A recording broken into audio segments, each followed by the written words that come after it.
Hmm.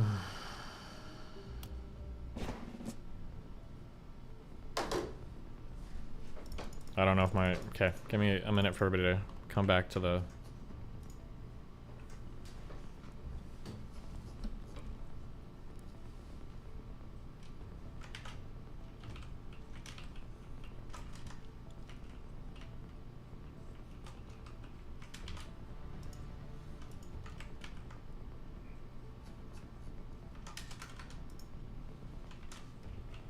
Are you ready for this panel later? Yeah, I guess.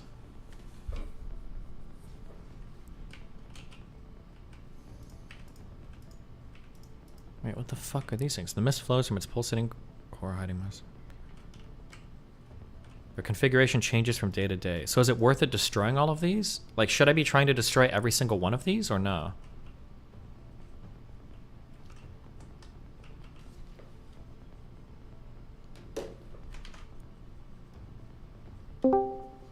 Yo. What's up? I had a thought today. You know, out there's a few cars, and those cars are like the fucking giga chads of fucking up other cars in a car accident, right? So obviously, if you had a fucking an Escalade smashing into a Prius, you're going to be probably okay in the Escalade, and you're going to be pretty fucked in the Prius, right?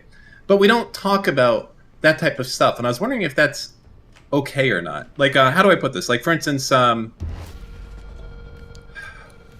there's something that has to do with COVID here. Like, that's technically true, but we don't say it. Like, there's a set of cars, and it's just like it's way better for you and way worse for the other people. Like, I guess like you're better in like a huge, whatever, F350. Like, is F350? Is that's what I'm saying? Is F350 like far and away the like safest fucking car that you can be in when you're driving, or like a Hummer or something? I have no idea. Well, you're talking about cars where it's like when you get into them, you're fucked, right? That's what you're talking about. Like if somebody hits you, or I'm sorry, if you hit somebody else, the other person's fucked. Yes, exactly. And we don't talk about that being a selling point. I wonder if there's like a gentleman's agreement between car companies, like, hey, listen, if we smash into you with our F350, we're gonna literally pancake your car. I don't care that you're in a Volvo. You're gonna be a fucking. Well, isn't shit that kind stain. of the when cars are marketed on like safety? Isn't that the point? What do you mean? Like people say, oh, like this car is like a very safe car, right? No, because like stupid people, not stupid people. So many people like, get a Volvo, safest car you can get, is safest car on the road. Like, I don't think so. I think I'd rather be in an F350 in a head-on collision with a Volvo, right? But you'll still get people to be like, oh, get a Volvo or get a, you know, get this or get that, and it's like I don't know how true that is. Cars are really safe today compared to what they used to be.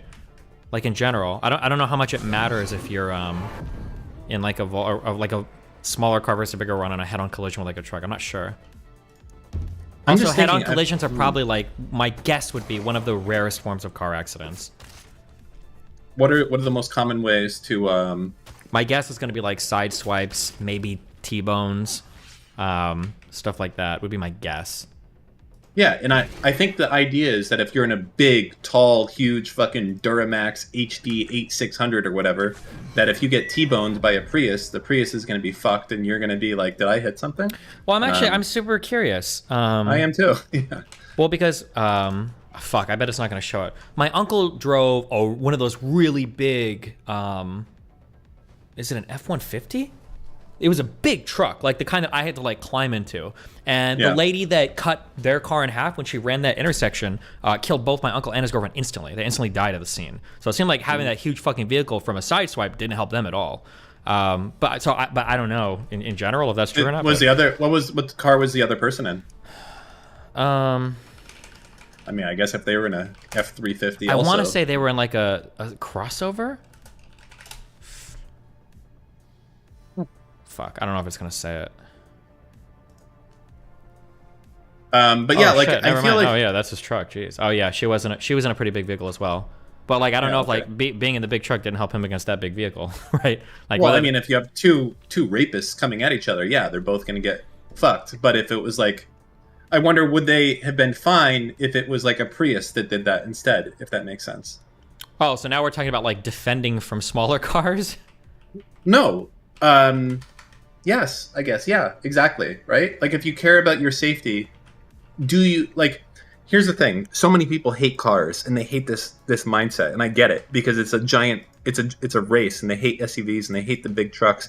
But now it's just like, I was reading something the other day, and it's about how certain brands and certain models are grandfathered in to standards that you can't get anymore. Like, for instance, I think G-Wagons and Defenders don't meet the current standards when it comes to pedestrian safety. They're too high. Meaning, if you get fucking slammed by one of these cars and you're crossing a road, you're gonna get fucking annihilated, right? Because the hood of the car is coming up to like your, it's pretty tall. They're tall cars. Versus new cars, I think new models don't have to conform to those standards. So those are less safe for you as the occupant. Basically, what I'm saying is it feels like some new cars that are coming out, because they're new cars and these new regulations, they're actually designed to make it more of an even playing field versus this is the ultra retard 9000 that's the safest fucking vehicle ever. Like, I guess like if there was a tank out there, that would be the safest car, if a tank with airbags or something, right? Like, fuck crumple zones or some shit. I don't know. Okay. Well, what do you want to do about it, or what's your I don't know. I want to find out, like, what is the most, like, it's just curious to me, like, what is like literally the actual safest car? Like, people say things like a Volvo is the safest or a minivan's the safest, and that's probably not true. It's probably only true because the people that buy those cars are super careful and drive super careful and avoid Well, I think bad don't shit. they have to actually do like crash safety tests? Like, when they say they're the safest, I don't think it's like, oh, by number these cars are the safest. I think they're the ones that perform the best on the automotive crash safety tests. So, and then those are rated from like side collision, front, rear collision. I'm aware that there's crash tests, but I also know that they do crash tests against. I mean, you can go watch them on YouTube, and it's not what we're talking about. You're not seeing it smash against a fucking Duramax going 80 miles an hour. So it's not really what we're fucking talking about. It is a screenwriter, so shut the fuck up. True. Sorry. You got him, dude. I don't give a shit what your fucking rating is on your fucking Mazda Miata. If I'm hitting that at 80 miles an hour, would you rather have the other car be a Mazda Miata, or would you rather be a Duramax 9000? Remain silent and listen. Sorry, I cucked on all that. My internet's being a little iffy right now, Dan. I'm getting kind of nervous. You okay? I'm fine. Okay. Yeah.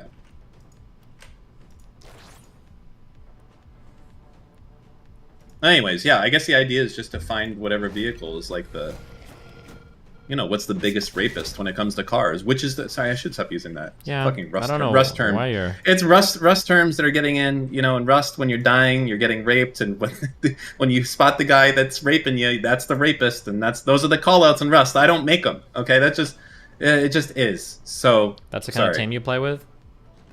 I'm afraid to say it is.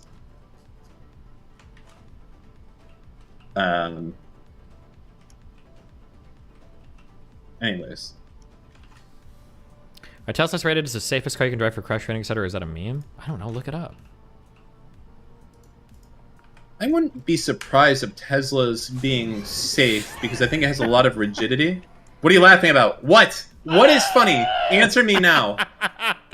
You fucking dick-sucking Elon on how to pronounce that, and you passing off the dude, rationale. Suck a fucking dick, bro. Like, any fucking. God, I fucking hate you the most. What did he say, guys? You're what was the rationale they scumfuck. gave that just so happened to be the exact same thing that Elon said? What was it?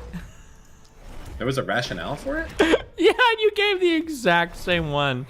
Oh, yeah, you were like, oh, because it doesn't have two S's, and you were pretending like that was your own fucking original thought. He didn't say that. He did. He said exactly that. Yes, he did. Did you not watch it? No. He did. I linked it with someone linked in now chat. Dan is pretending now like he didn't even hear that. You know what? That's how long. I want to be clear. You deserve to have no friends. You are actually a bad person. You're a cunt. You don't listen, you take things out of fucking context, and you're gonna die alone and penniless, I hope. You're a bad person, okay? I didn't watch it. Respect what I said when I said I didn't fucking watch it, alright? You're pissing me off. Okay, Dan. How can you call me the Elon simp? I made fucking posts making fun of this motherfucker. It's like, you know what it is? I made fun of him one time. Dude, oh, that's it. That's it. You know, my fucking mission now is getting you to, like, suck the proverbial dick of, like, Hassan and Bosch. I'm gonna be like, oh, yeah, you actually love him. That's the goal. And if I can if I can make this happen, I will do it. That will be my goal. To make people believe that you are in love with these men. Deeply in love. And simping for them dramatically. Okay. I agree. Yes. I'm ready for it. I'm ready for your punishment. Good. Oh, I see. You're acting as if I can't get my act off the ground, but I can. Okay. See, unlike you, I've kept cordial relationships with both of these guys. Gotcha. What's up, Jitty?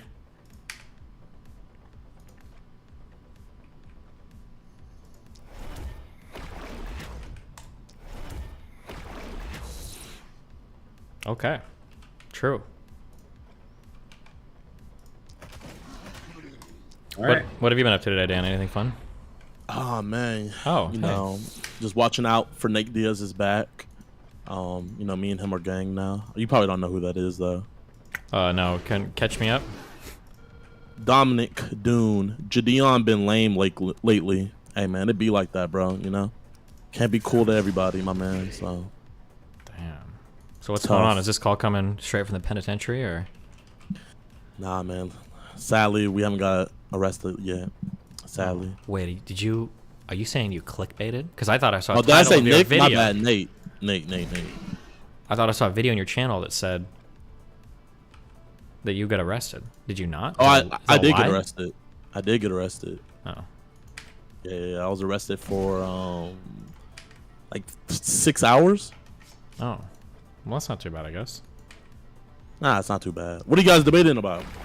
Nothing really. We just scream at each other every now and then for no reason. How'd you feel about debating against Alex Jones? I had peeped that. You know, it was about what every Alex Jones conversation is, a bunch of screaming and nonsense. Hey, I'm not gonna lie. I feel like if he wasn't like as angry as he was, Yeah? I think he would get his points across a lot better, if that makes sense. Yeah, probably. I'm not gonna disagree with you. Because at first, I thought he was tripping about the frogs being gay, but then, like, after someone else broke it down, I was like, damn, these frogs really are. Hella acting gay. Super gay, yeah. That shit's crazy.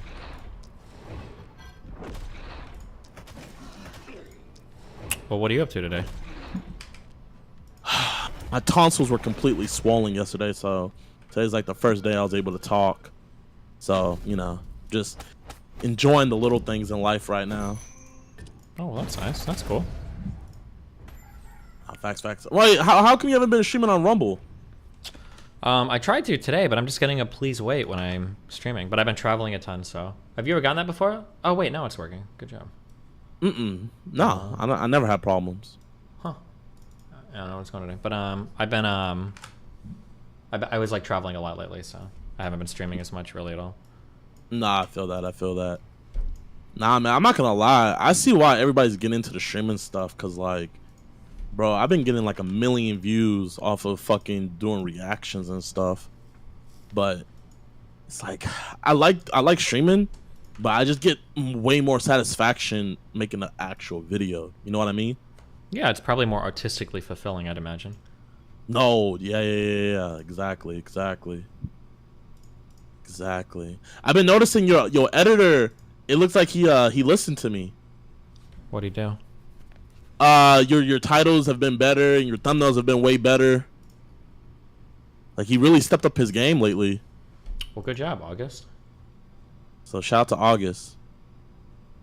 I don't know, chat. Have you guys peeped that? I don't know. I maybe I'm bugging, but I just peeped.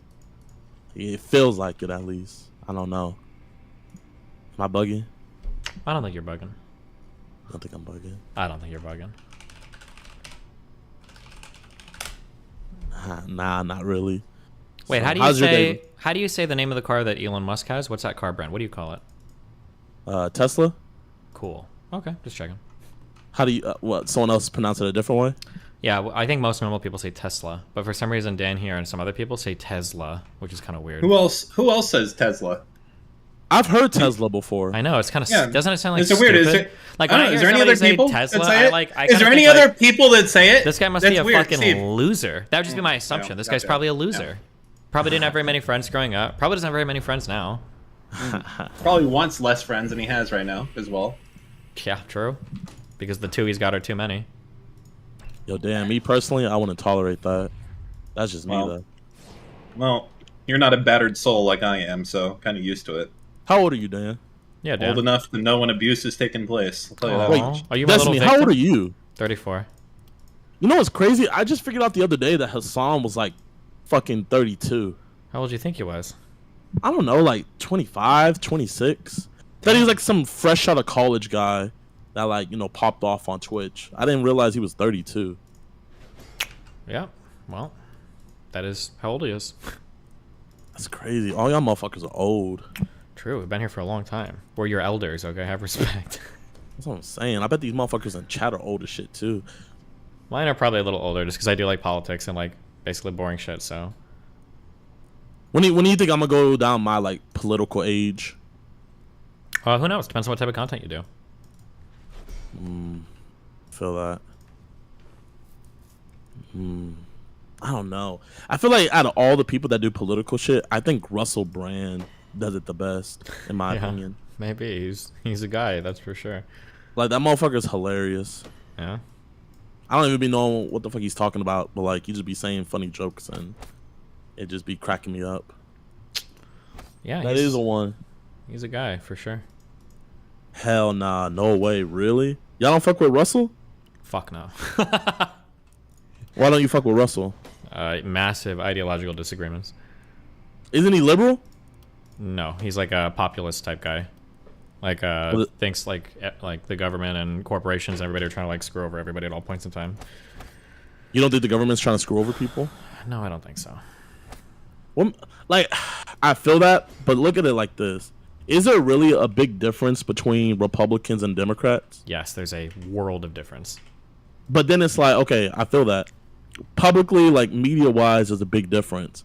But then behind closed doors, when these niggas are at parties, aren't they all at the same parties? Chilling with each other, rubbing shoulders with each other, all this and that? Yeah, but I don't really care if people do it at parties. I'm worried about how they vote. And they vote very differently. They support and vote for different policies. Yeah, I totally get that. But what I'm saying is, like, these people, when they're in Congress and stuff and yelling at each other, it's all, like, show and everything. That's but not show. That's part of working a job. Like, you've got... No, but it is show because I just seen a TikTok of a congressman. He was talking about when the media is not in the Congress rooms, those same motherfuckers that are, like, yelling and stuff, they're the most chill people. But whenever those cameras come in there, that's when they put on the biggest show. So what I'm just saying is, like, you have all these, like, well, really you only have two. You have the Republican side and then you have the Democrat side. And it's like, you know, everybody's split. And it's like, how do you divide people? You have to divide and conquer. If everybody's united, No, this is all like conspiracy shit that sounds good, but you're not saying anything. There's nothing really to this, right? The reality is like, if you put me on a stage with Alex Jones, me and him are gonna scream at each other. But he seems like a nice dude. Like, I'd probably get along. We could probably go to dinner and like chill and chat and have fun and like shoot the shit, right? I have with Tim Pool. I fucking did it with Nick Fuentes. Like, you can have massive ideological disagreements with people, and when you're on a stage to fight over those disagreements, you bring that fight out. But that doesn't mean you have to hate the person, right? I have massive ideological differences with you on a lot of shit, but I'm not like, it's not like as soon as you jump in, I'm like, Julian, we need to talk about your take on voting today. I need to shout at you because you didn't support vote, right? I'm not doing that. Like, that's because we're just like chilling, right? But if you and I like went to a show where the debate was about like the importance of voting, I'm just bringing that because that's one thing we've disagreed on, then yeah, I'd probably be like really fired up. But I think that people can be fired up at their job, at their workplace, or when they're advocating for a thing, but then be like chill afterwards. I think that's possible. Well, I feel like you and me having disagreements, or you and Alex Jones having disagreements, is completely different than politicians having disagreements. You know, I'm not saying they have to hate each other, but the fact that they're like all buddy behind the scenes, I think it just goes to show that this is just like all one big act at the end of the day. And it's to like just have everybody divided and stuff like that. How would they not be buddy though? They all work in the same job. They probably all have a lot of shared experiences. They probably all got a bunch of shit that they can like relate to each other on. Like, yeah. That's the point. It's like, how can they not be buddy? But then when you publicly ask them about each other, they'll, get on each other's ass and say the worst stuff. But then behind closed doors, it was like, oh, man, you saw what I said about you today? Oh, yeah, man, that was funny. Yo, that's going to hit a lot of headlines. You know what I mean? Yeah, but I mean, like, I've had these exact same fucking conversations with people off stream before. Me and Sneeko kind of do it a little bit. Me and, I guess, like, Fuentes, or me and Lauren Southern, or me and, there's been other people that have had big disagreements with. We're, like, fighting, like, tweets are going, like, fucking viral, like, shitting at each other. And then, like, you meet, you chat, and you chill or whatever afterwards. Like, yeah, fuck, like, I got you really good on that tweet or whatever. Like, yeah. But it's not, like, disingenuous. It's not like, you're lying about it. It's just you can have like dual relationships. Like, oh, we're like friendly, we're chill, like because personally we're personable to each other. But like when we're advocating for the ideas we believe in, obviously we have huge disagreements. Like I don't think there's anything insincere. The issue that you're bringing out, in my opinion, what would be really bad is if somebody had a huge disagreement with somebody, they're like screaming at each other, shouting at each other, and then when it came time for them to vote, all of a sudden now all their votes line up. That would be really bad. And that would be like, okay, well, hold on. Now I feel like you motherfuckers are just fucking with us, right? But that's not the case. Like, Republicans and Democrats vote significantly differently across a wide variety of issues. But the thing about, like, you and Sneeko and Nick Fuentes, whatever, is it's like people know there's some form of respect because it's you guys setting up the platform to debate each other. Whereas these politicians, it's like they're put into a room pinned against each other. You know what I mean? That's the big difference. Is at the end of the day, people know that you guys talk behind the scenes and whatnot or whatever. But these politicians, it's perceived as like, oh fuck, man, it's on site. It's like low key, like a UFC organized fight about to happen. You know what I mean? Sure, but I mean, some people try to undo that, but it's just that's how the voters see it, right? Like when Biden came into office, like I'm pretty sure he said a lot of somebody going wrong, but he said a lot of nice things about Mitch McConnell, which is like the enemy number one for a lot of Democratic lawmakers and like citizens, constituents. But I'm pretty sure when Biden came into office, like I know McConnell. We worked a lot on the Senate floor. We've gotten a lot of legislation passed together. Like I think some politicians try to push back against that. But obviously younger ones, especially ones who spend a lot of time on social media, are going to be a bit more fiery. But you're not going to survive in Congress if you actually fucking hate half the people there. That lifestyle is going to wear you down like immediately. Nobody could survive that, I think.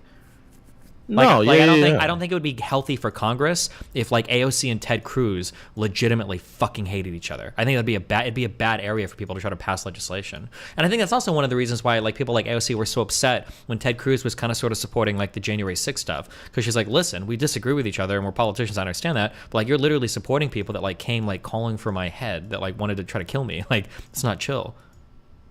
I'm not gonna lie, AOC's a baddie, but to get back on what we were talking about, it's just like, I don't know. It's like behind the scenes, if Republicans and Democrats are so different, then why then whenever like bullshit like, oh, we need to ban TikTok comes up, they're all in agreement for that.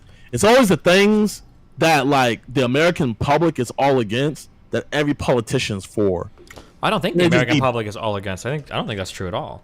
The American public is against them banning TikTok. Fucking Facebook's here and everything. Like these motherfuckers already have our data. So it's like, why ban TikTok? Well, the scary thing is that TikTok is owned by China. That's the scary thing. But I think a lot of the American public. Mark Zuckerberg sells the data to China. What's the difference? No, that's not true. Mark Zuckerberg does not sell the data to the government of China. That's not true. But I don't think the majority of older Americans, maybe in our age demographic, we're like, what the fuck, TikTok? But for older Americans, like over like 35, 40, they're probably like, fuck China. They don't like China. They're worried about China. So it's easy to sell them a ban on TikTok. So you think TikTok should be banned? Me personally, I like lean against no.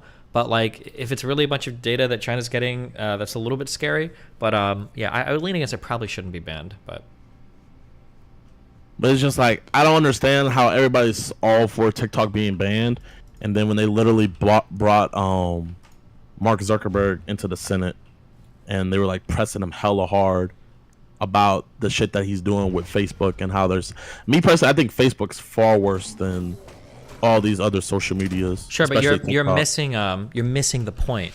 The point isn't what it's better or worse.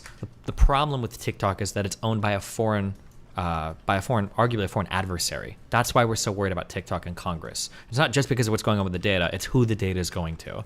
Like if American companies are using and abusing it, that's bad and we want to do something about it. But if the country of China is doing something with it, it's a slightly different character for how worried people get about it. Okay, well, what's the evidence that's China doing something with the data from TikTok?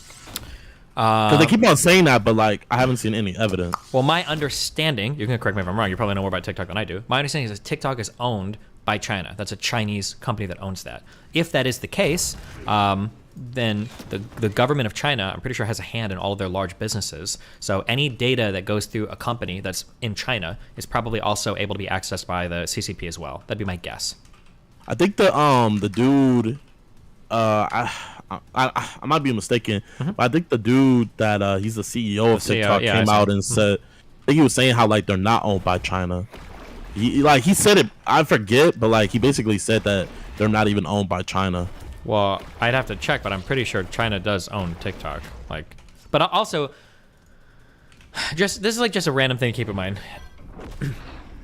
Keep in mind right now, like you're quoting to me what the CEO of a company is saying to defend said company, right? So obviously you'd expect him to say that. Now that doesn't mean it's true or false. But keep in mind, like, I feel like if this was another company, you'd be more critical. Like, if the CEO of Facebook came out and said, we don't have your data, like Zuckerberg earlier, you'd say, well, Zuckerberg's probably lying. But if the CEO of TikTok comes out and like, oh, China doesn't have our data, because you like TikTok and you don't like Facebook, it seems like you're more keen to accept his statement as true, right? When he could be lying as well, right? Well, the thing I look at what they promote, you know what I mean?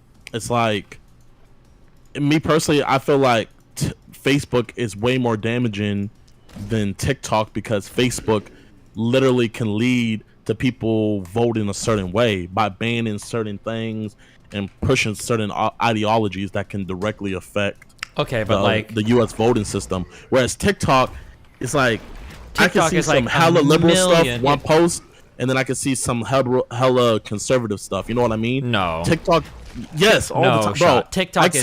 TikTok is way worse when it comes to moderating content than Facebook. TikTok is insane when it comes to moderating political content. What does TikTok moderate? Like everything that even has a hint of being conservative. Like it's well known in like TikTok political communities. Yeah, that you get dude. Sneako's permabanned off TikTok. Andrew Tate got permabanned off TikTok. Like are there any major conservative creators on TikTok? Bro, I'm not gonna lie. It may be because of you, like your For You page or something like that, but I always be getting Trump TikToks. I'll get yeah, bro. I be getting both sides on my TikTok. Like I be getting Fox News TikToks. I be getting CNN TikToks sometimes. Like they really don't censor. I mean, like okay, the Sneeko and the Andrew Tate thing, like yeah, but you know, it's not like they banned Trump like Facebook did. Sure, they might not ban Trump. The thing that I heard from creators on TikTok was that TikTok is one of the most aggressively moderated platforms on the internet. One of my accounts got permabanned on TikTok, and I don't even know why. I don't know. I don't know. It just seems like I'm pretty sure like if you can find some major TikTok creators who do political stuff. I have one here. But it's like, could those not just be reports? You know what I mean? Well, like, but if you're banning off just spam reports and you permaban accounts, that's not any better either, is it? Okay, I feel that. Yeah. I don't like the censorship shit. Like, I think it's lame as fuck, but my understanding is that everybody complains about it. And I know I've had an account permaban there. I had the original Destiny account on TikTok, and it got permaban. I don't even know why. Well, aren't you liberal? Yeah, very liberal, yeah. But I was so talking doesn't that defeat your point? No, because I don't think I got banned for something liberal. I think I probably got banned for something I said that might have been interpreted hatefully, even though I don't think I posted anything like there. But I didn't get banned for posting, like, liberal shit. I just think, me personally, I feel like they're trying to ban TikTok because I feel like TikTok is like so uncensored that they don't like that. Like, bro, I be learning so much new shit off of TikTok. Like, I learned about York, the black guy that traveled with Lewis and Clark. Like, I just learned about so much shit that like I wouldn't have learned. And I'm not just the type of guy that just watches the TikTok and like accepts it as fact. Like, I'll get the information and then I'll go out and do like 30 minutes on our research, like reading articles and stuff about it, just to make sure that it's actually true. Because sometimes I'll read something, like I remember there was this one time someone made a TikTok talking about how like they made like a Satan hotel in Dallas, and I was like, what the fuck? But then like when I went to go like research it, I realized that it was fake, and I was like, oh, okay. So it's like, you know, but yeah, I think TikTok, I think That's why they're trying to ban TikTok, is because it's one of those things that actually brings people together, whereas all these other shits like divide people, you know? Okay. He probably does big numbers on TikTok. Well, SFTN. I guess you gotta go look, my man. Gideon is why TikTok needs to be banned. But yeah. But, damn, so you really don't think the government's out for the American people? Like out to get, like hurt the American people? Like, bro, these motherfuckers be doing the Bohemian Rhapsody stuff. Well, actually, not my bad, but that's a song. Bohemian Grove, I know what you're talking about. Bohemian Grove, yeah. Like, bro, like, what do you have to say about that, bro? That shit's crazy. The only thing I've read about that, I haven't done a ton of research into it, but the only thing that I read about that is that originally, like, Alex Jones and one other dude went to, like, research Bohemian Grove shit, and Alex Jones was, like, creeping around in the bushes, like, trying to sneak in, and the other guy just, like, walked in the front door, and they let him come in and, like, chat and, like, interview people. But I don't know. I'd have to look it up more, but, I mean, I don't know. If I'm going to be sold, like, very compelling stories about, like, weird abuses or crazy shit about, like, stuff like that, I need, like, some compelling evidence, not just, like, a cool story and, like, a what about this? Isn't this weird? Okay. I mean, there's nothing I can say to that. TikTok. Abba, man. Abba. Why you hate us pranksters, bro? Uh-oh. Abba hates pranksters. Abba is crazy. The last time I brought him on the show, he was saying, like, I hope Gideon gets hurt the next time he does a prank. I was like, Abba, you really feel that way? And he's like, yeah, fuck that guy. And I'm like, damn. Shit, man, you gotta join the club. All these motherfuckers want me to get hurt. You know what the funniest thing is? There was motherfuckers, they were like, Gideon keeps on fucking with Nate Diaz. He's gonna get his bitch ass fucked up and I can't wait for it. Even though, like, Nate Diaz fucked with me and he was like, oh, yo, thanks for watching my back. I swear, I'm not gonna lie. What do you think about this, Destiny? Do you think people be chronically online and, like, they read into things too deep? Well, yeah, but I mean, I would argue that's what you're doing with, like, conspiracy stuff. Right? So, like, I'm curious. Okay, I'm curious. Like, what is your feedback on this? TikTok admitted that ByteDance employees used the app to track the location of journalists reporting critically on the company through their IP addresses. 4 ByteDance employees, both US and Chinese based, were fired for accessing the data in an apparent effort to identify sources leaking internal company information to reporters. Wait, can you pull it up on your stream so I can read it? I want to see it one more time. Sure, it's a short article. I'll just read it real quick. At Thursday's House hearing, TikTok CEO Shu Chu faced a barrage of questions over concerns that data collected on U.S. users might be vulnerable to surveillance by China. Chu's response to one of these questions in particular likely dug the company's hole even deeper when it comes to building trust with Washington. Citing reporting from Forbes, later confirmed by the company itself, Florida Representative Neil Dunn asked Chu if TikTok parent company ByteDance has spied on American citizens. Chu responded, I don't think that spying is the right way to describe it. In December, TikTok admitted that ByteDance employees used the app to track the location of journalists reporting critically on the company through their IP addresses. 4 ByteDance employees, ByteDance is the company that owns TikTok, both US and Chinese based, were fired for accessing the data in an apparent effort to identify sources leaking internal company information to reporters. The public trust that we have spent huge efforts building is going to be significantly undermined by the misconduct of a few individuals, ByteDance chief executive Liang Rubo said in an internal email published by Emily Baker White, one of the surveilled reporters. I believe the situation will serve as a lesson to us all. So I feel like, I don't know, that's kind of spooky. Yeah, but it's like, you know, I also think it's spooky that Facebook's donating to all these different political parties to have them vote out TikTok, you know? I think that's pretty spooky that you can have public companies invest in politics like that. You know what I mean? I think that's spookier. Okay, I don't think it's spookier to have U.S. companies donating to U.S. political action committees. I don't think that's scarier than China using an application that like 100 million people have to spy for anti-government purposes. I think that's like the most scary thing. Okay. Also, TikTok spends millions lobbying Congress as well. TikTok and its parent company spent over $13 million on lobbying campaigns. And how much I don't know how much Facebook spent, but I'm pretty sure it's probably a lot more. How much did Facebook spend lobbying 2022? In 2022, Meta Platform spent about $19.15 million lobbying. So they spent about $6 million more. You see, hey, they're spending bigger bucks, man. Not that much though. Hey, you see, money talks, Destiny. Like, you see, my point's been proven. With Dion's in the chat. Okay. Listen. Mm-hmm. I just see what all the greats do, you know. I saw LeBron bow down to China. I see the NBA bow down to China. I see John Cena bow down to China. So I want to bow down to China. You know, if bowing down to China gets you the bag, then that's exactly what I have to do, because China's gonna be the biggest superpower in the world here pretty soon. So call me Jing Dion from now on. Why do you think China's gonna be the biggest superpower? Bro, man, China's making moves out here, bro. Like, literally, like, what? Bro, we're outsourcing everything to China. Fucking, they're getting bold. They're about to attack Taiwan. It's about to be bad, bro. You don't think the U.S. has any chance to hold on? I think so, but like, you know, with this new shit about like all these countries making their own currency and stuff like that, it's like, it's looking bad. Because it's like, obviously we live in America, so, you know, we're gonna be Team America and everything like that. But it's like, you know, how is it gonna be us living in a world where America's not number one? You know what I mean? Yeah, I don't know. So hopefully we keep advocating for America, huh? I guess. Would you say you're pro America? Yeah, I mean, I live here. This is my country. Yeah.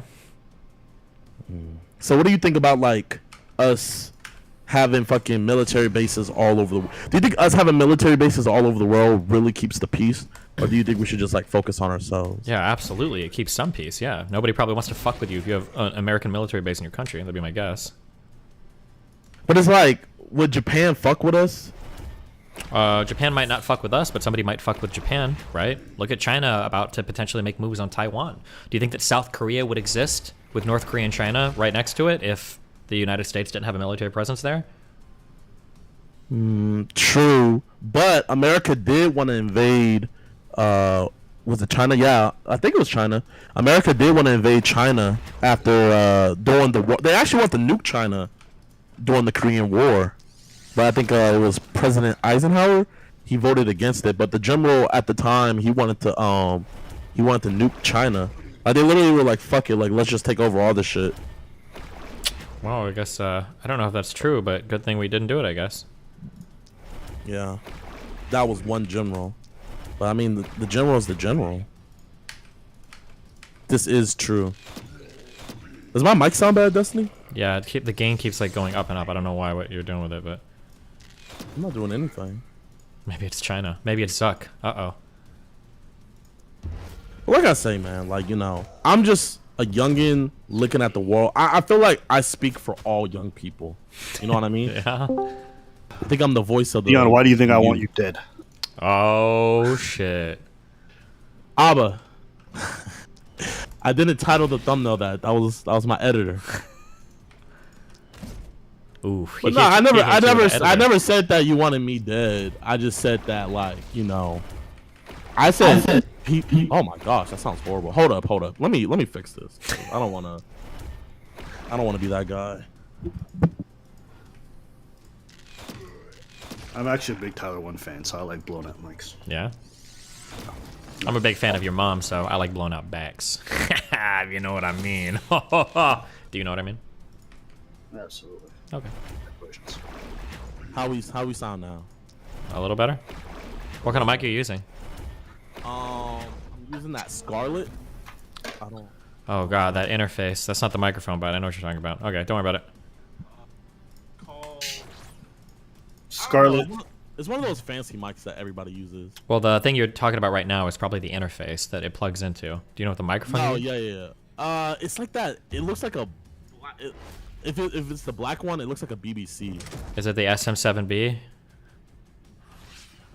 It's probably that one. Yeah. It always is. The SM7B and that Scarlett fucking 2... Is it the 212 or whatever? It's always these two god-awful fucking devices. How do we sound now? I turned it up, chat. W's in the chat. Okay, but what were you saying, Abba? Yeah, you said I was wishing death on you. I'm hoping for your death. Nah, man. I know you weren't wishing on my death and stuff like that. And I know you're just being funny for the video, but like at the end of the day, you know, I have to ride with my pranksters. You feel me? Like I'm always gonna ride with the pranksters. Unless that one dude that was jacking off in front of the Starbucks barista. Fuck that dude. I don't like that dude. What about the homie who was taking people's luggages at the airport? Canal, I fuck with Canal. He's like my brother.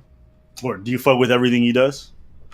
I think Canal is one of the most creative pranksters out there. Like he was cooking food inside of Lowe's, right? He plugged in one of those electric stoves, and he was cooking inside of Lowe's, and the people were like, "What are you doing?" And he was like, "Remy made me do it." And they were like, "Who the fuck is Remy?" And then he took off his chef hat, and he had a mouse on his head. Like that shit was like one of the most funniest things ever, bro. You can't tell me that's not like creative as fuck. No, I highly believe it is. I'm actually not even doubting that he's probably got some amazing videos. But I don't know. People just send me videos sometimes, and I think one guy lost his mind because he took his luggage, and the guy got arrested because he wanted to fight Canel for taking his luggage. And then the guy got arrested. You don't think there's? The guy didn't get arrested. The guy didn't get arrested because Canel didn't press charges. They asked him if he wanted to press charges, and Canel said no. That was just what people were saying. Okay, so do you think? Let me ask you this a different way. Do you think there's things they do that are wrong? I think it's all about the way you go about it. You know what I mean? Like I try to make myself look mentally ill when I go about it, so that way people are like, "Damn." Like, A, I want them to see me as no threat, and then B, I want them to be like what? Like, I want them to be more confused than mad, if that makes sense. But you know, whenever I do see them wilding, like I'll call them. You know what I mean? I'll always call them and be like, "Yo, man." Like sometimes with Canel, I'll be like, "Yo, man, you gotta chill, man. You can't be getting people mad like this." You know what I mean? And It's like, because I feel like, you know, with me being like one of the biggest in this genre, like I have to be that big brother and like look out for them. You feel me? Sure. Okay. So what was the main issue you had with what I said, other than the fact that like there's one part that I said that was wild, where I was like, I don't even care if these niggas die. Like Jesus. I just don't care. I'll be honest with you. Somebody like the one who got shot. Okay, the details came out about what he did. Apparently, he was following this guy for 60 to 90 seconds as the guy was telling him to leave him alone, and he kept pushing and pushing. And me having seen this guy's pranks, he is somebody who's very insistent, even when the person's not fucking with the prank. And so I'm just like, bro, I don't care if this guy gets shot. Like, yo, you kept harassing the dude when he told you to leave him alone. Like, if you die, that's something that happened. Now, I understand you took issue with that, but I'll be honest with you. You're taking it from the prankster side because you're a prankster, not realizing there's another person on the other side who's just going about their day, doesn't want to be fucked with, right? So I understand you have your allegiances, but that shouldn't supersede the fact that your guys or your people are actually harming other folks, and they don't really seem to care that much that they're doing that. So yeah, but it's like, you know, I actually talked to Tanner the other day, and it's like I got the full story, and then I had other people hitting me up, like telling me how this nigga's a weirdo and how he hits up little girls and like he's not all there in the head and stuff like that. Like if I told you the full story about this dude and like the full story of the prank and what happened, you would be like it would make everything you said in the video like not hit the same, because it's like, fuck, you know? It's like everybody's like, oh yeah, free this dude, but not everybody like knows the full story. They just see the dude shot a prankster and they just automatically assume, oh yeah, he deserves it because he's a prankster. So why is the prosecutor saying he watched the video and he thought the prankster was really insistent in pushing the guy and pushing him? And what the prosecutor said was, we were considering pressing charges because what this guy was doing was borderlining on harassment. I mean, fucking, it's like prosecutors fucking arrested me for going inside of a store like under disguise. You know what I mean? Or fucking whenever I took a shit inside of a IHOP, they tried to get me on arson for lighting candles in the bathroom. Like these niggas, they say anything, bro. Like you can't take them that serious. Okay. Like they literally tried to get a federal charge on me for lighting candles in the bathroom, saying that I almost set the bathroom on fire. Okay. So do you think that guy contributed anything to get shot? I mean, yeah, like I'm not gonna sit here and like act stupid and be like, bro, I know this stuff can happen. You know what I mean? And so I'm not gonna say like, oh, he should have been fine. But I have more issue on the fact of like everybody else being like, it was a good thing that he shot him, because that's not a civilized society. Well, a civilized society isn't one where you go and purposefully antagonize people and take their groceries when they're at the line. Like, I don't know what civilized society you know of where that normally happens. No, that wasn't the prank. No, that wasn't at this time. That was a different prank, which he has up on his channel right now, where he gets an Asian guy so mad the Asian dude's about to fight him as he's trying to yank his. And I think they have every right to fight people. Like, I'm not gonna sit here and say like, oh, they should fight. Like, bro, society to you though. That's what I'm asking. Bro, I think you could do everything. You can fucking beat our asses if you want to, if we prank you. You know what I mean? Like, if we're pranking you and you want to throw hands, like, that's totally reasonable. You know? Like, whenever people get in my face, I don't even get mad at them. Like, I completely understand. That's why I'm just like, hey man, I don't want no problems, bro. You're a big body. But it's like, just shooting people, like, you can't do that. Like, the dude, you decide how you want to react, and that's how he decided he wanted to react. Okay, you can't do that. So you're fine with them beating the person up. You're just not fine with them using the gun. Bro, you can't just shoot niggas for saying shit. I'm just asking, like, you're fine with them beating up the guy. Like legally, he can't do that. So he deserves to be in jail, legally speaking. Okay. And you feel like the public sentiment being completely on the side of the guy who shot him, do you feel like that's a bad thing? It really doesn't matter what, like, who the fuck are these niggas in the comment section? It doesn't matter about it. I really don't care about them. You know what I mean? They have nothing to do with the situation. It is what it is. Like, they're gonna say whatever they want, because everybody puts their own shoes in shit. They'll be like, oh, if that was me, well, my nigga, it wasn't you. It was that dude. Now he's in jail. It is what it is. Okay. I don't know. It just seemed like for you, it bothered you that a lot of people wanted this guy to be dead or wanted him to be shot. And so that's why I'm asking you if you feel like public sentiment being on the side, like, forget the legal aspect of it. Most people, like, at least I've seen the response that I've seen from all different kinds of community. So like, yo, this guy dies, like, it is what it is. So, like, good. Jesus. Well, I mean, like, bro, I'm always, especially the fact that it's like I made a banger video with him. You know what I mean? Like, he came over to my crib. He's a really cool dude and stuff like that. Like, you know, I feel bad for him. It'll be like, let's say, okay, hypothetically, let's say when you guys made y'all response video on Fresh and Fit, instead of them copyright striking y'all, what if they just came up and they were like, yo, nigga, let's throw hands? Fair, yeah. Do you think there's a difference between you saying something online and then you going up to someone in person and grabbing their things from their hands?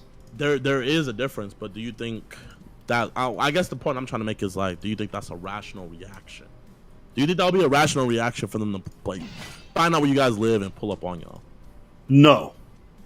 And that's my point. I don't think it was a rational reaction, especially after, because like niggas are out here lying, saying that he was doing like a fake robbery prank and stuff like that. Like, I'm actually might do an interview with him tonight. I actually know the prank that he did.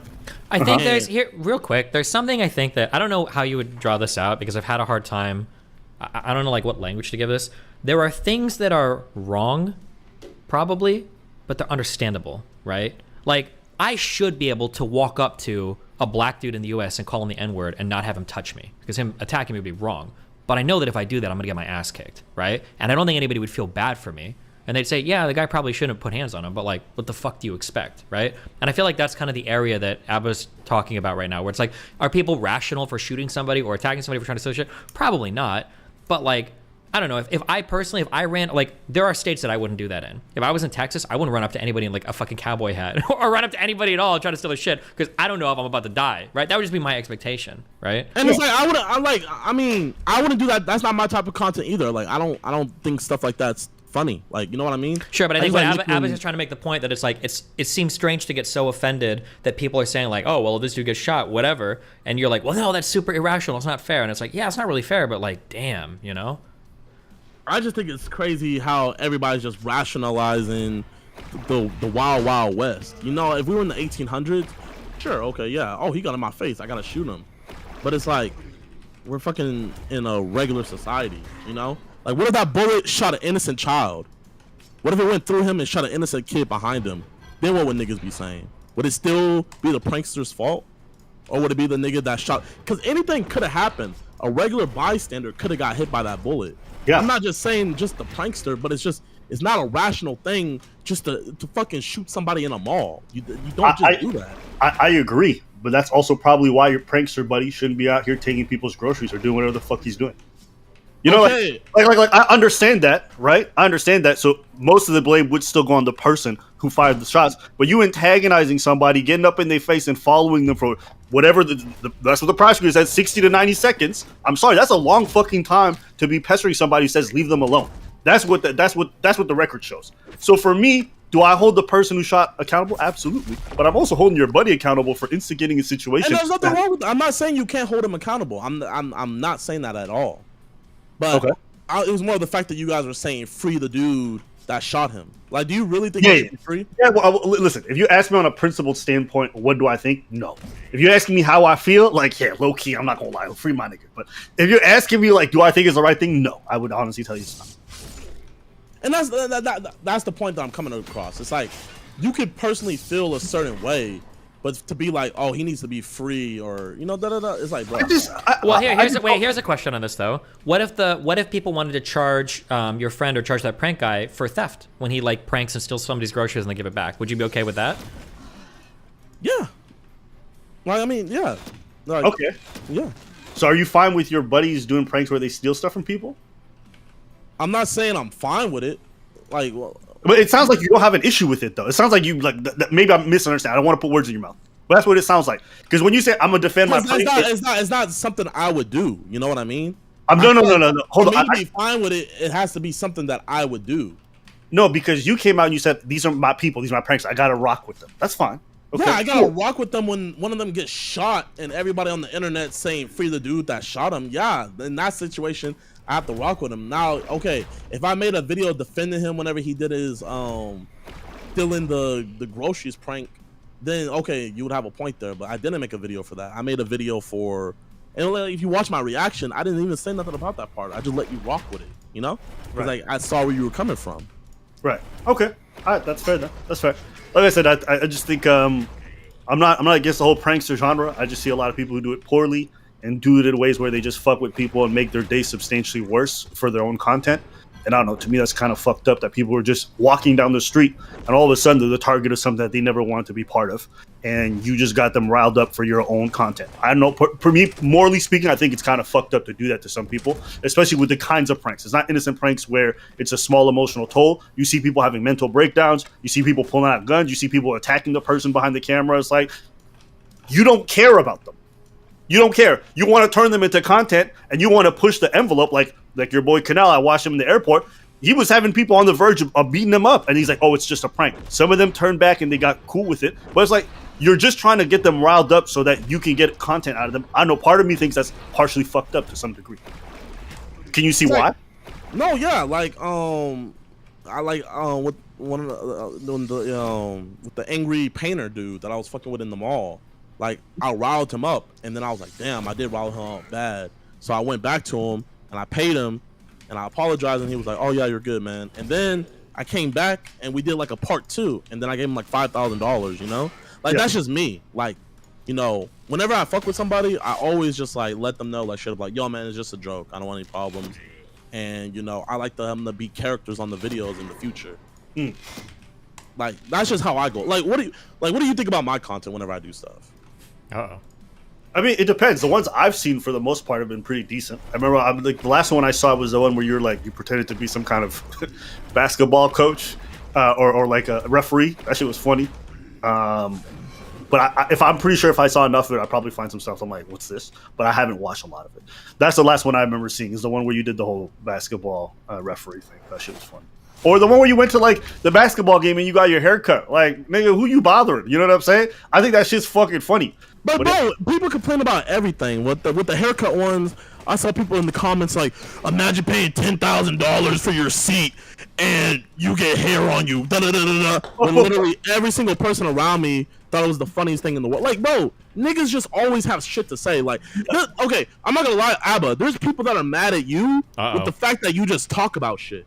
Yeah, like, Ooh. like, you know what I mean? It's like motherfuckers are just mad about everything. So Hold that's on, why, hold like, on, hold on. Just because people don't- get mad about everything doesn't mean there's not legitimate things to get mad at. There are some people that get mad about everything, but you can't use that to bro. dismiss all criticism, right? Yeah, not all pranks are the same to me. The same way. No, Not but what all, I'm saying is just criticism.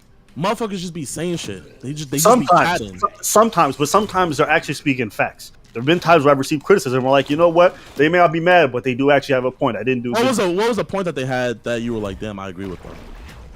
One time, I think I just poorly researched a topic that I thought I'd well researched, and then I just came up with bad information. And so I'd given the audience the idea that I'd done a good job actually looking into something, and I just did it. So I had to do a subsequent video explaining why I fucked up and where I fucked up. And it's like, it's cool. Like, mistakes happen. And I'm sure the same thing can be said for pranks. Like, sometimes you think a prank's going to be really hilarious, and you realize you just create more harm than what you intended, and that happens sometimes. No one's above reproach. No one's above mistakes. Sometimes the criticism is garbage, like you said. But yeah, absolutely. There's been times where I've received criticism from the audience, and they've been right. Yeah, sometimes. Sometimes. Exactly. Sometimes they just be chatting. Sometimes they do, but I'm sorry. Homie taking the groceries, they not just be chatting about that. That dude be stinking up the joint. And I also know this too, because he said in that same video, he's like, oh yeah, honestly, if somebody took my pranks, I would want to fight them too. So like the motherfucker knows. Wow. But fighting and fucking pulling out your gun is two different things. So what if he beat him so bad he died? Are you okay with that? That's still on the guy. That's still on the guy. So to you, there really isn't a difference. If he kills the guy from beating him up too bad, what the fuck were you supposed to say? Oh, free Brody. He didn't mean to kill. Like, bro, it's just he's still gonna go to jail. It is what it is. Okay, so you're fine. It's like whenever fucking let's say a parent gets or I think his name was Tito Ortiz, or I forget the name of the fighter, but there was this one fighter. He figured out that his daughter was getting raped, and he pulled up on the rapist and he beat his ass, like, and I think he killed him. No, I think you're talking about the guy who ran after him with a gun and shot through the windows and stuff. Cain Velasquez. He didn't get. Oh, he shot. He was shooting from his car to the other car, but the guy was with his dad, and I think Cain Velasquez is going to jail. Yeah, but like, it's like, okay, to us, it's free Brody, you know? It's free Brody. He did nothing wrong. Uh-huh. But then, at the end of the day, the nigga's still going to jail. Sure. It doesn't mean the pedophile's not wrong. Like, the pedophile's going to jail too, as I think your buddy should too. I think your buddy should face some consequences for what he did. And there's nothing wrong with that. I'm not going to disagree with you on that. Okay, cool. Then I don't want to spin the wheels. I just wanted to be able to say that's part. I think I understood a little bit better. I just wanted to make it clear that I fucked up with some of my rhetoric and like the whole death thing. But outside of that, I still think there's a lot of pranksters who be fucking up and making people's days much worse for the sake of their audience. And I don't. To me, I just think a lot of that is really wrong. And I'm not gonna. Okay, yeah, and like this is one prankster. I think you guys should make a video about him. He did a prank where, like, he would order something at Starbucks, and then while he's waiting, and the girl's like writing his name on the thing, he was fucking pretending to jack off in front of her. And then he just did another video that everybody was posting where he went to Wendy's, or he went to a homeless person that was smoking crack, and then asked them what they wanted to eat. And then the person told them what they wanted to eat. Then he went inside the Wendy's, ordered it, came back to them, and then ate the food right in front of them. You know what I feel mean? like that one was fake. Do you think that was real? You know, apparently it is real. Apparently the guy bought him food afterwards, though. Huh. After the cameras were off.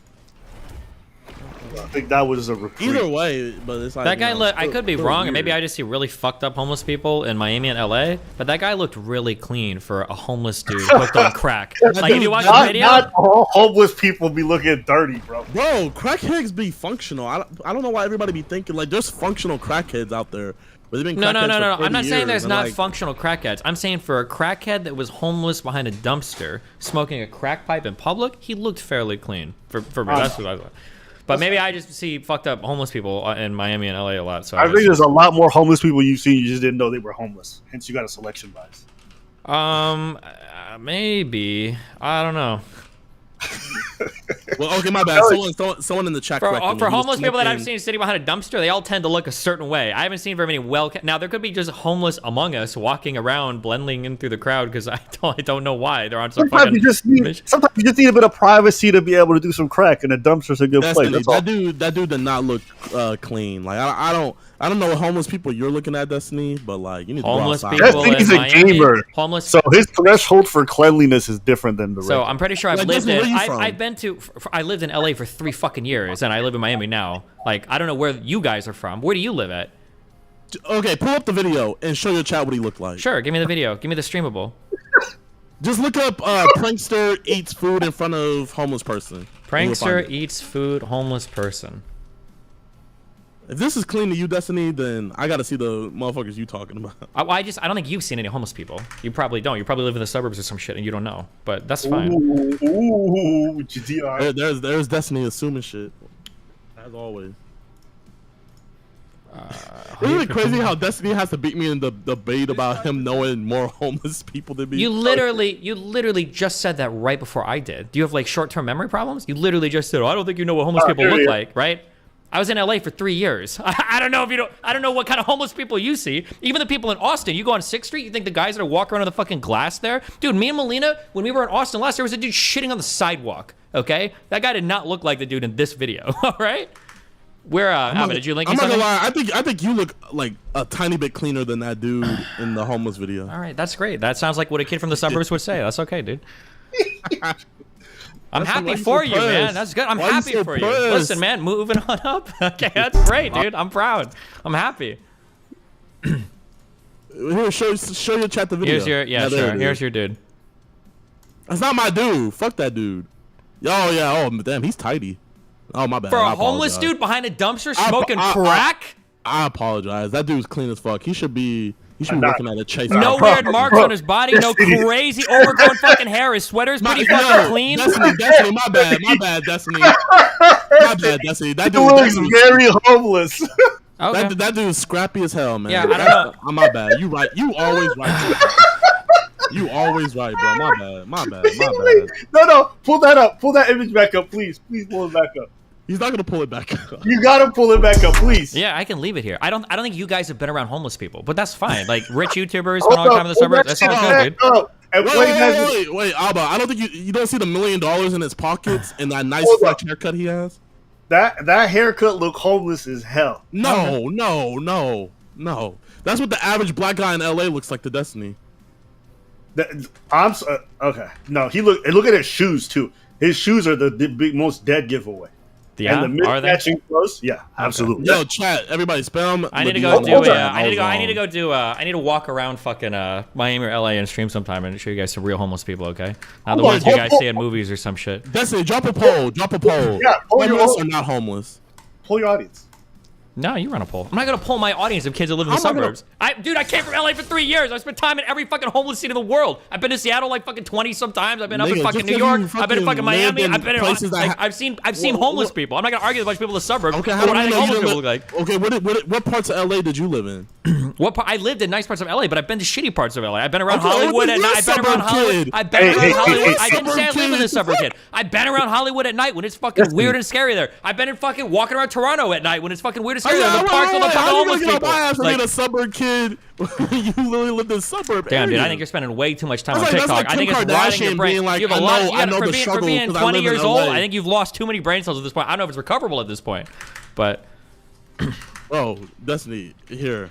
I know I'm not as hood as you, bro, but like, it's all good. I think Don't I know worry. what a That's all homeless good. person looks like. I'm sure. Destiny, do you have anything you want to say about pranks? I don't really care that much about them. I tend to think that as long as you're not like super fucking with somebody, it doesn't matter that much. But Gotcha. Perfect. All right, then. Well, I think that concludes my portion of this. Pleasure seeing both of you. Jadion, always wishing you the best success. And Hey best. man, I appreciate you all, but you know I got nothing but love for you guys and Preach. I gotta talk to Preach. I never talked to Preach before. yeah, I don't think. I'm actually kind of wondering if Preach even exists. I wonder if he's Does like Preach fuck with me? some I feel like AI he doesn't fuck with thing me. that never actually shows up anywhere. Yeah, enjoy your night. Wait, fuck, he left. Does Preach have any internet presence at all outside of the Abba and Preach? I don't know. He probably just be fucking bitches. You think so? I think so. I've been seeing people get on his ass being like, Preach is gay, but What? Wait, why? I don't know. I think it's because he has a little zest to him, but like it's like I have zest to me too. You know how many motherfuckers say I'm gay? Just because the way I talk? No, I don't know. Do a lot? Not like a lot, but people be like, damn, Julian's zesty. Oh, Preach has a wife? Never mind. I'll fuck that. You don't think gay I guys don't can want- get I married? don't- I don't- I don't You don't wanna- think I gay don't guys wanna- get married to women? Are you gatekeeping it now? I don't want to disrespect his wife like that. Accent equals zesty. In today's internet world, yeah, it's sad. But you know, it is what it is, man. If I gotta be zesty, I gotta be zesty. It's like no point in arguing. It's like, what do I look like arguing my straightness to 13-year-olds? You know? True. I just be rocking, bro. I'm not gonna lie, niggas be sometimes people get under my skin. Like, I don't know if you saw, but Jake Paul, he said something about me and I let it get under my skin. And I was like, really? I need to just let shit like just slide. What do you say about you?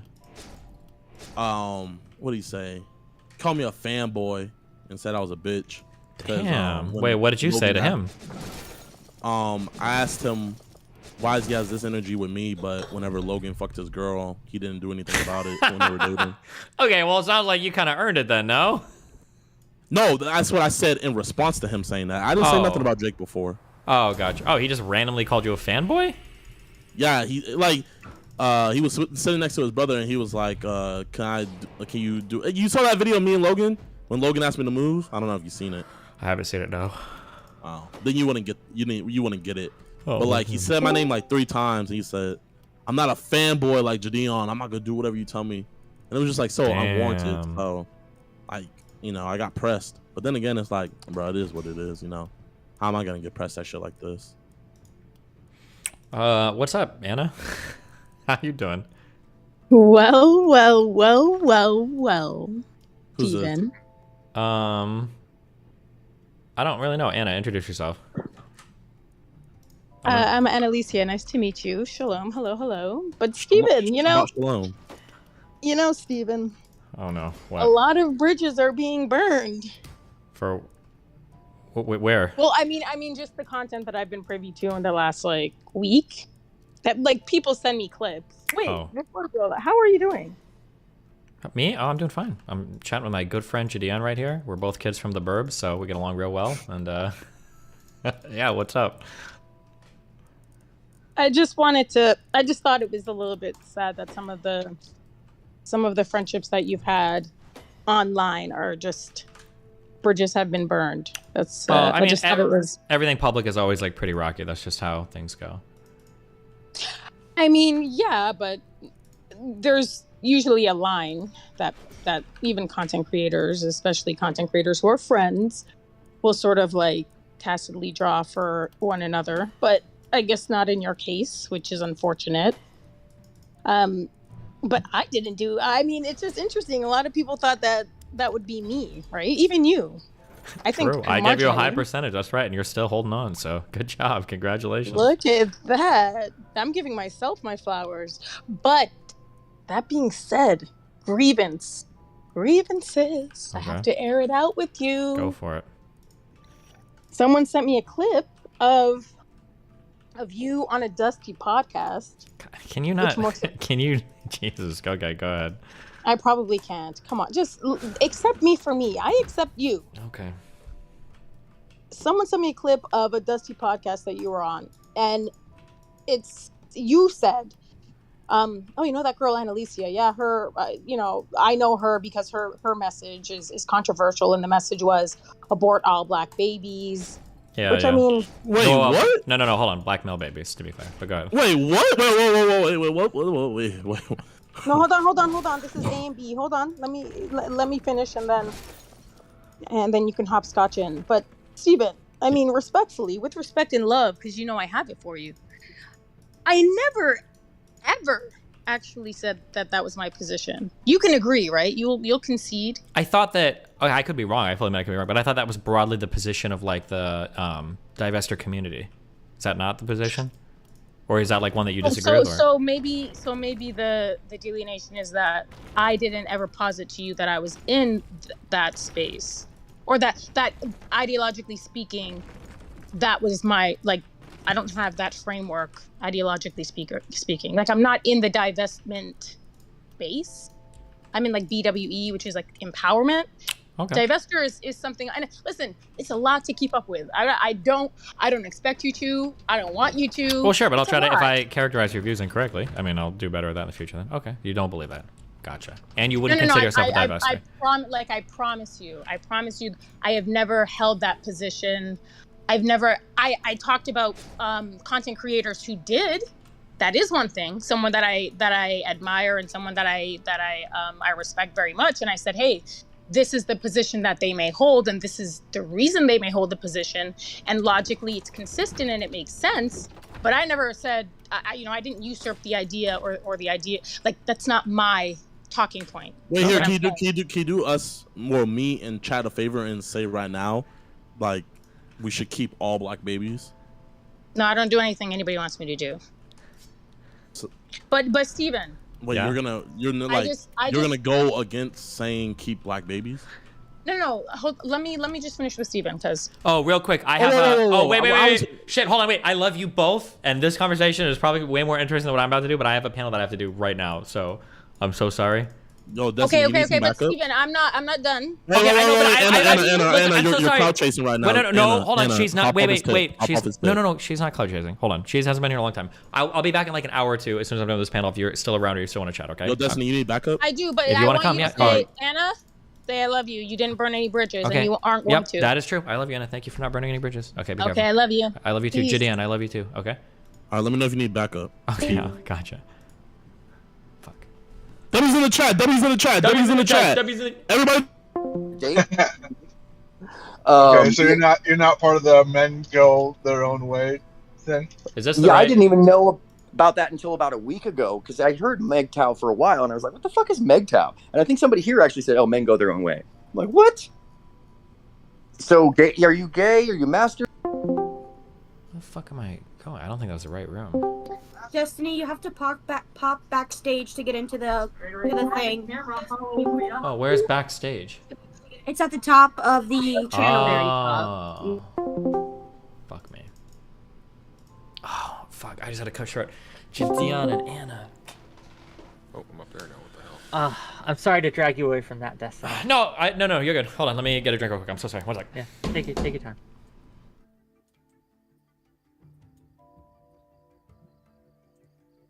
God, I cannot get this to fucking fit. Okay. You're looking good on my end. Oh no, I know it's on my end. Okay. We're still competing, remember? I need to have a better presentation. Plus, I've got the border on my side, so I'm the main character. There we go. Once Destiny gets back, I'll open this up, give us our opening spiel, and we'll just get into it. No opening statements tonight. I do have a question to start us off. I have been bouncing around ideas, right, of what I wanted to ask initially, and I think I've landed on something that would be interesting, right? But I guess we'll see when we go into it. As always, if you have trouble getting in, let me see your hand. I will be jumping in with questions and thoughts of my own time to time. How's everyone's audio, gang? Can everyone hear everything fine? Sounds good to me. I'm talking to the audience specifically. I want to know if they can hear you fine. Okay, fine. I see how it is. It's all about Whick's audience. Okay, great. I'm sorry I cucked your content, gang. They're complaining in my chat that we cucked the content of the year. But you know what? This will be content too, and it'll be interesting in a different way. It's not the same sort of drama, but we'll get into it, I'm sure. Destiny, hello. Welcome. Hello. We ready to start? We all good? Everyone situated? All good. All Gucci. Beautiful. In that case, welcome to yet another episode of Whick TV, a cross-ideological space where people can come together from different walks of life to talk. And if Gideon wanted in on this, he's allowed to be in on this. I think he'd make an interesting thing, but I don't know if he does. Let me start by apologizing. Iona fell ill. She was initially supposed to be here and talking to us. But she messaged me about 2 hours ago that she wasn't going to be able to make it. She had a huge migraine and just could not attend. Wait, So who I is this apologize. person? Iona Italia, she's the chief editor of Aereo magazine. She's written for Quillette. She The dodging. Queer Majority. 100%. I'm not buying it. She's been on my show before. She With knew what me? she was getting to, right? So I don't believe it. fair enough, maybe. Regardless, she could have. It could have been a great show, but it'll be a great show because we have Lactoid to replace her. So Lactoid, Yeah. I appreciate you coming in last minute and talking to us. Thank you. And with this, we're going to talk about tech censorship today. I watched a panel with Destiny and Alex Jones at the Minds Fest that he recently did, and I was very disappointed in how that went. And I thought that this was an interesting enough topic that we could talk about it in a more productive manner. And so I've gathered a team, gang, to discuss this, and we'll see how it goes. And I guess I'd just ask, first of all, straight up, is Twitter and other social media companies, right? Have they become the de facto town square? What do we think? Are we going around in circles, or is this just a free for all? Up to you. Anyone wants to jump in, go ahead. Well, my immediate after you. My opinion, I think, is that the totality of like the 3 or 4 big social media companies has become like the town square, and they seem to be kind of lockstep in terms of moderation policies. So like Facebook, Twitter, YouTube, and TikTok, I guess, like those 4 would probably be like, this is like the new town square. Everyone agree with that? I don't. Okay. The first thing that occurs to me is that you say, has it become the new town square? And when I think about, there's 2 angles that I would take issue with that statement. The first is that, has it become the new town square from what?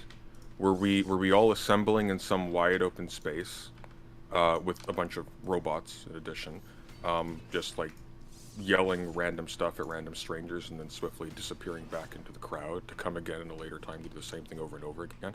That's not typically what we have in mind when we think of the town square. Could I enter something there, just as a quick thing? I think didn't that actually used to be the case, that there were like people like screaming on corners and shouting and like holding pamphlets and doing stuff? No, like town hall meetings were very disorderly. The issue that I'm bringing up is not the chaoticness of the actual thing itself. The point is that there's an interminability and a kind of unenclosedness to Twitter and to social media that a town square lacks. Like, among other things, which town? Right? Like, we're not talking about a community somewhere deliberating about like public action. We're talking about randos from across different borders, sometimes, once again, like not even actual people, just throwing things. And at no point does this culminate in deliberation or an actual increase in public knowledge. Maybe sometimes it does, but it's not fulfilling the function in a liberal society that I think the town square analogy is supposed to is trying to put its finger on. It's more of like a national town square, right? So and I think this is especially true when public congregations get banned, perhaps like let's say during a pandemic, where the only option you really have is to congregate online. And just like in the regular town square, you have people who, say stupid things, raise their hand, yell, and you have people who are, standing off on the side, maybe having more intricate conversations. I don't, just because one happens to be like a more physical place as opposed to like an electronic place, I don't think that really detracts from the spirit of when we call it a town square, right? It is supposed to be a place for discussion, right? A place for ideas to be exchanged. I don't want to monopolize. May I respond to that quickly? Okay. I don't disagree with you entirely. I think it definitely takes on some of the functions and even monopolizes some of the functions of what we associate with the town square image. But once again, like, that doesn't seem to me to indicate that it fulfills the function of a town square. Perhaps it was the case that we lacked entirely, for a brief period of time, maybe a long period of time, the function of a town square from like public discourse. And then as a result of social media, certain aspects of that were brought back in a potentially toxic and dangerous way. Maybe we should ask ourselves then, what is the function of a town square? And then we can figure out if it satisfies that or not. So we're all working on the same definition. Well, I think for myself, the function of a town square is a forum where members of a discrete community can come together and address their respective issues decisions that affect the whole of the community, and they can weigh in, and then decision can be reached about how these things are going to be addressed, and then people disperse and go back. Is it that deep? Like, as I understood it, historically, a town square is just where people gathered and talked about shit, right? It usually wasn't a formal issue, right? Like, they would get up in their soapbox and maybe discuss issues of the day. But this concept goes back a long ways, right? And you're right about the discrete community. It was localized by dint of it had to be, right? They didn't have any other ways of long distance communication, but like. It was never really so formal, and different areas had different mores and different norms surrounding it. But yeah, as I understood it, at least, the town square was simply a place where people gathered to talk about what they thought, right, and discuss issues of the day. Well, a town square was a marketplace, so I'm collapsing two things together. So the value of a town square, why we care about that particular thing, is not because there's some intrinsic value of one random person getting up in a box and screaming to a crowd. That person could be ignored and nothing could happen as a result. That happens in a lot of different places. However, if you have a robust community where people are engaging with each other on their day-to-day as they're passing through their places of work and places of purchase and places of leisure and so on and so forth, you end up with a situation, at least in the ideal scenario, where the things that people are belting out to the crowd are also addressed by members of the crowd in a way where there's some commensurateness between the person speaking and the crowd that's responding to them.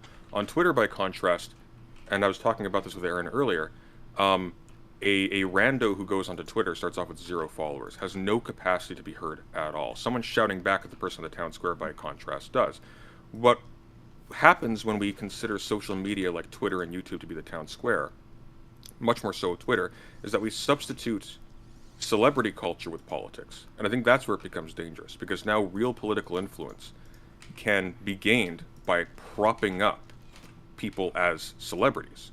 Donald Trump or some other major figure has the poor judgment to respond to somebody. That person now becomes a major player. That's actually a really dangerous set of dynamics, I think. And it's not discreet to any particular community, so it doesn't seem like it actually culminates in any kind of decision. If anything, it arrests. Right, and what is the equivalent of like a counter protest, like a online in a town square? Unless if you're going to say that like the example that Sunday and I talked about was Richard Spencer. If I'm trying to counter protest what Richard Spencer is using his social media platform to do on Twitter, is that like a like a ratio? Is that supposed to be the equivalent of like countering them? Quote tweets, and like retweets and giving your argument. Yeah, posting furry porn underneath. Like, I've seen people do a lot of weird things when it comes online. For one interesting form of a digital protest, actually, it's not exactly the same thing, but when that was it Texas opened up their lines to like report people for being trans or something, or was that Florida or Minnesota or something? That happened, and then a bunch of people like did a bunch of fake phone calls and got the phone call line shut down. Right? There's ways to like protest people online, I think, and even on Twitter by whether it's ratios or posting images or retweeting or quote tweeting people, whatever. Right? Oh, it was abortion for Texas. Right? Sorry. I mean, hashtag seems to be like that's the whole thing. That there's a reason why like they trend. There are ways to reply. Oh, sorry, go on. No, so continue. But I asked that question to ask others, and I'm curious. But continue with your thought. Yeah, there are certainly ways in which individuals, even with no following whatsoever, can technically respond.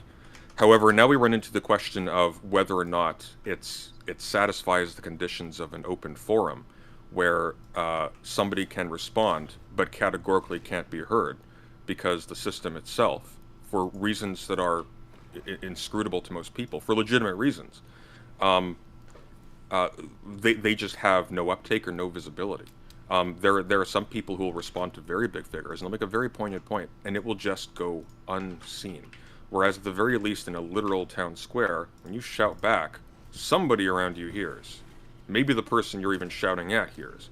That is not the case. Do you not think they had like Twitter, celebrity status back then too, though? Like if the town mayor or Socrates, right, walked in, obviously people were going to defer to them much more so than strangers, right? Oh, of course. Like, no, the issue I'm pinpointing isn't that celebrities and important officials and whatnot will always have an advantage in any public space. Obviously they do. They are better known, whatever.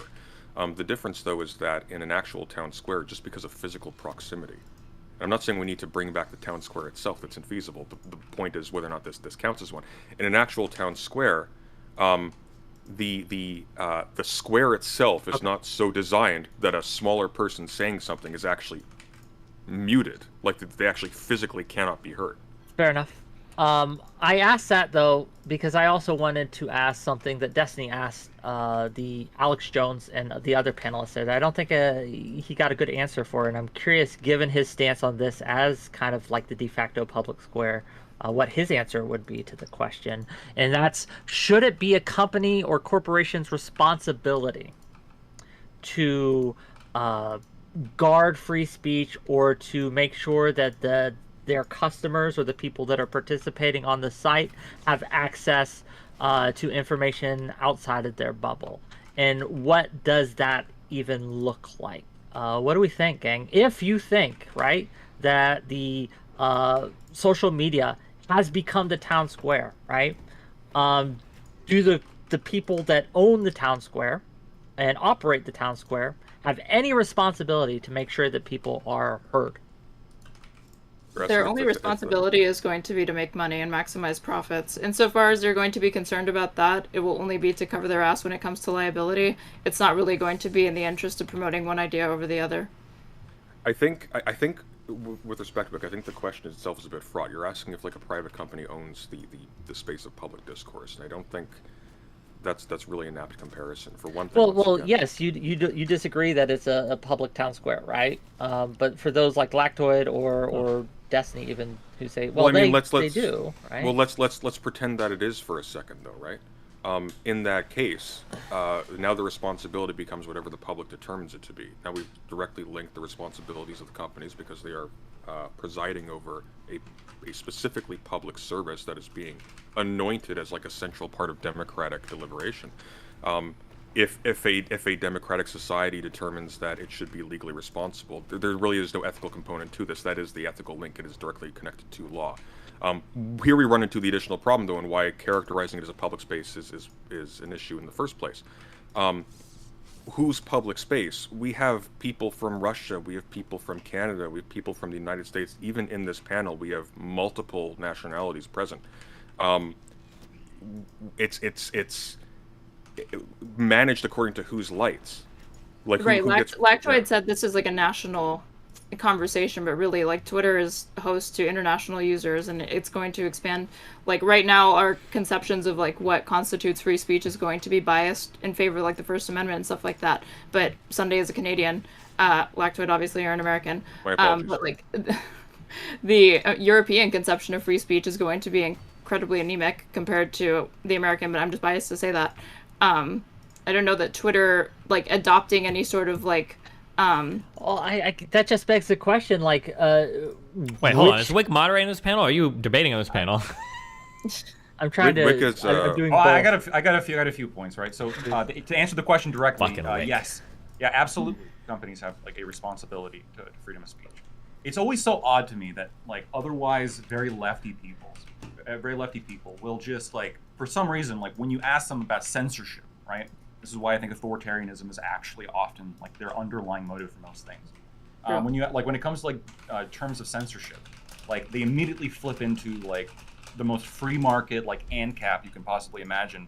Well, no, they're just there to make profit. We can't even criticize them, right? We shouldn't even be able to like come together and say, well, no, like fuck you, like you were managing freedom of speech in this country and you're basically reducing it and eating away at it and eating away at the spirit of what it was intended to do.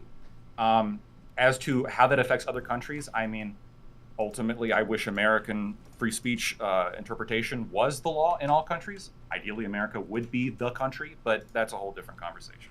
I feel like the other countries thing is kind of a red herring. Like, who cares how other countries manage it? We should probably manage it according to U.S. standards, right? And then you would do whatever compliance you need to exist as a service in those countries. But, like, we have our standards here. Like, if one country said it was okay to have child porn, we wouldn't be like, oh, well, we need to make sure that Twitter like works for them in the United States. We would moderate in the United States based on whatever we think our U.S. values ought to be. Sure, but its function as a public space, though, is not dependent on the place in which its head offices are situated or where it's. Well, it kind of is, yeah. I would expect like a company that's situated in Britain to operate under British values. That'd be my guess. I'm not disagreeing with that. But what I'm saying though is that the argument that it fulfills the role of a public square, that is satisfied regardless of whether or not the company itself is situated legally in the United States or elsewhere. For example, it fulfills the same function in Canada as it does in the United States. It fulfills the same function in the UK. Oh, sure, it can, but it's a fundamentally different question for them as Canadians because they're using a US-based company for their town square, which is kind of weird. That would be a weirder question, but that'd be for them to answer, I guess. Or they could pass laws if they feel like they want to see reform or change, like from a legal process. But well, yes, but I don't think Lactoid's argument would change if, for example, Twitter was located in Canada or the UK. Lactoid, would it change? I mean, He's from here. like We can ask him. From like a legal perspective, yeah, I guess it would change because it would be domiciled in a different country and it would have different rules apply to it. But well, like, exactly. You're not talking about the legal perspective. I'm not talking about that, right? I'm talking about well, I think even from an ethical responsibility, even from a moral responsibility would change. If Facebook passed a law saying that women needed to cover, or not a law, I'm sorry. If Facebook passed a rule saying that in every picture of a female, the female needed to wear the hijab, right? And males needed to accompany them in public in all public pictures. Obviously, I would protest the fuck out of this. This is crazy, okay? But if somebody made like a Muhammad book or something, and it was like from fucking Saudi Arabia, and it was popular online, and that was their rule, it's like, okay, well, I mean, it's Saudi Arabia's like social media. If they want to have this fucking rule on their shit, I mean, it makes sense. It's like, I'm not about to tell them, you need to go change your platform to comport with my American values. That wouldn't make any sense. So I think that the company headquarters and like where the company comes from is actually kind of important, I think, to the ethical question of how they ought to function. It does. I just don't think it touches on the public square question. I'm not disagreeing with anything that you're saying. Oh, I think it kind of does too, because like if the public square is owned by a foreign company, it's not a public square then. It's owned by a company, which is. Well, but we're begging the question. That's exactly what the point is. Is so, the public square now owned by a totalitarian country? Is that really like a public free square? I don't really think so. Like well, Saudi Arabia? Maybe, but isn't that kind of what we're at right now? Because Facebook and YouTube and all these things are in a way totalitarian. They don't answer to constituents; they answer to shareholders, right? Well, this is part of the problem. Should they? Well, on that, let me ask: should they? Should the government protect people's right to, if quote unquote right, to be on social media and to have a voice on social media, such as. Are you asking if we have a constitutional right to a Twitter account? I'm asking if they should. If you should have the, since you do, in America at least, have the right to freedom of speech, and the government does protect you, right, to be able to have your right of freedom of speech in a public space, right? If you were in a public space passing out pamphlets for your stupid ass belief system, no one can come and stop you from doing that, right? Not the government, not other people, etc. The government will protect you. Should they not do so in social media as well? I think if major politicians like Joe Biden and Donald Trump are tweeting out a good portion of their messages, maybe. I loathe being on the side of Lactoid in this, but unfortunately, if we're in a situation which like these spaces are monopolizing over a specific type of political discourse that's very effective, whether or not I think that that's a good thing, I think you would need very strong reasons for excluding people from that.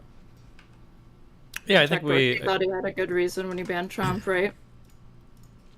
Like it is like on what do you mean? To ban Trump? Are you talking about? Oh, no, I'm saying Jack Dorsey single-handedly thought that he had a compelling reason to ban, a world leader at the time from his platform.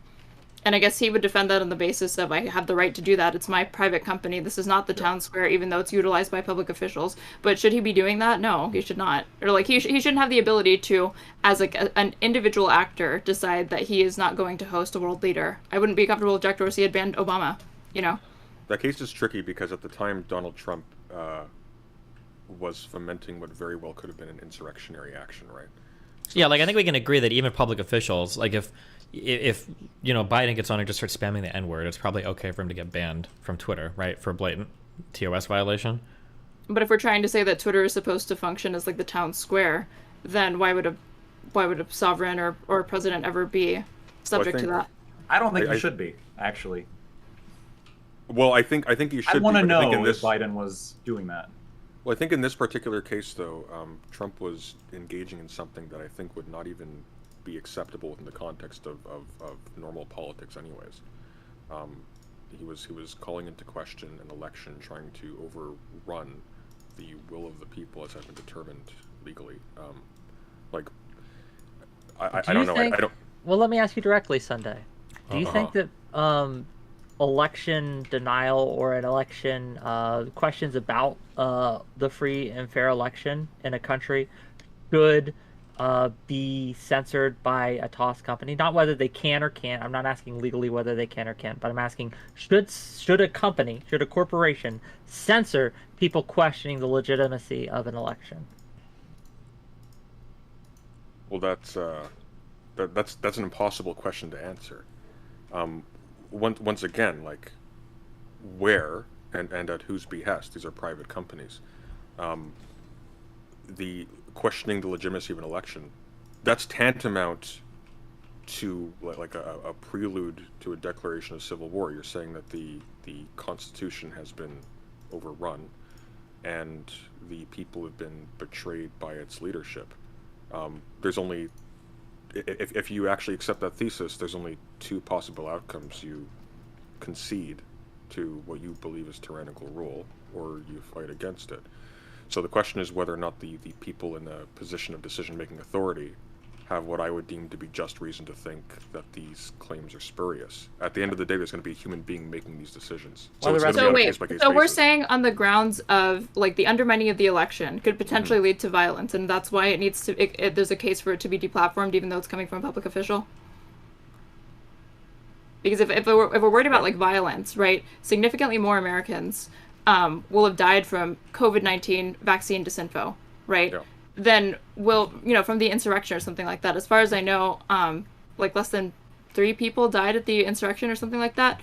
If it were a murderer or something like that, this would be cut and dry.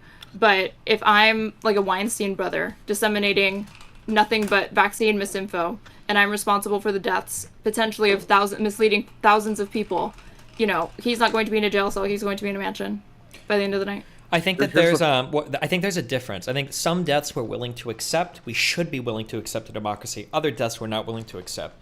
If, as part of our engagement of freedom of speech, some people end up spreading information that causes harm to other people, like we could call it stochastic terrorism if we want, that's a form of freedom of speech. That's a negative repercussion of freedom of speech that we accept as part of having the right to freedom of speech. So the COVID misinformation or anything else, we accept that. That's a cost of freedom of speech. However, a direct call to violence, we don't consider that freedom of speech. That's not a cost we're willing to bear. For somebody saying we should go out and kill all black people, like any deaths associated with that are too much because that type of speech has no value. We don't value that whatsoever. But we do value the ability to speak freely about things that other people might consider harmful, even if those things at the end of the day do manifest in some real harm. It's a directive speech, not like an informative or inquisitive speech, right? That's the difference. And that's well, no, not just directive, to be clear, because somebody could direct you not to get vaccinated, right? Technically. They can also direct you not to get vaccinated using implicature, not a direct statement that somebody can clearly point to and say, hey, this unequivocally means this sentence in all cases. Like, it's always going to be subject to interpretation, or in many cases will be subject to interpretation. I think potentially that's different. I think if you tell like somebody on the internet you should not get vaccinated or you should get vaccinated, like I think that speech is much more on the table to get regulated than like talking about what you think the efficacy of COVID vaccines are, right? One is like a direct call to something. You're not like having a discussion about the merits of it or like the underlying truth value, which is like ultimately the point of this. The first part though is like the discussion of truth. And you don't think you should be able to like tell somebody like, hey, I think you should get vaccinated, or hey, I don't think you should get vaccinated? I don't think that, obviously some calls to action like aren't bad enough to where like imminent violence under different tests that I would consider them to be like those specific phrases to be banned. But I think that like the only like category of speech that I'm like willing to go after is going to be like not like truth-seeking kind of like inquisitive speech, but more like go do this, or let's all get together and do this, right? One is directly, I think one's completely different than the other. So what if some very moneyed and well organized actors flood the online space with misleadingly phrased questions that tend towards a specific interpretation? Like Purdue. Asking questions about like the efficacy of vaccines. Has this actually been adequately researched? And the direct implication, the read that most reasonable people who are otherwise uninformed will take from this is, I should probably hold off a little bit. And now you actually have a real public danger that's not just confined to one nationality. Now you have a real public danger where a bunch of people are suddenly holding off on the vaccine. The disease, meanwhile, is spreading. And like you see how immediately bring this up to climate change as well. Same deal. You end up with an interminable kind of arrest of action and address of serious issues with a very short time scale. Like that's a problem. Yeah, Lactoid, is the threshold for you is that it has to be explicit and that anything short of that could not reasonably be interpreted as a true call to action?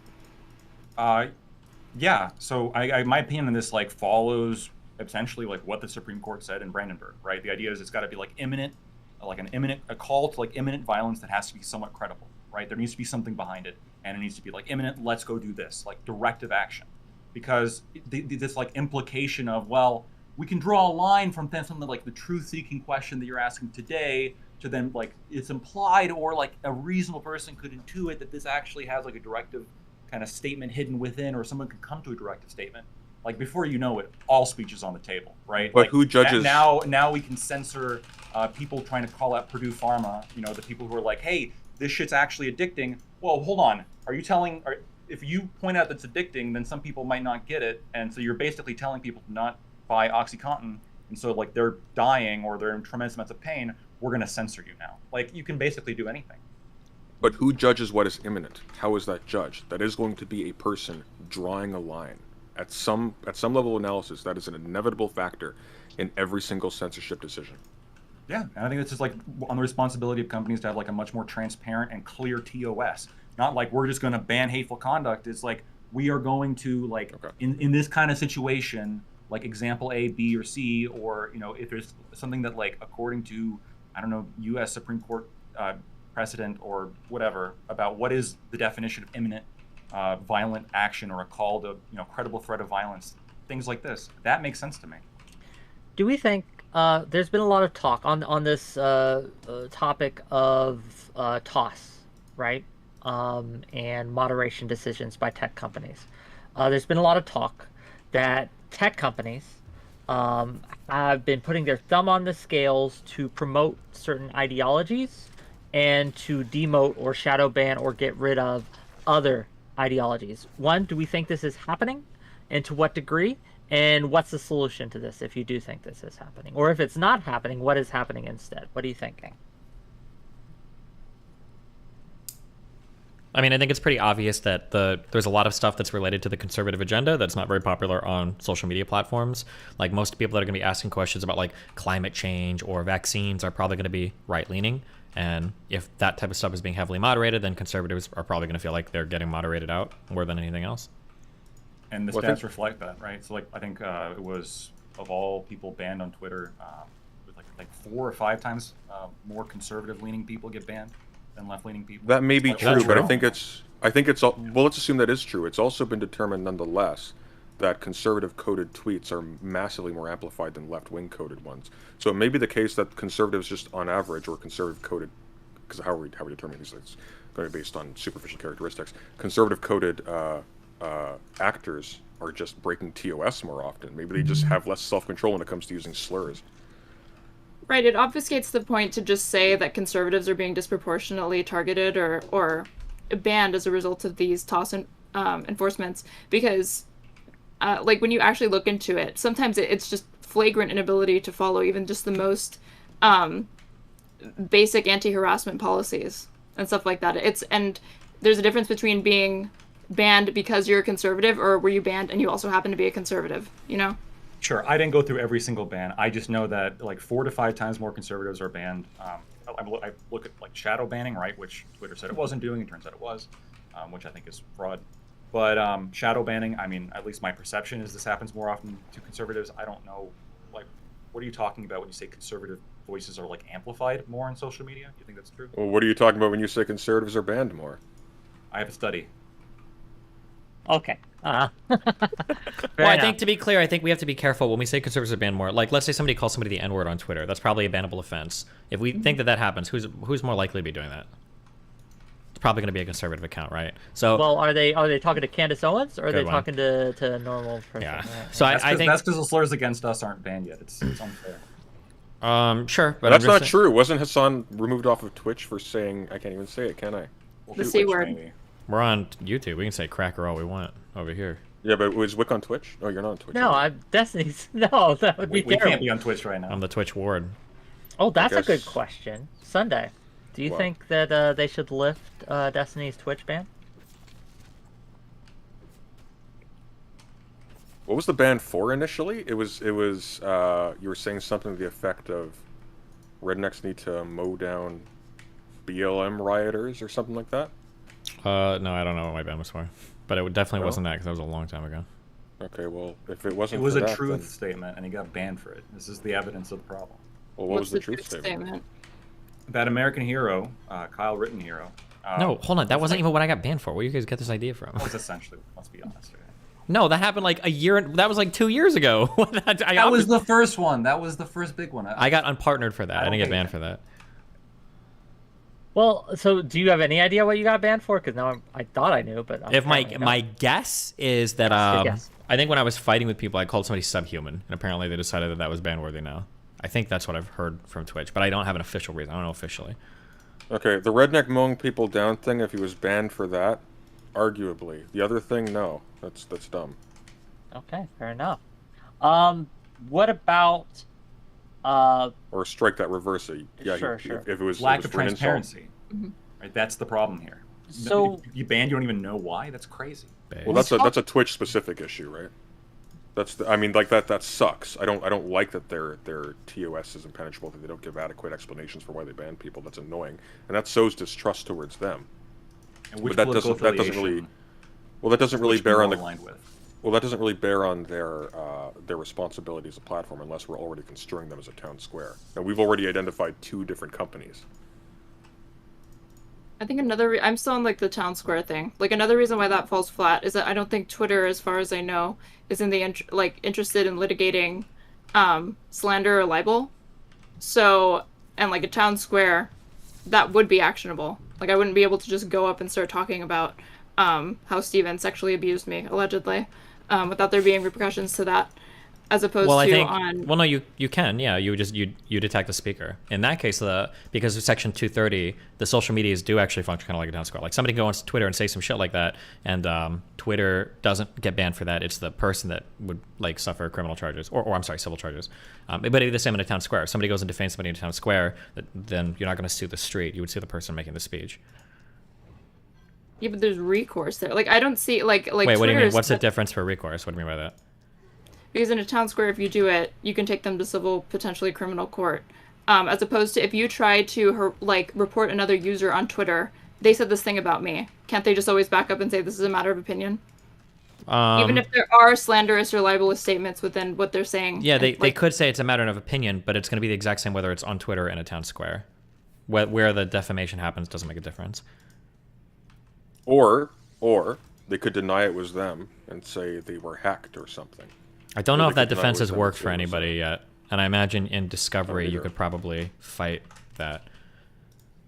Yeah, I'm not sure the specifics of how a legal case would go about in the differences between a legal case brought online versus brought in person. I'd imagine they'd still have the same standards of evidence needed to convict.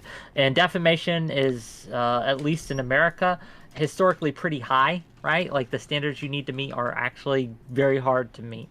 And Well, it becomes that's not necessarily true. Especially for public figures. Yeah, for public figures the standards are very high, but for a private citizen, not necessarily that high. I don't think. What's the threshold for being a public versus a private citizen, though? Yeah, I'm not sure the difference here. Something you fight about in front of a jury, or you'd have to convince a judge, probably. I guess. Yeah. Yeah, the lines here are He's not, researched like, this one. The lines here are not definitive, but even among like non-public figures, defamation cases are comparably difficult to win compared to other forms of injury, because it's like one of the civil cases that you have to prove some kind of like malintent. Well, that's only for public figures. That's what makes it hard for public figures. I don't believe you have to prove malintent for just a normal citizen. I think you have to prove some level of malintent, because if the person's like under a reasonable expectation that this is the truth about this other person, and they say it, but it turns out that they're wrong, and they're like, oh, sorry, I guess I was wrong. Like I had reasonable belief to believe it, though. I mean, if that's the standard for defamation. Yeah, Well, but no, I think that- the difference well, is for big because malice- for a reasonable, like, why are you making these claims publicly about a person if they're not like a public figure and if it's not like a newsworthy thing?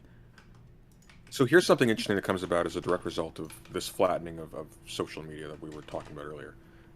If someone like Donald Trump highlights a small account, slanders them, and by so doing increases their profile by orders of magnitude, and then somebody else piles in on that person, is that person therefore being criticized as a public figure? I think that'd be a really hard sell. The difficult part is, yeah, like when it comes to a lot of this is case law, a lot of this is jurisdiction dependent, and a lot of this is going to be defining the exact lines. It's just going to be, there's no real clear answer here as to like what's a public figure, who's acting in the course of a public figure, like what level of like malintent you have to show. I think as far as the law is concerned, isn't just, malice is not going to have anything to do with like disliking somebody or ill will. I think it's the only two things that you have to demonstrate is that the person knew that it was false, or they were acting with like a reckless disregard for whether or not the statement was even true. Let me ask you this. Wait, hold on, is Lactoid, are you like a lawyer or a law student guy? I'm a civil litigation attorney. I've been practicing for like 2 Oh years. shit, okay, well then you'll know anything more than me, okay? My understanding was what you're talking about for malintent, I thought that was, it falls under the actual malice standard set by the New York Times v. Sullivan case, but that only applies to public figures. So like publishing incorrect information about a private citizen, I thought that could get you in trouble for defamation. You don't have to prove that they were acting with malice if it's not a public person, because for private citizens, the standards for defamation are way, way, way lower. That was my understanding. To avoid the chilling effect of publishing wrong information about like public figures, essentially. Well, let me ask you this. Well, wait, let him explain. If he's a law student, let him explain it. Yeah. So I guess I probably misspoke. So let me explain a little bit. So when I'm talking about malintent, are you guys familiar with the like concept of like negligence? This idea of like you have this like obligation to somebody, and like you violate that obligation. Right? Yeah. And so like you have an obligation to somebody to like if you say something about somebody that is like wrong, that is wrong, and that is like going to cause damages, and you do so negligently, right? I mean, technically that's going to be the standard for a private citizen. Now, this is again more of like a just experience thing of, it just seems like in order to win those, like you have to show some kind of, there's some kind of like hidden agenda, right? There was some kind of malintent. Because otherwise, how do you show negligence, right? How do you show that they were acting? Because if they were given information that you need malintent for negligence. That doesn't sound right. Wait, for negligence, you would just have to demonstrate that the person was not employing a reasonable level of scrutiny or care when they were publishing or making the statement.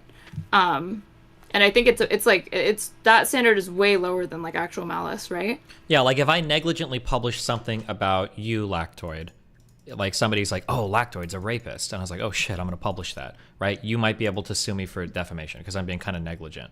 But if somebody gives me that information about a public figure, right? We'll say Whick, massively popular panel host, and I publish it, I have to actually meet a higher standard there to be sued for defamation. You'd have to show not only did you know it was wrong, you were like grossly negligent or malicious in your publishing the information.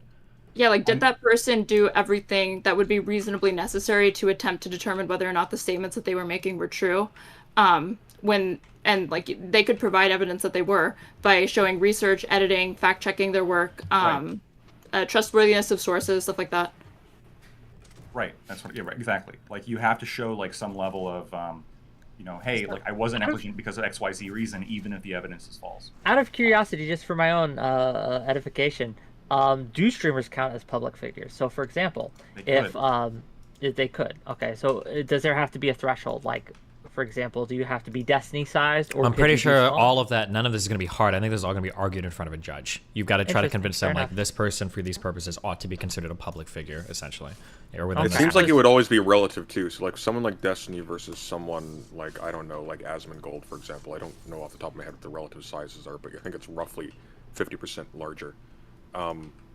Like, would Destiny be considered a public figure in the light of a suit against that figure? I guess what I'm asking specifically is if someone were to read like the Destiny report that Mr. Girl released, or see some of Lav's accusations, and then spread that, believing what they read, believing what they heard, right, and saying, oh wow, Destiny did this, and started talking and just spreading it to all corners, would they be liable under the law to be considered defaming or because Destiny's kind of a public figure, they wouldn't really be able to be targeted that way? I'm just curious. My guess would be because that report deals with me utilizing a large platform. In that case, I would almost de facto be like a public figure because it's writing a report around a public person using a platform that like reaches a lot of people. That'd be my guess.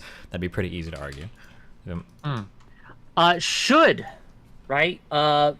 social media companies be enforcing standards to defamation? So if someone is engaged in what could reasonably be assumed to be defamation, should corporate media companies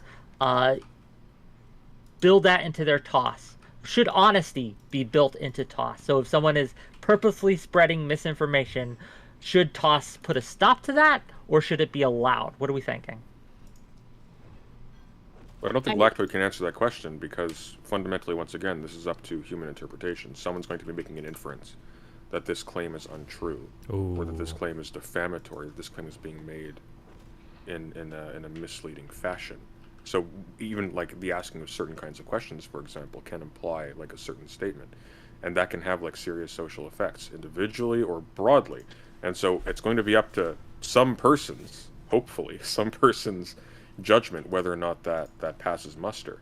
I think in the case where it's been determined by law, I think it's trivial at that point. Like obviously they shouldn't allow that kind of thing to be spread if it's been determined legally to be defamation, but otherwise. You ask the question one more time, Whick? Sure. Should honesty be built into TOS? Should if you are found to be lying about someone or something, be subject to moderation by a social media company? If you're found to be like willingly lying, willfully lying, lying, you knew it was for false. example, right? You knew it was false, but you said that Lactoid is stinky. He has super stinky feet, and you just continually told that lie to one and all, right? Should a corporate media, a social media company say we're gonna pull your account, we're gonna stop you, we're gonna block you? If you can demonstrate that this person was like knew that they were lying, then sure, you have text shown. Yeah. I'm way more sympathetic. I'm way more sympathetic to like that, to like regulation of that stuff and removal of that stuff than I am about somebody genuinely believing that this is like a truth statement and then making that statement and the powers that be don't agree that it's actually the true statement. Wait, well, I don't think social media companies should have anything to do with defamatory claims. That's not, if you want to settle defamatory stuff, then you go, because otherwise, like, what is the burden of research put on social media companies to figure out like if a statement is true or false?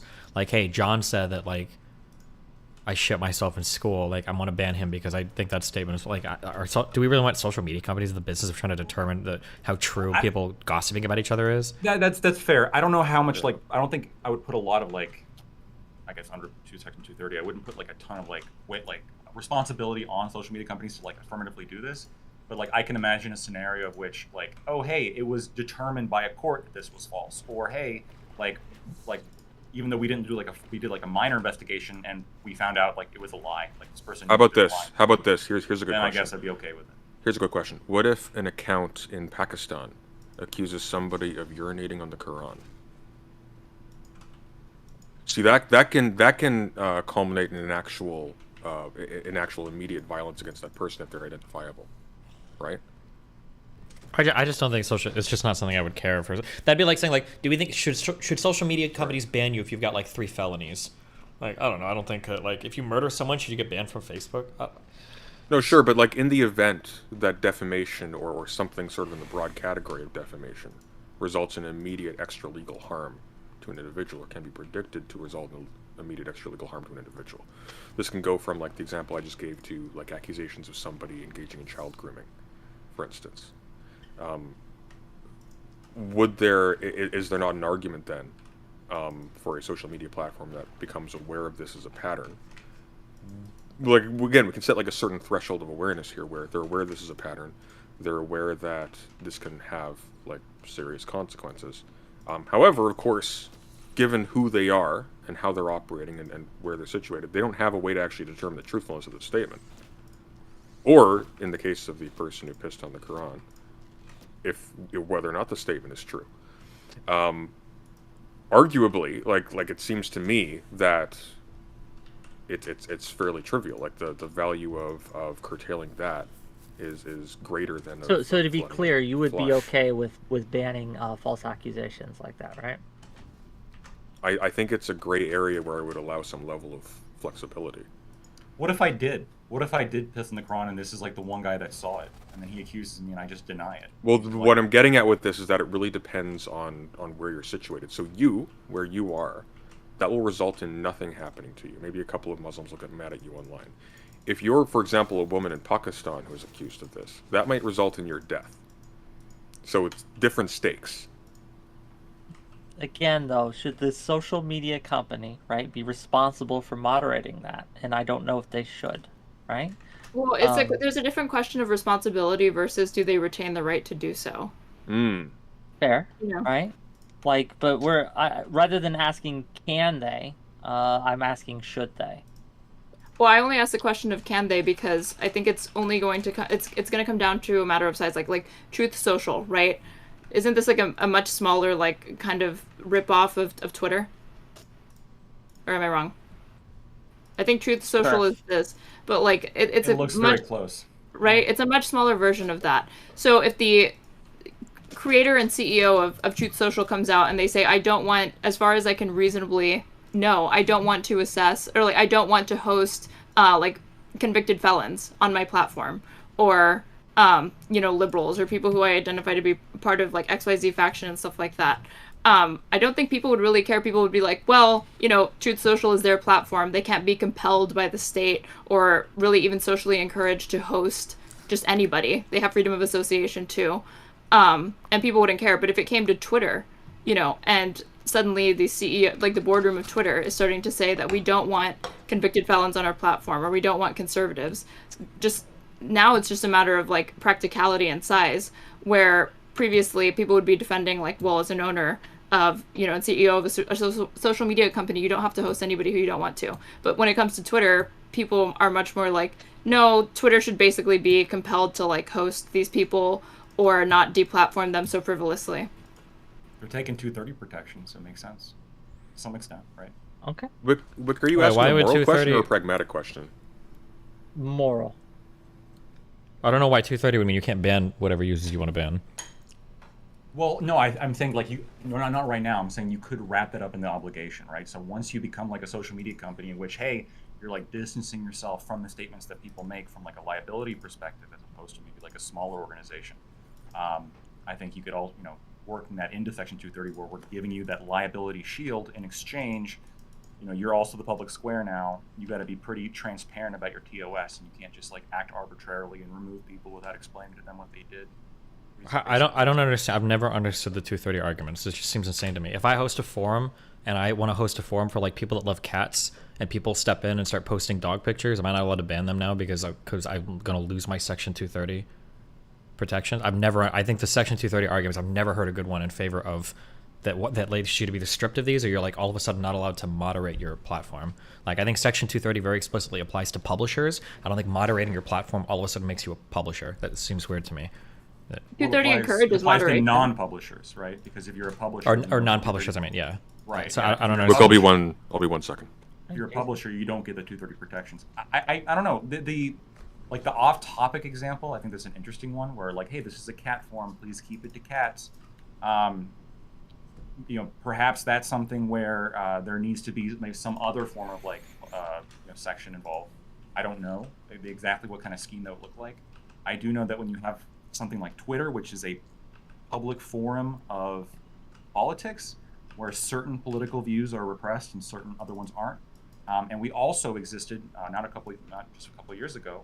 We existed at a time in which like a bunch of public places that a lot of these people would normally congregate was shut down by the government.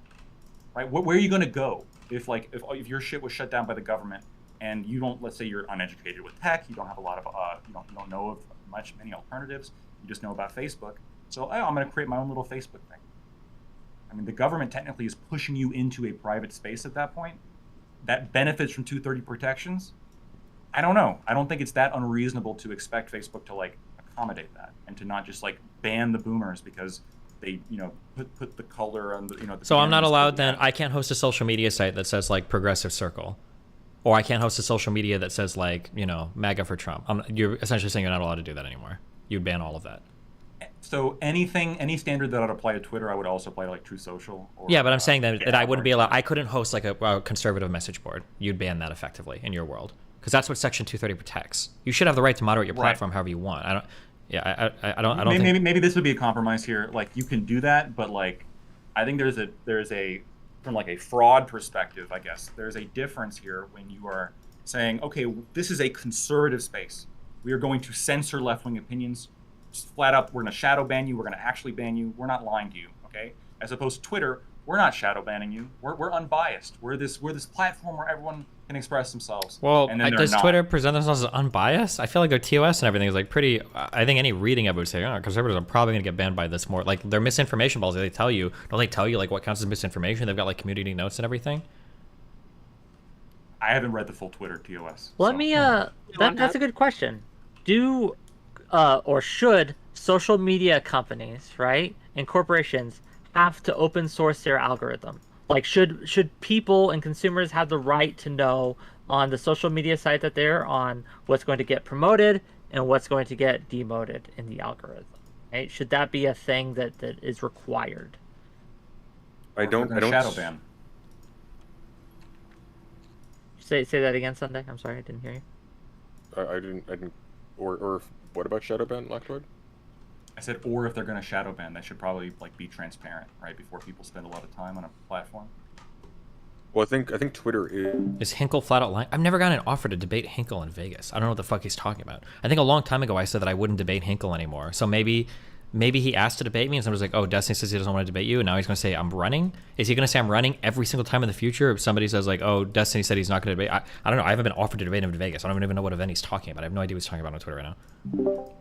What do you think, Sunday? Should companies be required, social media companies specifically, be required to open source their algorithm, or at least to well, I think what you asked initially was, do people have a right to know what their algorithms are? Yes.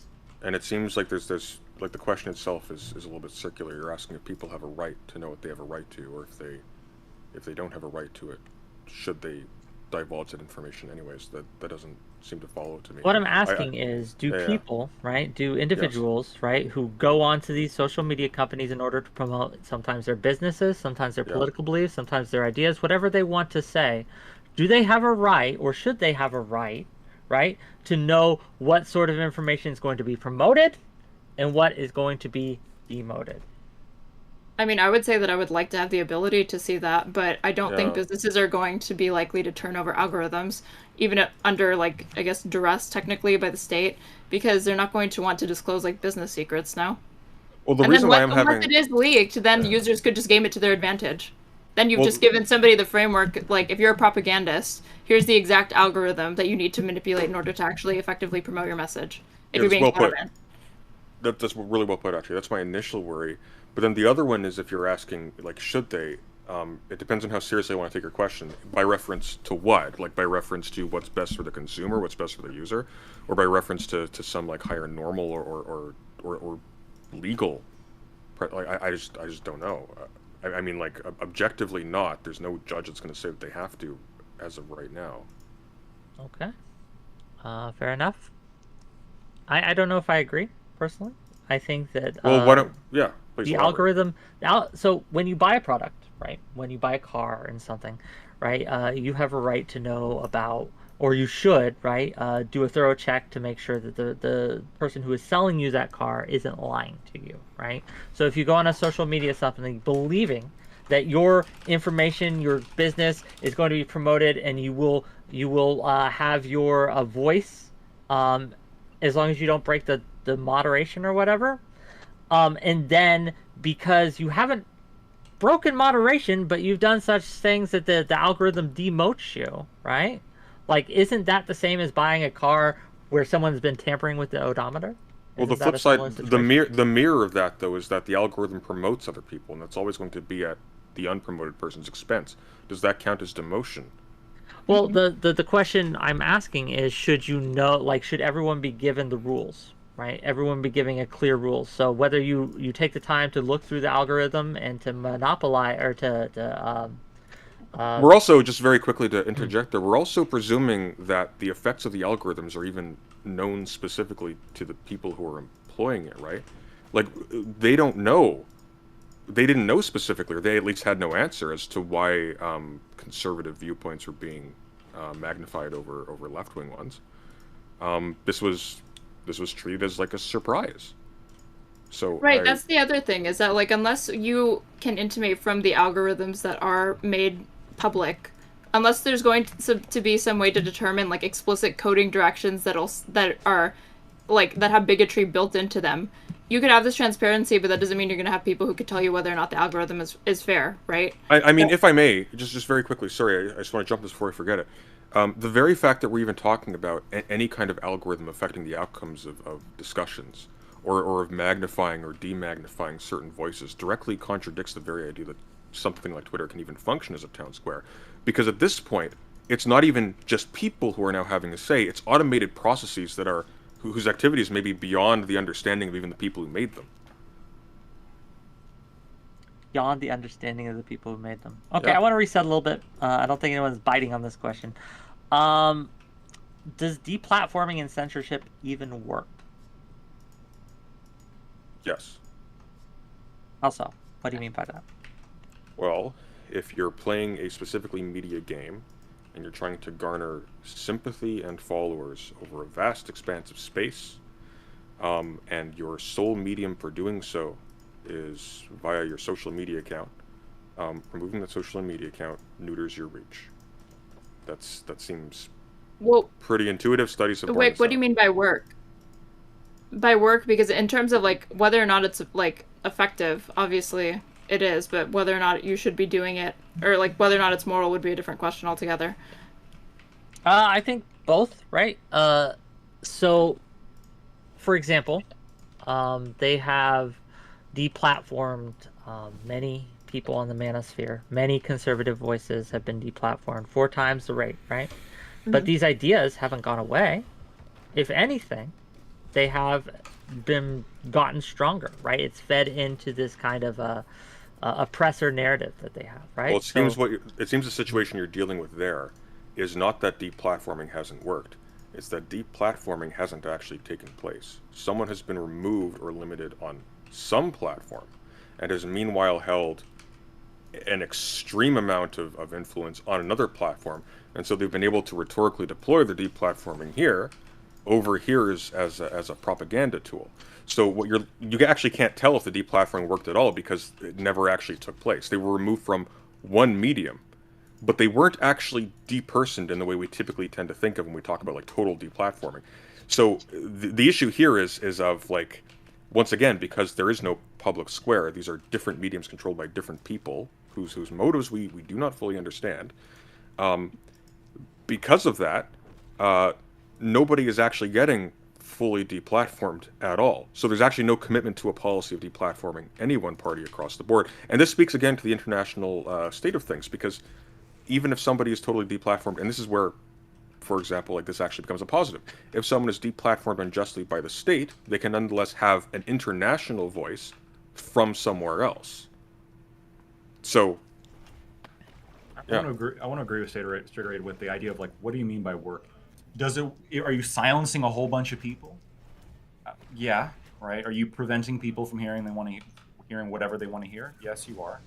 But I think there's like a smaller subset of people who, maybe they're a little bit more engaged. They take a little bit more time to research. They take a little bit more time to like be skeptical, and they find out that like, yeah, you've banned this, and that makes them more skeptical, right? Because when somebody's hiding the ball, at least for me, right, when I'm reading an article and I notice that like paragraph after paragraph they're not saying something, right, that's like the natural implication of what I'm looking for. They're just not saying it, and then I get to the end and it wasn't said at all. Wow. My intuition is that's true. My intuition is that's true because they're not saying it and they don't want to say that, because that truth is counter to the actual intention of the article. And so so I think for like a smaller group of people, it might radicalize them even further, right? So I mean, there are examples of topics where I am incredibly skeptical, primarily because there was so much censorship regarding certain things surrounding certain events that I don't even know if I can talk about on this fucking platform. So. But the censorship is known to you, though. The censorship is like a fact in your world. So they clearly haven't been totally censored, because you're aware of the party that has been censored. You're aware of what they have been saying that they are not allowed to say. Somehow that because has of their reached your ears. inefficiency. Because of their inefficiency, right? Like, oh, like I see somebody like posting some shit, and then all of a sudden tomorrow it's gone. No, and they're exactly. banned. But what I'm saying though is that the social consequences of that, when it's radicalizing people a little bit further, that's directly the consequence of deplatforming not having been carried out.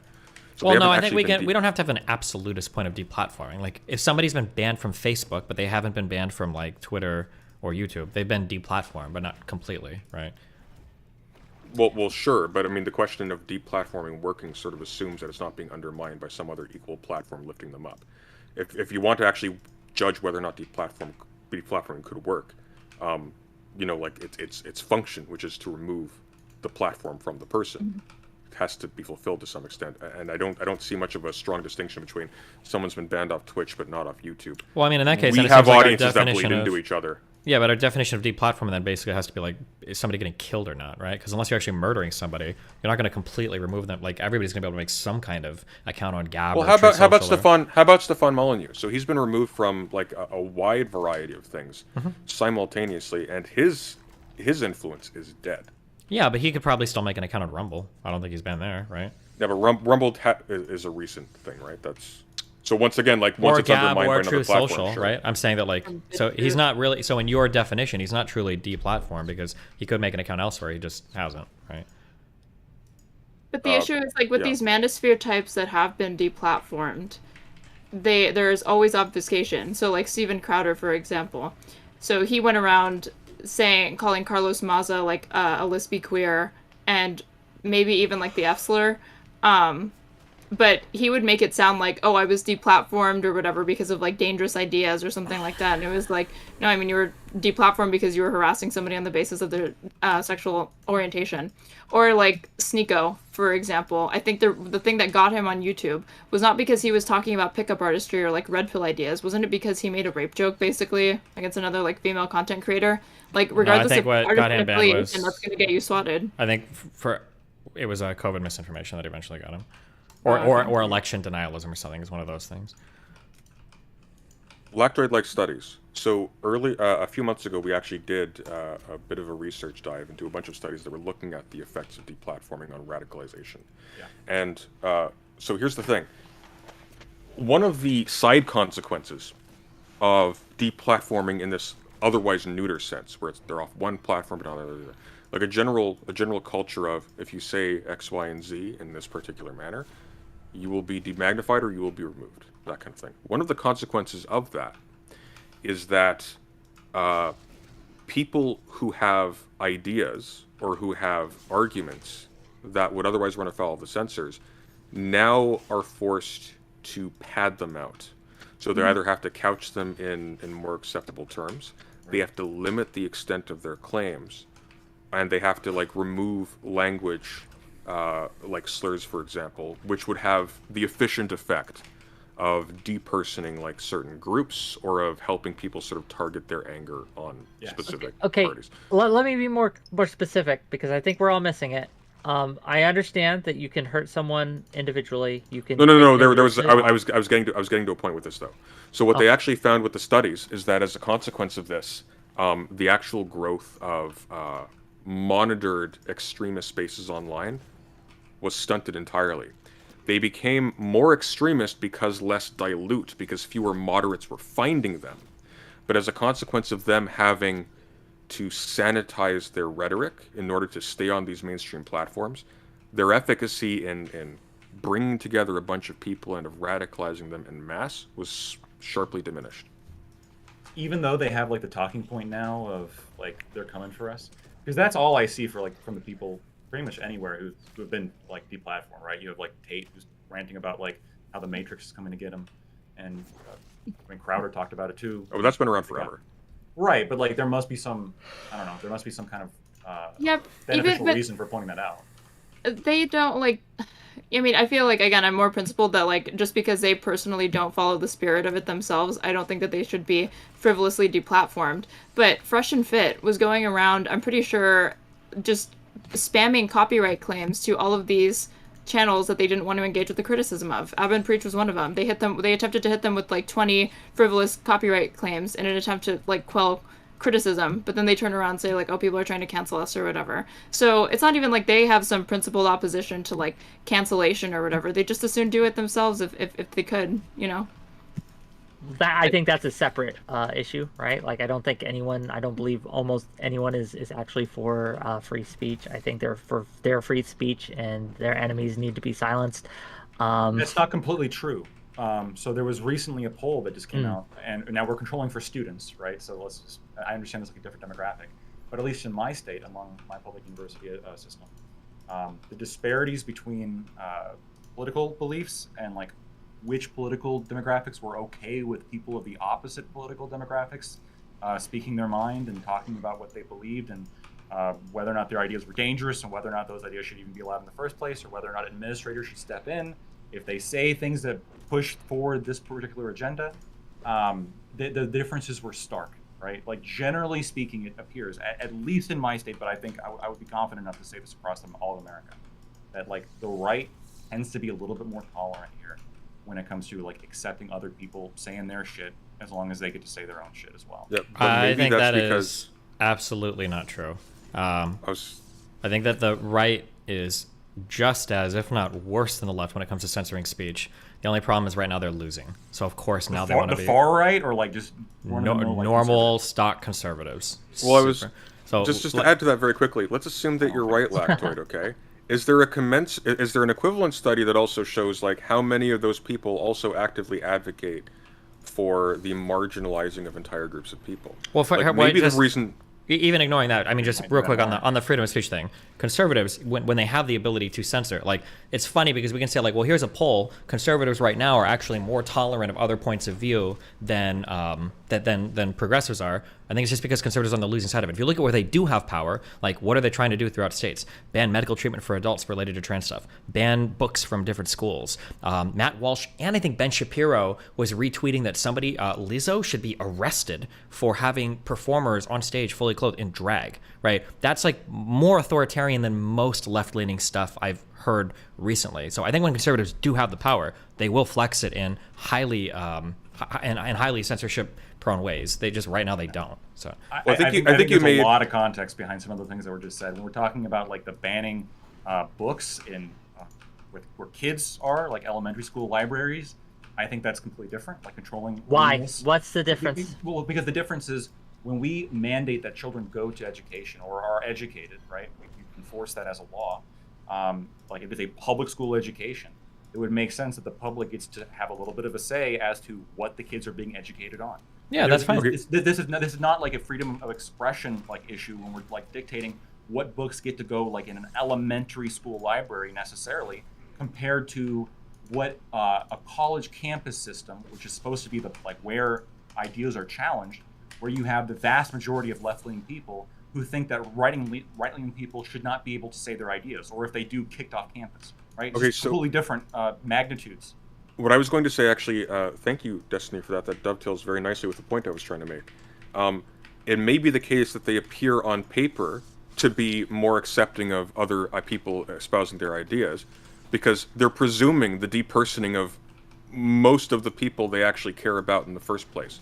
So, once again, they're, as Stephen adequately put, like immediately once in power, their immediate go-to is ban the books, ban discussion of X, Y, and Z, terminate these university departments, and so on and so forth.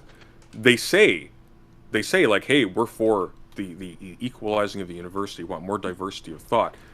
But in practice, that's just because they only view diversity of thought as being between a few liberal professors on campus and Tucker Carlson. No. And conservatives totally dug their own grave with this one, because if you are championing like deregulation, right, the thing that would actually keep more conservatives on social media would be more regulation, would be more of an incentive or compulsion for these private media groups to host them. So, you know, you can't have that one both ways. And then didn't Trump, by executive action, attempt to revoke 230? Right? I know it wasn't enforced. He was threatening it. He was threatening it unless like the social media companies didn't like didn't what he believed to be like be fair, right? Start being Yeah, fair and but like what he equitable. doesn't even they couldn't even enforce it because they didn't know how to go about. Trump what also said he this- wanted to open up libel laws to sue mainstream I know. media. He also tweeted that he Yeah, wanted to put people in jail for or that's revoke fair. their citizenship for burning a flag. So yeah, I don't know. I ban just TikTok. No, I don't dislike like Trump, but I would consider him to be like a little bit further right. I'm just going off of like your run-of-the-mill conservatives compared to like your run-of-the-mill liberals or left-wingers. I don't know. For some reason, lefties don't like to be called liberals because of the classic multiplication. But I think what I see is that yes, there seems to be like a pretty like milquetoast conservative onus on controlling what ideas children get, especially outside of the family unit. I think that's just when we're talking about children, like with most things, that's just fundamentally different when we're talking about expression of one's body or expression of one's mind or expression of any ideas that you want to share with somebody else.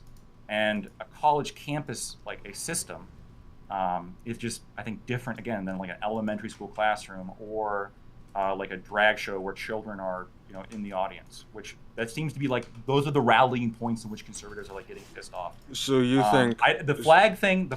By the way, that seems to be like I don't disagree with you that that's a weird fucking like. Despite believing in the First Amendment, I think more strongly and being better on free speech generally, for some reason that fucking issue the conservatives are not as good at. well, and then also so the better on just real quick, I just don't believe it. I don't buy it because it feels like conservatives will start with these things, but they use it as a pretext to always go a little bit further. So, for instance, you say it's just about kids. Okay, fine. Well, then why are states trying to ban hormone treatments for adults? Right? Or people say it's just about kids being exposed to drag. Okay, fine. Well, then why are some states like Texas trying to get the entire state to ban all drag performances, like even without children in the audience? Like, it feels like it's always a pretext to go further, and it feels like, oh, you actually don't care about freedom of speech or even kids. This is just the pretext you're using to start to like insert your anti-free speech ideas.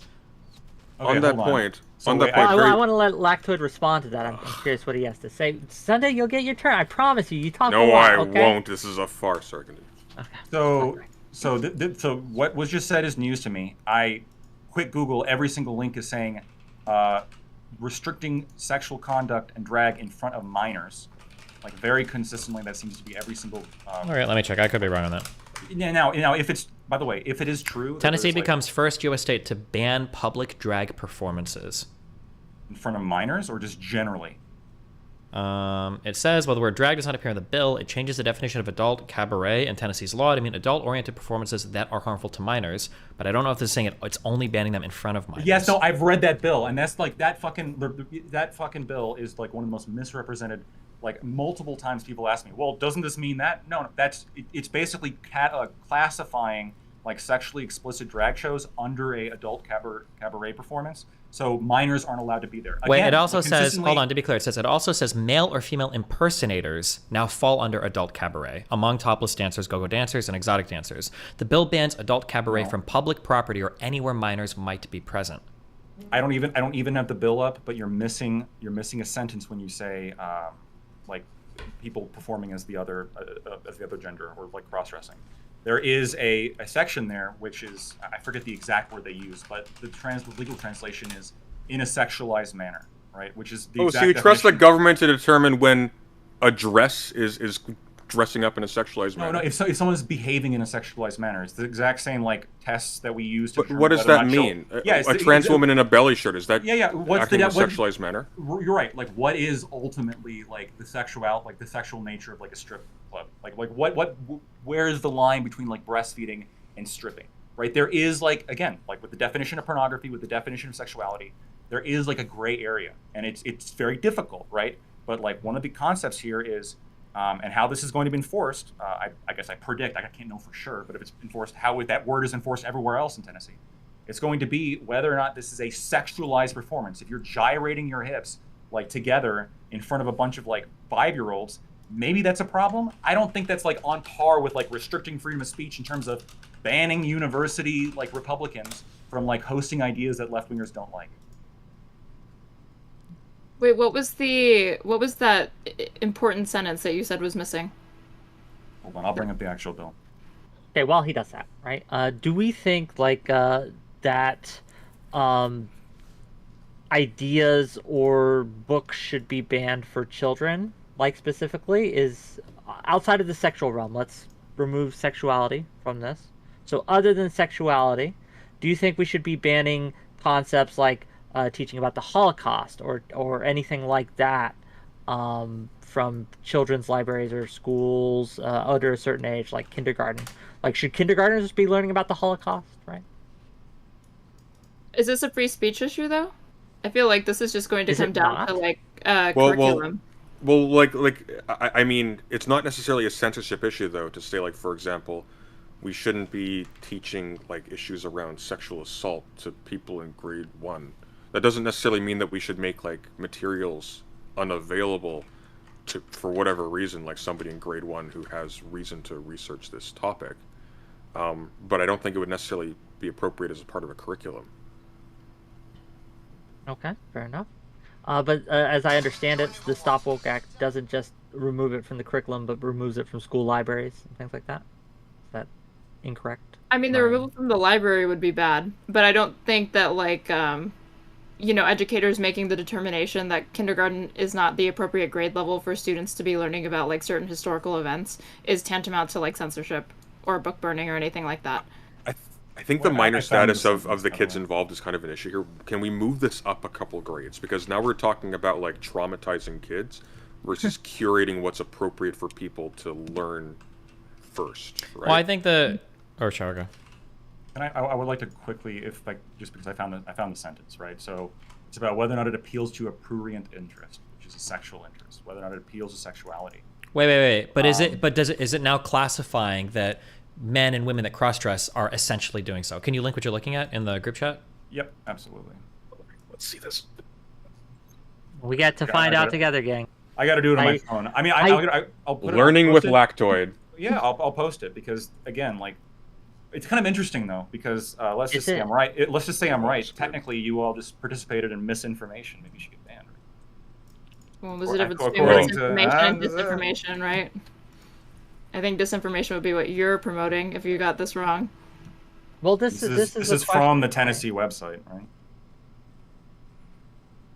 Wait, you didn't make a group chat, or I'm not part of it. Damn, you didn't even invite this guy to the group chat? Ouch. Sorry. I was looking for it. I was like, I had unfortunately, again, Lactoid is the last minute replacement. Who's this Gideon person, by the way? He said he wanted it. No, I think he's just trolling. I don't know why everybody thought he was seriously wanted it. I don't know what he'd have to add to this discussion, but he'd be welcome to do so. I guess while we're getting that up, and I think he just posted it there, let me see if I can't share it with a...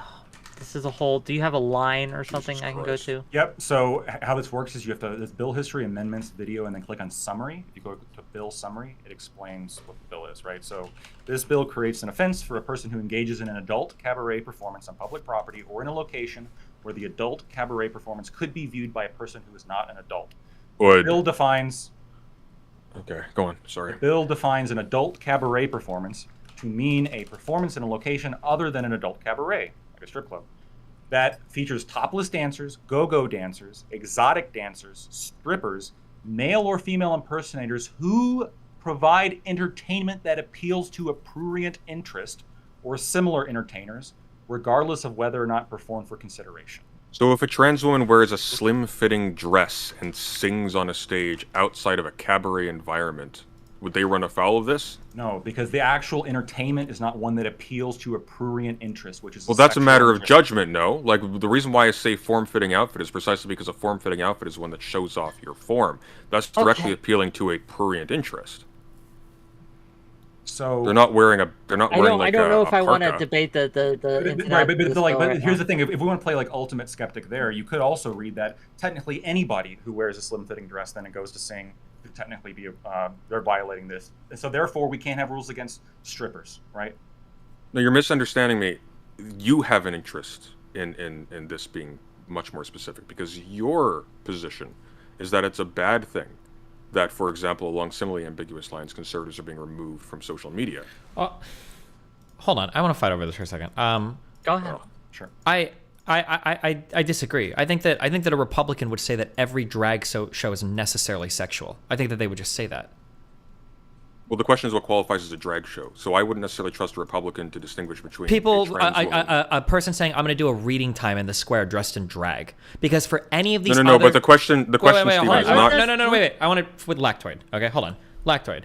There is no case that anybody in any of these outfits, an exotic dancer, a go-go dancer, a stripper, could go and do anything else, and it wouldn't be considered something that appeals to prurient interests, right? They'd still consider it as such. No, that's the disagreement we have. So well, the the entertainment itself has to appeal to prurient interests. So sure. So let's say that a strippers. Let's say that. Hold on.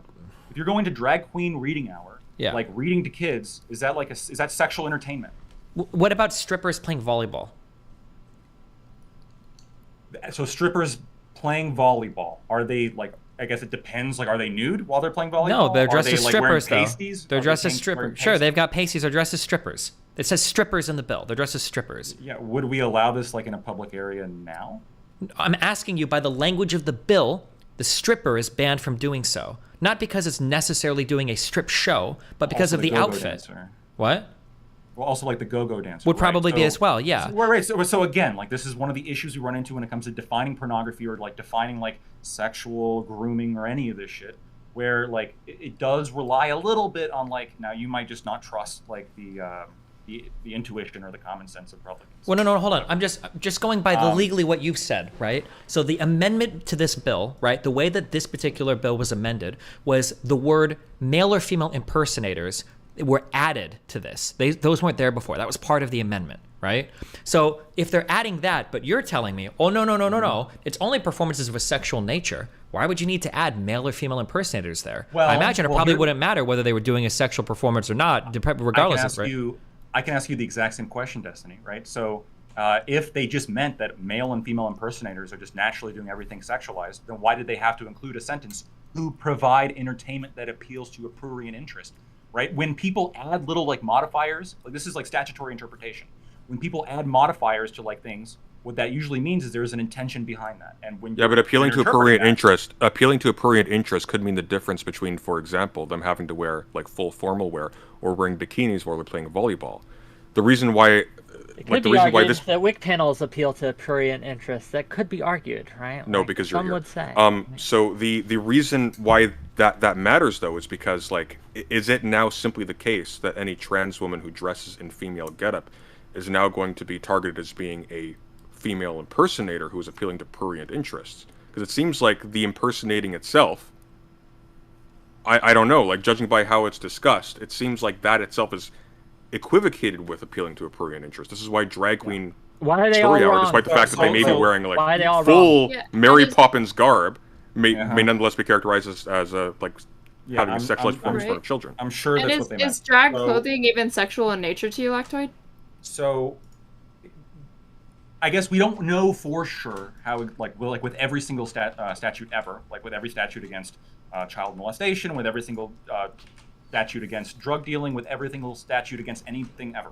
We don't know exactly how it's going to be interpreted. We don't know exactly how it's going to be enforced. We don't know the specifics of everything. You know, how the jury's rule is going to like also have like an impact on how these things turn out practically. I don't disagree, right? But I'm just going to tell you, based on my reading of this, right, what's like the proper statutory interpretation here. They're not just saying male and female impersonators. That's part of like strippers, and that's part of everybody who has to like go under an adult cabaret performance.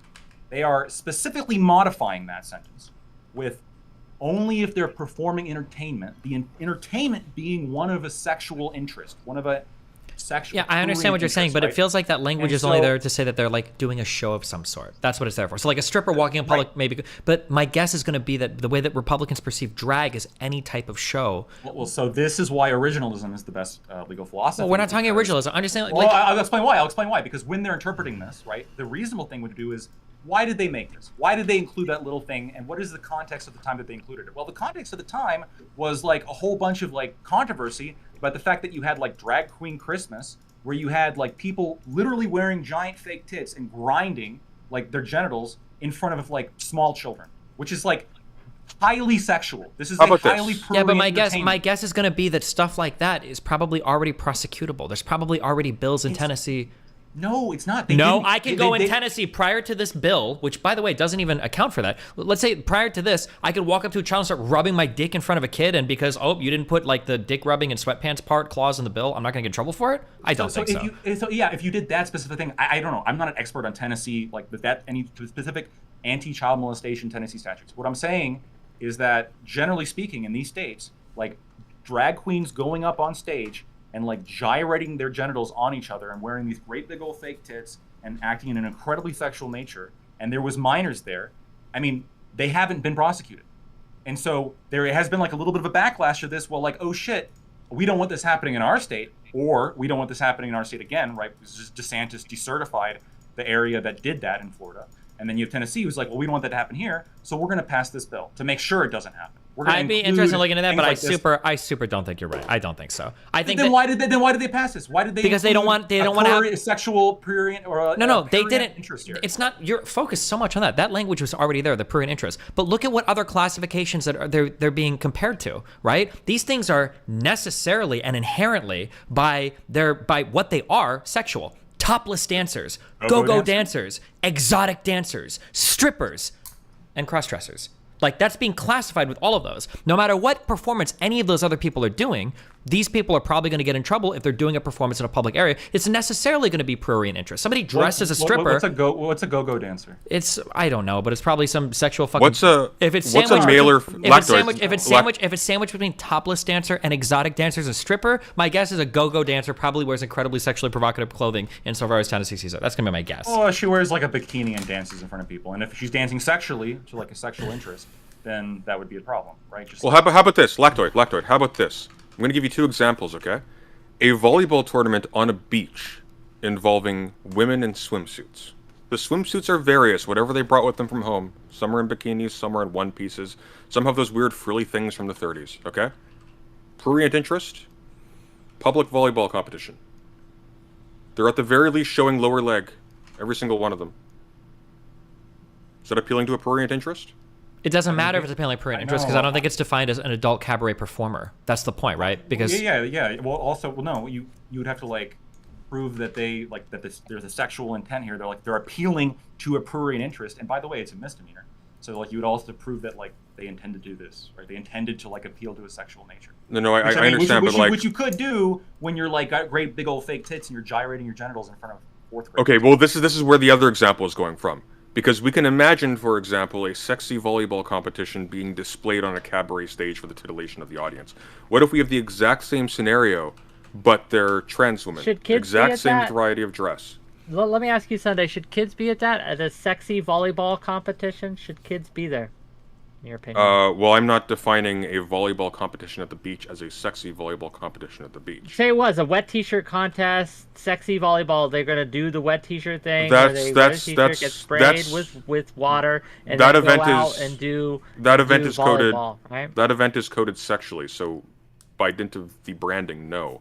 But for example, we wouldn't say that kids shouldn't go to the beach because they might encounter women with bikinis there.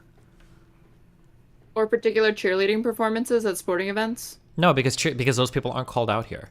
The adult cabaret performance is defined here to mean a performance. What? Technically, they could fall under go-go dancer because a go-go dancer is a very broad category of people who dance at like entertainment venues.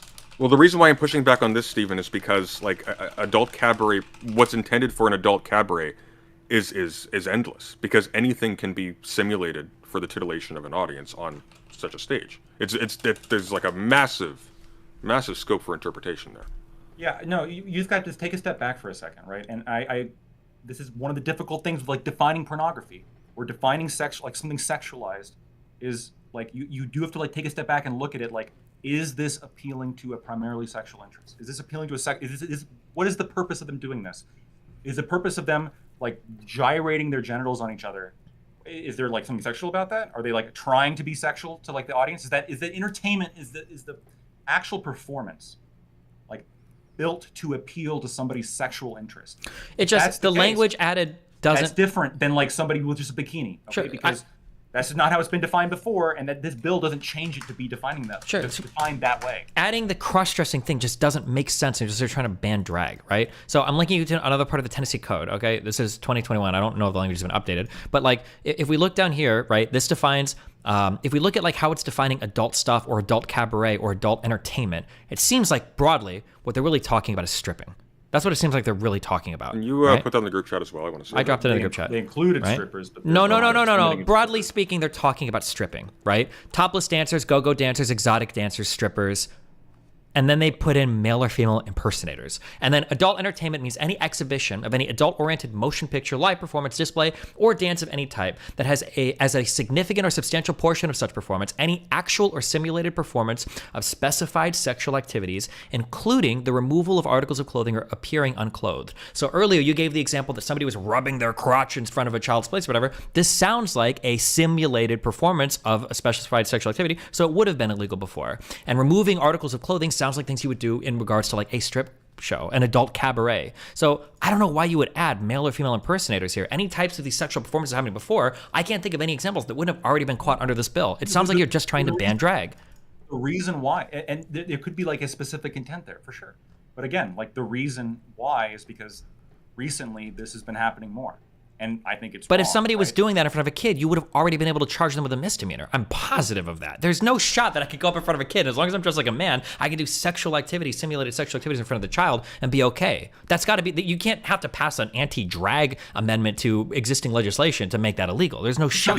So hold on. Is your argument that it's redundant, or is your argument that it's No. My argument is not that anti-free it's. speech? My argument is that in your world is pointless because your interpretation doesn't make sense. In my world, they're just trying to ban all public performances of drag. In which case, it makes perfect sense. They're trying to ban drag. Otherwise, why would you add cross-dressers to topless dancers, go-go dancers, exotic dancers, or strippers performing adult entertainment like simulated sexual acts or removing articles of clothing to appear unclothed? Like it seems like you're just trying to ban drag. Sure. That's one way of taking a look at it. Okay. I just think the context of when this came out is very different, right? This was like right on the heels of, at the time, like a number of incredibly sexualized and provocative drag performances in which there was children in the audience. And What people, number? And people, they had a whole tour. To be clear, I don't. Drag Queen I bet Christmas. I don't think this happened. I don't. I can How link does you this that not too. sound like a moral panic, like Lactoid? Like, no, I don't think this ever happened. I don't think that there were. I think that this is my guess is going to be there's pictures from the shows or different shows, and there might have been kids in the audience, and people were making sexually suggestive things. But I don't think somebody was doing a highly sexually suggestive thing right in front of a kid, and there's not a misdemeanor statute that you couldn't charge that person. I don't believe that's the case. They were doing no. They were doing it on a stage, and there was children in the audience. Okay, Lactoid. Let's assume that is completely true. Once again, back to Stephen's point. Once again, back to Stephen's point. Even if that is completely true, the reason why that would be a problem is because they are engaging in simulated sexual activity in front of an audience. The wording of what you just posted suggests that the bare fact of dressing in the garb traditionally associated with the opposite sex counts as a cabaret-like performance. It seems like not just you want to ban drag, it seems like you want to ban any male-bodied person from appearing in public wearing a dress. Any cross-dressing person, or at least doing any type of performance, not just appearing there, because it seems like a stripper could walk in public, but when it comes to doing any sort of performance, it feels like any performance relating to drag, because this has been added inappropriately. I'm at it. It doesn't, because it doesn't.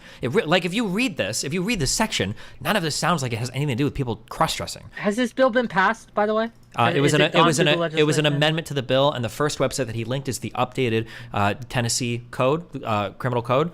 So yes, it is part of it. The amendment was passed. Has there been any prosecutions? Has there been any? My understanding is that it may have been temporarily blocked. I don't know on what grounds. Okay. But well, there was that would be my question. Here, I'll link that. That's again, like I think I've already said this. Oh, shit. Ultimately, we will need to see like exactly how this plays out, like with all statutes. But when you look at like what is the intent? What are they trying to target? What is the intent? Now, I think one reading of this is, well, trans people just can't like be in public anymore. No, can't do public. Don't be charitable to my point. Can't do any public performances, not just be in public. Yeah, sure. Can't do any performance just because they happen to be in drag. Correct.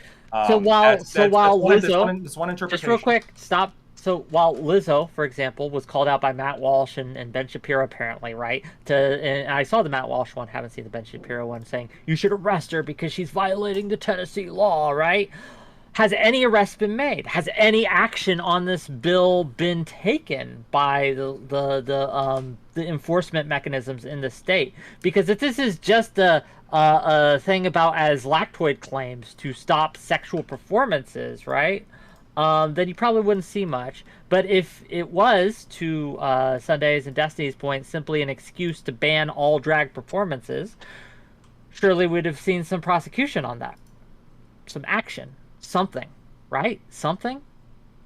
No reasonable person is going to read it that way. That's the problem. Like when they're actually trying to enforce it. It's not gonna... What do you... Okay.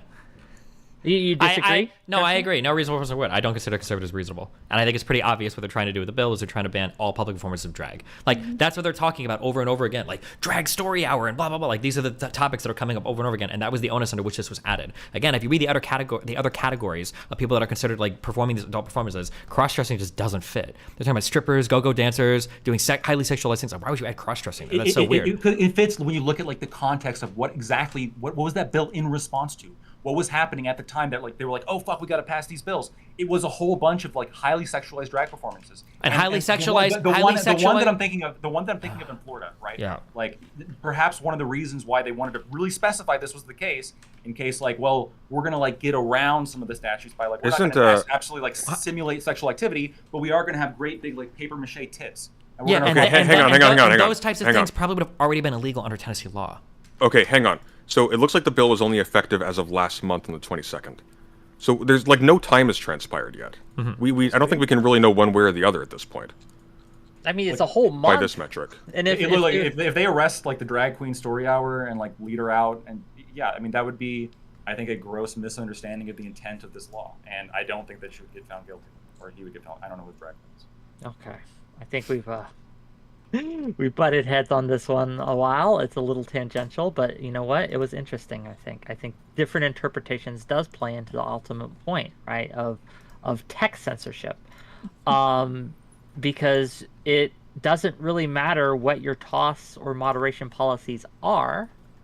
What matters is who is enforcing those moderation policies, who is interpreting those moderation policies. And given that that's the case, right, does the government have any interest in regulating what can and cannot be censored on a tech platform or on a social media platform? And do you think that they should step in and, as Texas, I believe, tried to do, stop social media companies from banning you or something over infractions? What do you think? We're linking these things in a weird way. Like the immediate cases that come to mind when we talk about whether or not government has an interest in interfering with the censorship of social media sites is for example, like China going through like Gmail accounts and things of that sort, and censoring discussion of particular topics, once again in the name of its national self-interest. These often run contrary to each other. Like the government interfering with social media is very rarely in defense of citizens' rights. It's more often having to do with, you know, the control of information that it deems to be sensitive to its own interests, aside from those rights. I mean, our own president, Joe Biden, has called for this. Back in 2019, when he was a candidate, he was arguing for the revocation of Section 230. I think it was on the basis that he said these companies are helping promote and propagate falsehoods that they know to be false. Is that something that you guys support, the revocation of Section 230? No, of course not. No, but I'm saying there's already there are government officials right now, currently even our sitting president, who think that there is a compelling interest for the government to step in and begin trying to moderate these platforms, I guess, to promote in the interest of promoting truth, I suppose. But that doesn't really capture the spirit of the First Amendment. I don't think the spirit of the First Amendment is to promote truth necessarily. Interesting. Fair enough. Okay, we are kind of winding down a little bit. I do have one more. Can I ask one question real quick? Please, if you have something to go for, go ahead. For you guys. And I love this example because it's one that also is very consistent with my strong capitalist beliefs. If you have a situation in which, let's say you had a large social media company that said that they were not shadow banning. Okay, let's just say that they came out and they said they advertised to their consumer base that they were not shadow banning. And then later it came out that they were, right? It came out that actually behind the scenes, when they were hiding in the shadows, they were actually like shadow banning certain people, or more often conservatives, but let's just say generally speaking. And we're just for clarification before you continue, we're It's taking this as hypothetical. like, well, it's hypothetical, yes, but we're taking this shadow banning to be not the accidental consequence of algorithms, you know, insufficiently understood or monitored, but like a deliberate policy. We have emails exchanged that show, hey, we want to ban X, Y, and Z, but not tell them. It's designating certain people as like having less amplification. It's shadow banning, right? Like reducing the visibility. If this happens, when they promise that they're not doing it, do you agree that this would be some kind of fraud and they should probably be liable to the people that they lied to? No. I think if it was a paid service, maybe you can make an argument for that. But I think shadow banning, quote unquote shadow banning, it's a very specific term, and people like play around with these terms in terms of marketing all the time. So I think it's kind of silly to try to pretend that there's like a stringent definition or example of what shadow banning means or what shadow banning is. I don't think there should be some kind of obligation on people offering a free service to be transparent about what's going on behind the scenes. I think when we're talking about people who are accepting a TOS, that maybe like as a part of their signing up process, or because they pay for some kind of feature, they're guaranteed access to some kind of like good, whether that's like, hey, and we will boost your profile against others that haven't paid for the service. I think in that case you'd have a case for fraud, but unless there's actually like some kind of explicit relationship like that, this strikes me as no different than, for example, like somebody banning people from a Discord server for reasons of personal judgment. We call these things free, right? But that's only because we don't pay money for them. It's not like as if they come at no cost. I mean, yeah, but you're not buying. They do use our data. They do use. We are the product, right? We are the cost. Like we are giving access to ourselves. In a sense, but you are not selling your data as a currency for the thing. You are agreeing to them being allowed to read your data while you are using their site. That is. And given that that doesn't fall under terms of service, though. That's a privacy policy. And these two things are distinct. I think a privacy policy is just going to outline to you how a company is like interacting and like harvesting your user data, but the terms of service is going to be something distinct from that. No. Sure, but when you say that like companies that are free have no obligation to be honest to their user base, again, the agreement is being made, like a tacit agreement between both parties is being made, known or not, right? You're agreeing to let them use your data, and they are agreeing to not just arbitrarily moderate you or arbitrarily ban you and things like that. And at least in most cases, as I'm aware. Are they agreeing to that? Can't they ban you for whatever reason they want? I don't know if they're agreeing any. Well, as far as like how the courts recognize it, if a company outlines the rules and their terms and conditions, and there's an affirmative like click or agreement that you have to do that says I agree to this or I've read this, and then you proceed to use their site. If there is within those rules something that says we can change this at any time that you want, they can't actually enforce that as a meaningful contract, because then you would be co-signing and affirming that you will like continue to agree, like you're agreeing to a contract that you've not yet seen. So those are null. But if they are regularly updating them and having you affirmatively check, I agree to the updates, I agree to the updates, then those are enforceable. Okay. Interesting. I'm not sure the law behind that. But to Lactoid's a larger point, right? Like, again, because people use Twitter and people use Twitch, YouTube, all these other streaming sites for their business. Like, people's livelihoods are tied to this. They go on to these sites and they become involved and creators on these sites and use these sites in order to make money, in order to live, right? Do the companies have no responsibility to be honest with the people using their services for this purpose? Well, you're asking if they have an ethical, if there's some kind of ethical it's like, pressure. I'm not talking legal, I'm talking ethical. Well, so my question was like legal, right? And I think the answers are crazy, right? So I can imagine a scenario in which, let's say I put out an ad where you get a free car if you come and watch 50 hours of ads, right? And then at the end of you dedicating a significant amount of time watching ads and like being in this space that I've created, then like you don't get the car. Actually, What's the free car that Twitter offered conservatives? So when you come out and say we are not doing this, like we are just not doing this, but then like so what this entices a bunch of people to come onto the platform and watch their ads, right? Become like a money-making device for the company, and then it turns out they're doing it. It would seem to me that like there's. Has it turned out that Twitter is shadow banning conservatives? Well, here's the question: what did Twitter specifically say they're not doing? Well, hold on, real quick. I asked the hypothetical, and everyone's resounding answer was no. But like, my question is like in the hypothetical. I do want to hear an answer to that, though. That's an interesting question. Oh, I'll answer it, but I'm not sure I got the answer that I was like for the question I was asking, which is, I guess maybe a reiteration. Do you really think that like if like any one of these free social media companies can just flat out fucking lie to like bring users into their platform and then not deliver on what they're saying? I don't know. Is that illegal? It's kind of weird. Let's say on my website, let's say that I say if you subscribe tier 2, I'll give you a free hug if I see you or something. And then let's say I'm not doing that at all. That's just a total scam. Is that like, or not tier 2 actually? Because we're not talking about. It should be. Wait, hold on. Because we're not talking about paid things. I'm sorry. What if you come into my chat and I say like, oh yeah, if you sign up for a thing on my website and you come chat, I'll give you a hug if I see you. And I'm like, no, I just lied. I totally lied. Just get more people to sign up. Is that illegal? What is the law? I have no idea. I'm not actually sure. I don't think Twitter's saying they're not. Going to be, but I think it should be. But hang on, I don't think Twitter is saying they're not shadow banning people. Entails that they are promising that if you break TOS or you commit slurs or you engage in like pernicious language, that therefore they are obligated to promote you commensurately with other people who don't do. Well, this is why I'm asking what he means by shadow ban. Again, shadow ban is a contentious term, right? I think in the most strictest sense, shadow banning means that you're removing somebody's access to the site almost completely without them knowing it. So that means that nobody else can see their tweets, nobody can go to their profile, they have no idea, and they've been basically completely delisted, but it's a shadow ban, the person's not aware of it. Yeah, so for example... So real quick, but I think, so Twitter does things like they deboost people, or they might deprioritize people, or hide them from certain people's feeds, and it's arguable whether that constitutes shadow banning. That's why I'm asking what specifically did Twitter say they didn't do.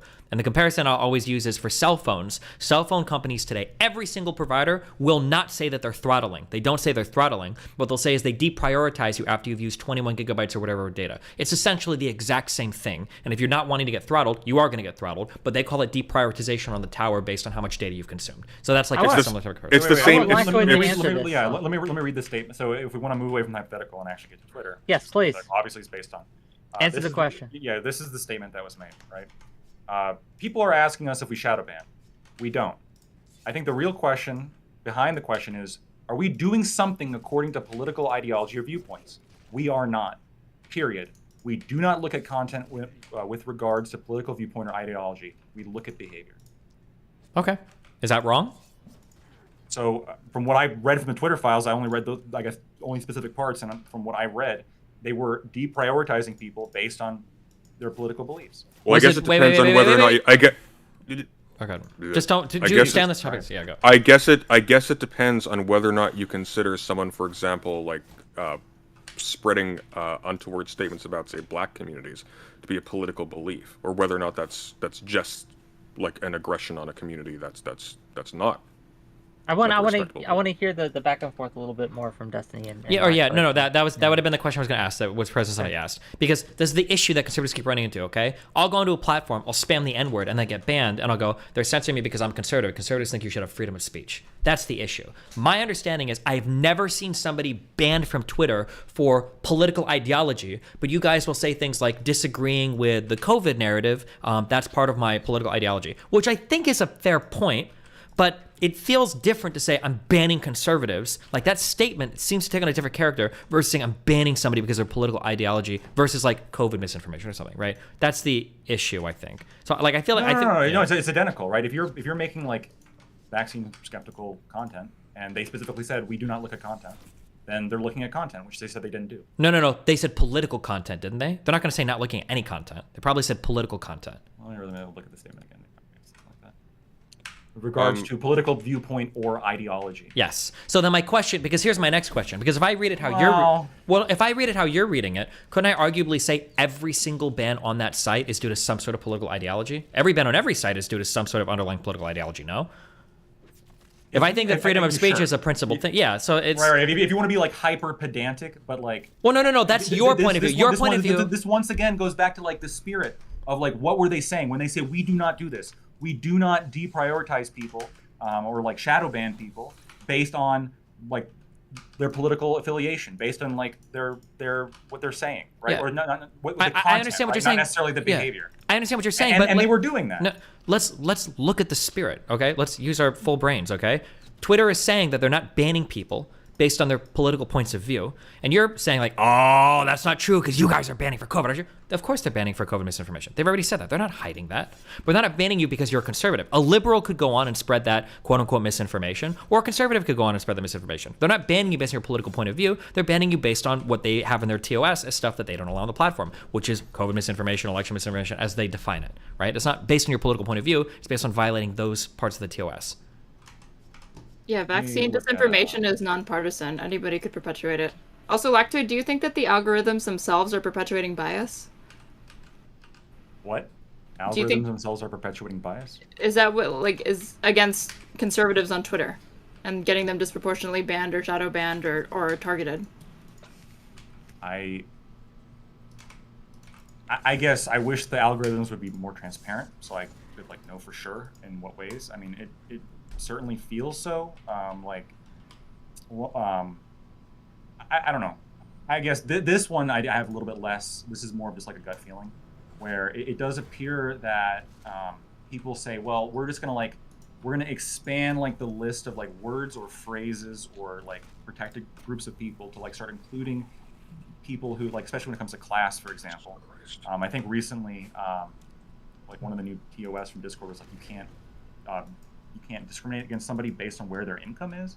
You know, now if where your income is, We can't make poor jokes? Oh no. Yeah, well that's the thing, right? Like, well, if your income is from like a government program, well, this is inherently going to put you on a direct collision course with conservatives who generally don't consider that to be like a legitimate form of income. Like if that's like what you're living off of for your income.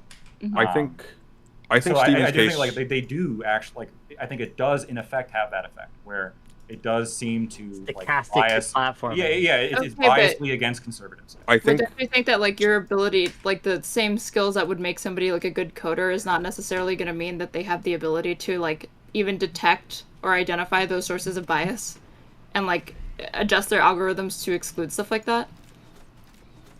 Hopefully they would adjust their algorithms to not bias people based on or not bias. Well, really the problem is that they're like banning people or shadow banning people in the first place. Yeah, the question here isn't an algorithmic error. It's like this is like an intentional policy set, right? Well, I think Steven, to that point, I think Steven's case was actually stronger than he articulated it. So he was saying like they might deprioritize people, or they might say they're deprioritizing people. My question following that from those, by deprioritizing, do we mean that they are actively putting like a marker on this account saying this one will get deboosted relative to everybody else, or are they simply neglecting to boost that one in addition? And then the question becomes, are social media platforms obligated to commensurately boost every single voice to some part? That seems like a difficult sell for me. I believe for some accounts they were explicitly marking them as not for. But that would be like COVID Blacklisted. disinformation stuff like that. Yeah. They weren't just removing content; they were blacklisting accounts. Okay, sure, but let's limiting the visibility of entire accounts, right? Sure, but if that how is that not going back to like shadow banning if you're doing it based on an account? Because that's not traditionally what shadow banning means. Sorry. Shadow banning is like on YouTube. So, for example, I've got a bunch of people spamming the N-word in my chat briefly. When I block them, they can still type that on their end. They will see it in their chat, but it will not appear on my chat. That's shadow banning. So, for them, it appears as if they're not banned. For me and everybody else, they are banned. That's what shadow banning is. So, unless that's actually taking place, Twitter isn't shadow banning people. And that's the issue with the definitions, I think.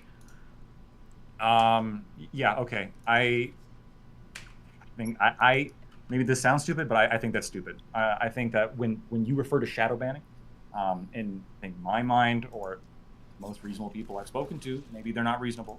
But what shadow banning to me is you have an account and without your knowledge, right, you are put on a blacklist, right? You are marked. And now the shit that you put out is like reduced visibility to the point of like severely restricting what you believe you could do when you sign up for the service to begin with and you spend a lot of your time on the service. So apparently Charlie Kirk was also shadow banned, right? I mean, that's just one example that I've been like finding. Sure, and you have every right to be upset by that, and you might think that's wrong. But well, I think it's wrong because like it feels like a lie. We're not shadow banning, but then we're going to like create a blacklist of people where we're going to reduce their visibility to like dramatically limit their scope. And so if I'm on Twitter and I'm like, oh, I'm fine that they don't shadow ban. Okay, I guess I'm going to be treated fairly. So I'm going to continue using the service instead of going to some other social media site. And so I spend hours or days or months on Twitter now because I don't believe I'm being shadow banned. But then it turns out that I am. That's a lie. That's fraud. President Sunday, let me ask you directly before you go. Let me ask you. It relates to this. I promise. Okay. Okay. And people are giving me money to ask questions. I want to make some money here. Okay? Please give me money. That's what. Hey, why the hell isn't my checking? Okay, I don't know. As you said earlier, the research shows that conservative voices by the algorithm are boosted 4 to 5 times. I believe is the number you used. I have no idea. I don't think I said a specific number. But significantly. You did say that you and Straighterade. Okay, well, I misspoke. I think Straighterade might have had like a specific number for that. I don't have that to hand. I don't know the specific number. The point is that you claim, the claim was, and Twitter's research only shows in 2021, that conservative ideology content is favored by the algorithm. It gets boosted more, right? Seems to be, yeah. Seems to be. So given that that's the case, right?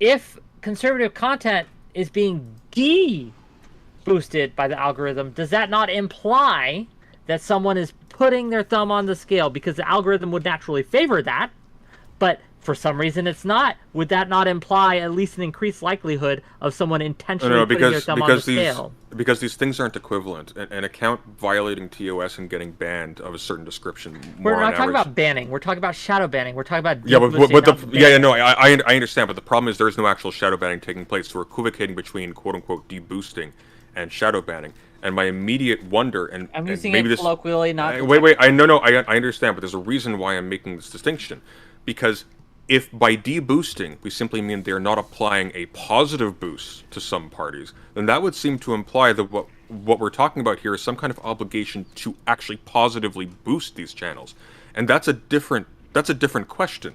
Like it may be the case, even if we agree that it's completely unethical for Twitter to be like demoting certain channels, and I don't agree with that at all. But even if we did agree with that, if all they're doing is simply not applying a boost to some channels that they're applying to others, that's not demoting, right? That's not a positive action that they're taking with respect to those channels. They're just neglecting them. Are they obligated to improve the reach of those channels? That does not seem reasonable to me.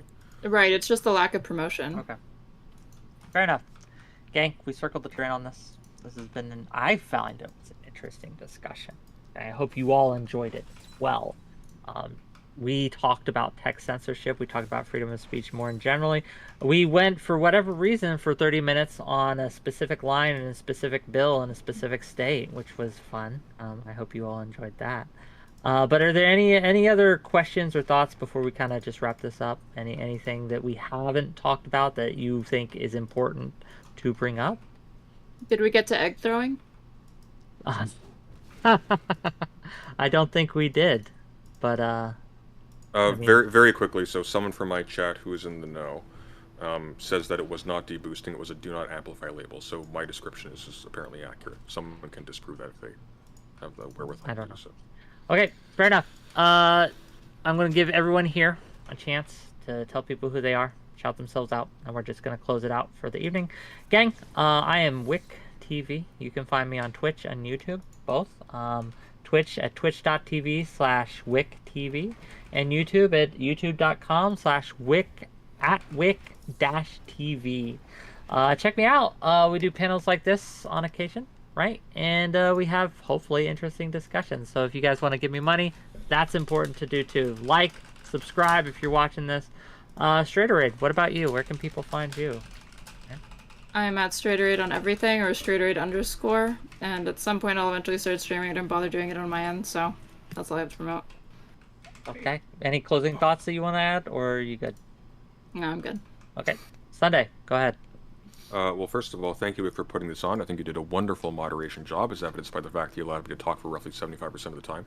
I can be found on President Sunday on YouTube and Twitter, and I'm technically on Twitch, but I have not used it at all, and I have no immediate plans to. Okay, well, thank you for being here. Really appreciate you not running away this time. That's great. Jesus. We stayed. Next up, Lactoid. Go ahead. You okay? Thanks, Whick. Thank you all for talking to me. If you like what I had to say, you can find me at Lactoid TV on Twitch, Twitter, and YouTube. Thanks. Simple, to the point. Any closing thoughts, Destiny? Anything you want to add? No, had so much fun. I love you all very much. I look forward to Lactoid being the replacement for who was the crazy conservative lawyer guy? Not Rob Nor, was it? No. The guy who was like religious. He does like. I know who you're talking about, but I'm not going to say it because it's mean. So. Wait, how is it mean? I'm calling him crazy. He's a kind man. Well, who is the kind man that you're talking about?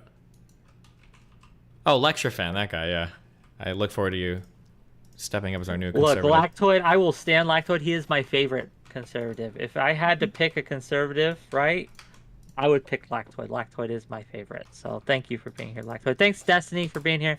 And thank you, audience. Okay, we're gonna close it out. And yeah, I don't want to do opens right now. I'm tired and I'm hungry. And, wow. Yeah. Jeez. So I know, disappointing, but I'll take questions on my channel. Go subscribe to enough. President Sunday. Go do that. But for now, I will bid thee all adieu. Bye bye. Arrivederci. Bye. Bye. Bye bye.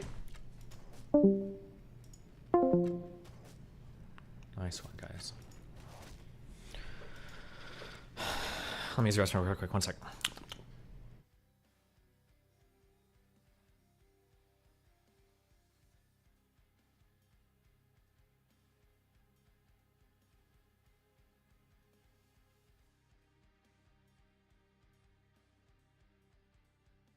Oh, I'm 25 and natty. Just curious about your situation was all. Plan to stay natty for a while to come.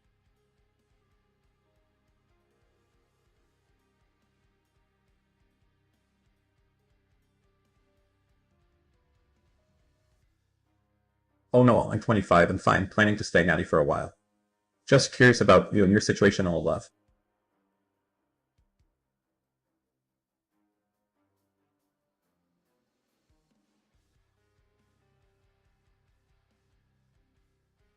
What type of training would you recommend to someone that has a skinny fat body type? My metabolism is super high and I don't gain weight very easily. I'm 25 and weigh about 150 when I'm not trying to bulk.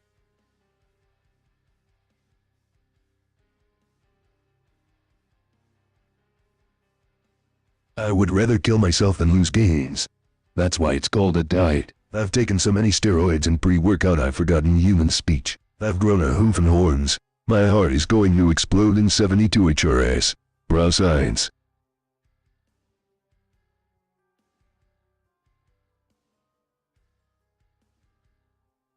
I'm a skeleton skull. 113 pounds 5'10". I eat McDonald's and can't gain weight. But I'm in a weird situation where I'm missing 85% of my large intestine. Should I be lifting max weight but like 1-5 reps?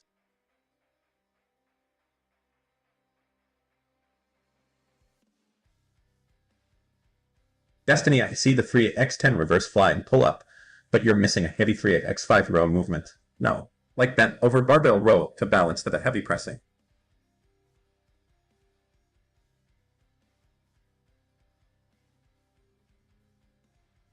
I, on behalf of all slugs, would like to apologize.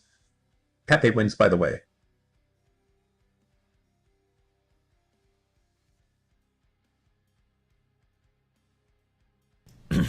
Okay, before we were so rudely interrupted. Hey Destiny, watching your stuff for a while. Just past my stab. Saluting face. Hoping to serve the country, enjoy the gifted in this.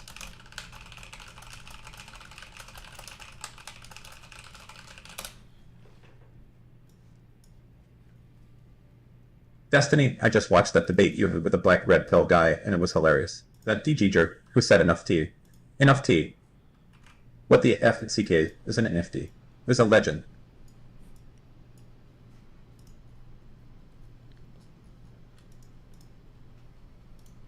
Destiny, you are such a great person. Thank you for everything you do. Oh.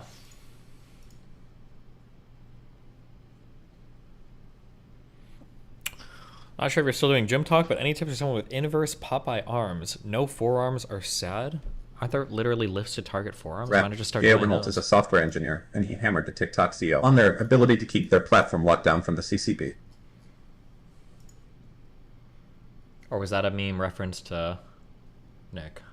Okay, let me wait for these donuts to cycle through and then we'll...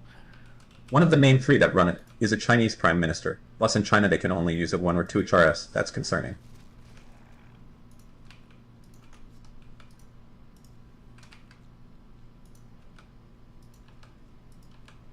This used to have, the Blaze attack used to have multi-hit There's a white on it, right? board I think they who's removed it never because it was too left Africa strong. more African than a black Probably. femme that immigrated to the US out of Nasiriyah with no intent of returning.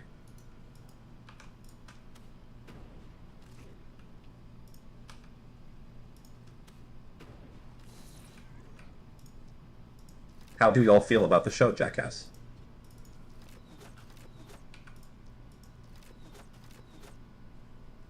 Good one.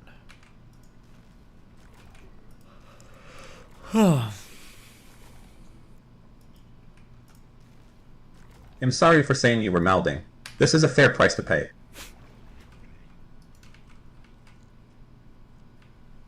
Can you see them if they're standing? There's nobody here, right? How do you feel about the show, Jackass? I don't know. It's not really my style. Like gross humor and like toilet humor and shit has never been my interest ever.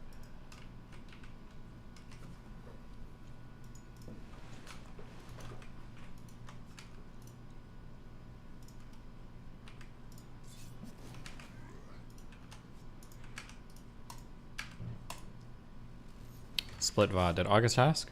Hold on, stop recording. Fuck, that panel was so boring. You really putting that on the main channel, August?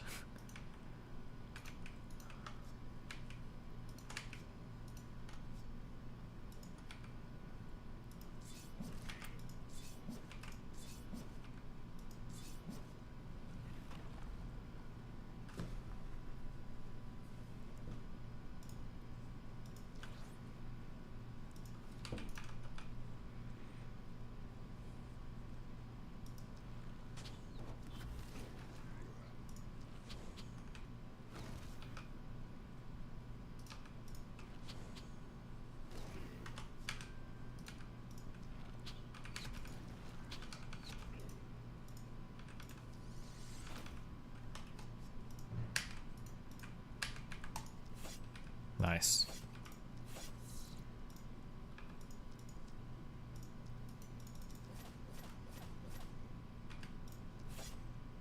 Really? What were your previous views on Bill C-16 versus the Tennessee bill? I've never cared much about the Bill C-16 shit. That was like, it's a Jordan Peterson thing. Oh, there was one more fucker hiding out here. He'll probably get killed by these things. Okay, fuck him.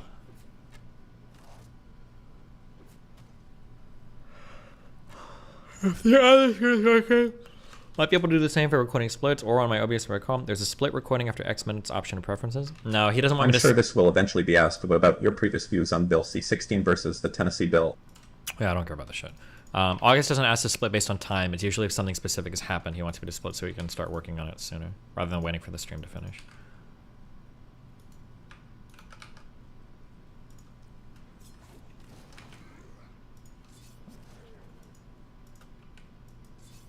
Bro, fuck this game, I can't get past the first level. Are spears good, or are they dog shit? Spears suck. How are you having trouble with the first level? Bro, you might be retarded.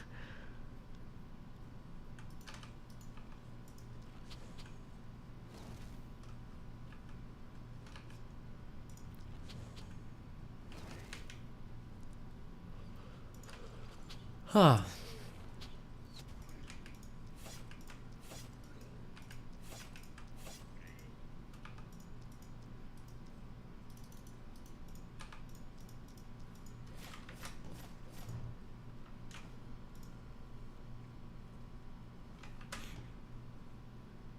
Have you ever played Mario games? I played like the standard ones, like Mario 64, Mario Party, like all that shit growing up, yeah.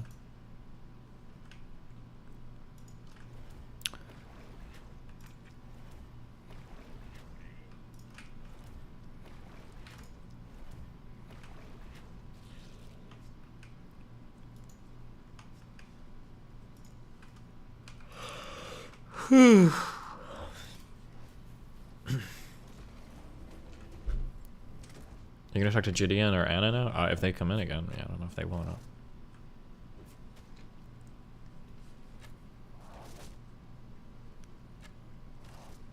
I might be flowered, but at least I didn't pass up Gideon in an Alicia dumbass. I had an obligation. Okay. These colors mean something.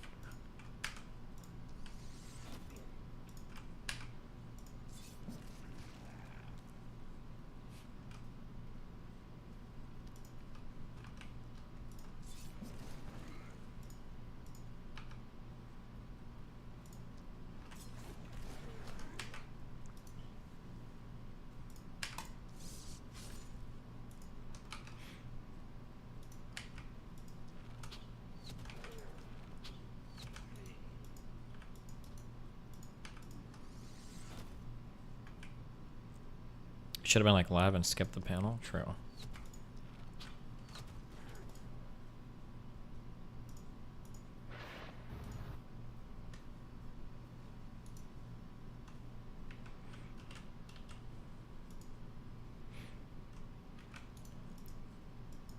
Hold on, Dono, coming through.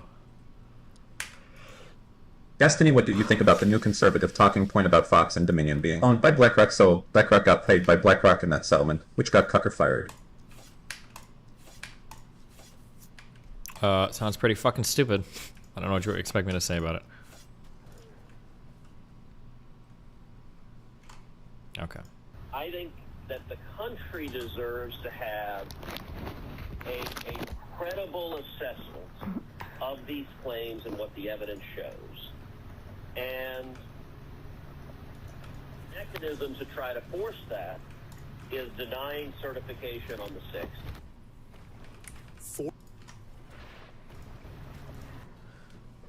The mechanism to try to Hi, force Steve. that is I denying understand you are mulling over the idea of hiring an assistant. I don't I understand. emailed you last week. Please let me know if we can chat more. I'll get right on that, okay?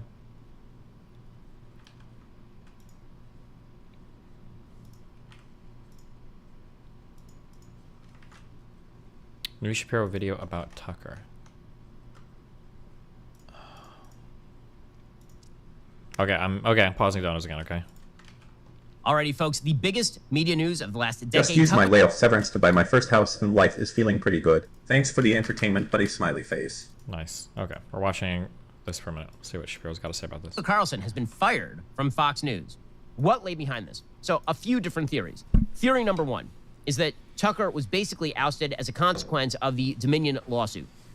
This is the theory of the Washington Post. The Washington Post says Carlson's private messages were among hundreds of internal communications made public in the course of the Dominion lawsuit that caused angst and embarrassment for Fox and heightened the company's legal jeopardy. Fox ultimately agreed to pay Dominion $800 million or so. Among other comments, Carlson expressed skepticism of the election fraud claims made on air by attorneys affiliated with President Trump and declared that he passionately hates the former president, whose rise to power had been cheered by Fox in order to avoid people like Tucker having to testify, or Judge Jeanine having to testify, or a wide variety of other Fox News hosts having to testify. Fox News instead decided to, and this would be Rupert Murdoch, decided to sign an $800 million check to Dominion.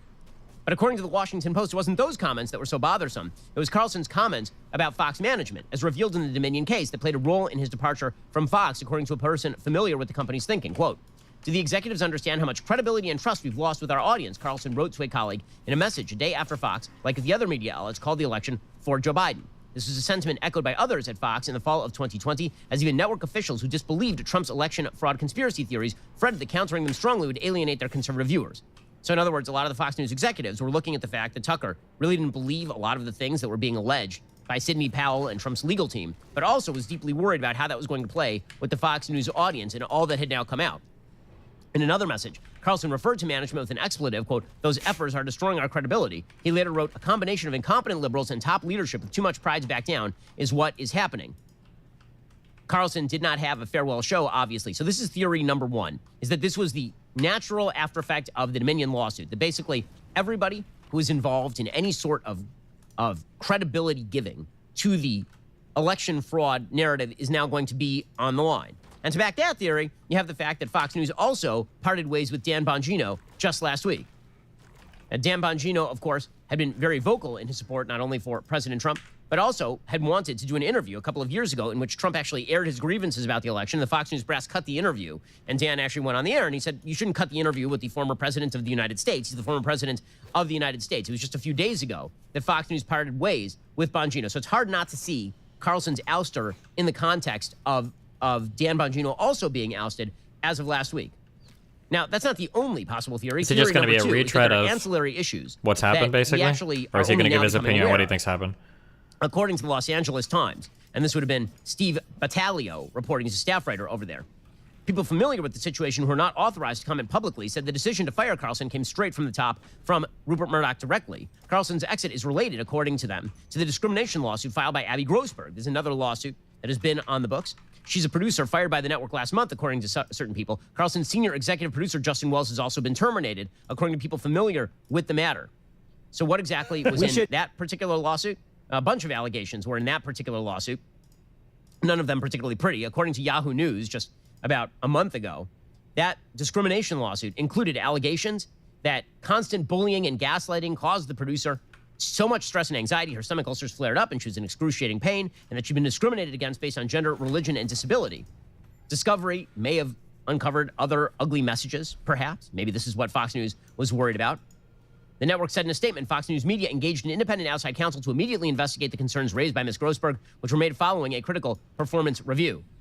Grossberg's complaint contains allegations that Fox's lawyers pressured her to provide misleading testimony in the Dominion voting claim. Fox News says her allegations in connection with the Dominion case are baseless. We will vigorously defend Fox against all of her legal claims, which have no merit. So again, the allegation here is that a former Tucker producer was alleging anti-Semitism and sexism, and maybe this had some legal ramifications. So that is theory number two, is that it was sort of ancillary issues, that producer's lawsuit. Another possibility was that the network was very upset with the possibility of additional legal liability created, they think, by Tucker Carlson. For example, Ray Epps, who you'll recall from Tucker's show, he was a Texas man who, the day before the actual storming of the Capitol building, urged people to enter the Capitol building. There are a lot of people on the right who've suggested that he was some sort of FBI plant. And Epps was interviewed Sunday on 60 Minutes. He suggested that Tucker had targeted him. Maybe Fox News didn't want to be hit with another lawsuit. That's quite possible after having suffered an $800 million settlement, which is actually the largest media settlement in American history so far as we are aware. Again, that is a possibility as well. There's also talk about the possibility that the network was upset about Tucker's coverage of January 6th. Tucker had done a special not all that long ago. We covered some of Tucker's allegations in the special.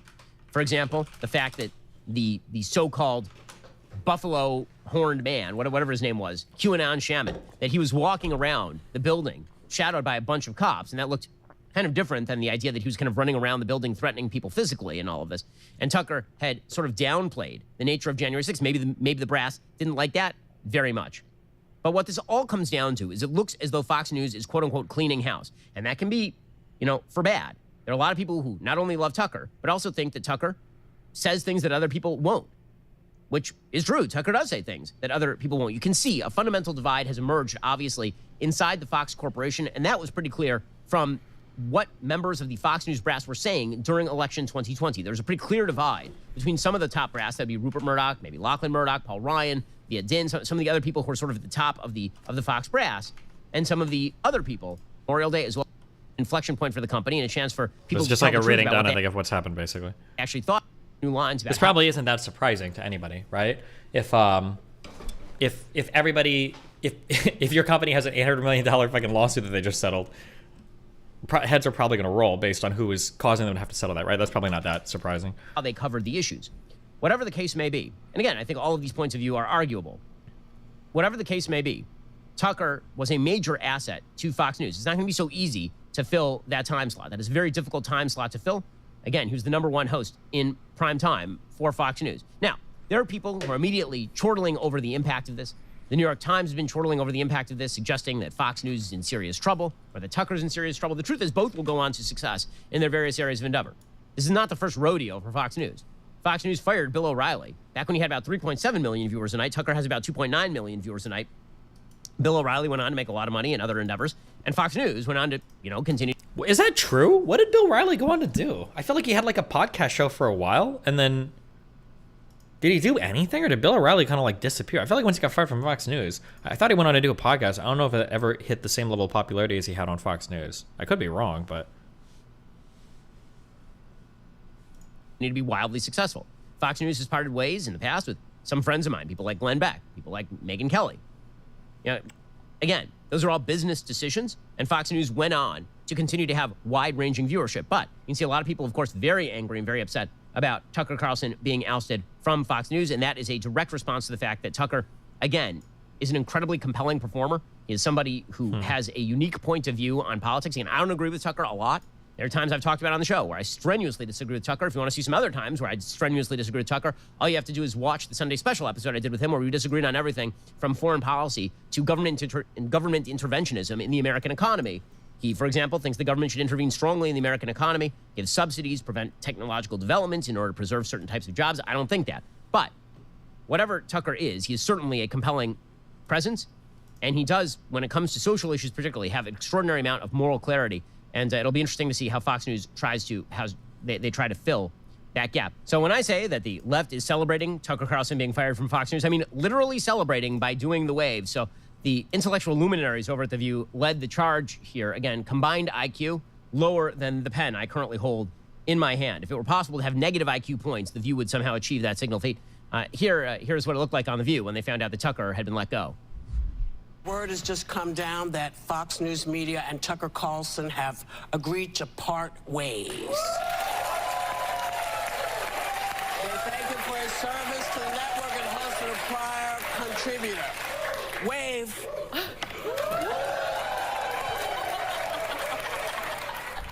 Now they're doing the wave. They're literally doing the wave right now. That's the first time some of these people have stood up in at least 11 years. So that is very exciting. So yeah, great stuff there from those people. By the way, they're very excited about a network they never watch. They're really, really excited about it. Like, if somebody got fired on MSNBC, a network I never watch, I wouldn't be like, oh my God, that's amazing. I'd be like, I never watch that network. I don't care. Just shows how much the left is like bewildered and confused and upset by the presence of an alternative point of view like Fox News in the first place, and certainly Tucker. CNN, of course, was very excited about all of this. CNN, Oliver Darcy, he says that the reason that Tucker was fired is because he was leading them in an extremist direction, which of course was always going to be CNN's line on this. I mean, it's kind of true. This raises a lot of questions about whether the network potentially is trying to at least rein in some of the more extreme people on the channel. I mean, of course, Tucker Carlson, the most extreme probably on that channel. I should also note, John, why this is so important. I mean, Tucker Carlson, outside Donald Trump, really was the person commanding the GOP, really directing it. You saw Republican lawmakers, prominent Republican lawmakers, often grovel at his feet. Ted Cruz. Ted Cruz, for instance, groveled at his feet, and others, because they were afraid of him going on his primetime show and lashing out at them. So this is not only huge news in the world of media, but also in the world. What do you think of President Sunday at panel? I feel like he's pretty endearing. He's not acting like a complete schizo. Yeah, I mean, he's reasonably intelligent. He just has to not be in unhinged schizo mode. But that's just the story of President Sunday, you know?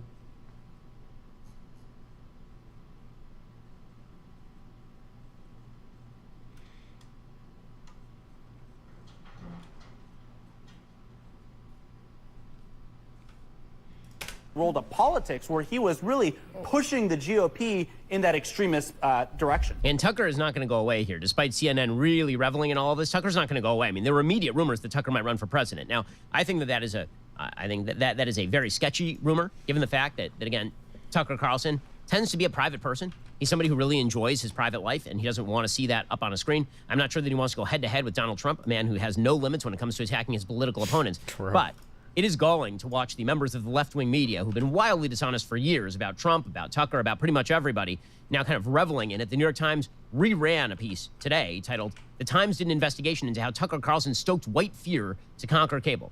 This, of course, is their routine, is that anybody they don't like is a white supremacist. That is the way all of this works.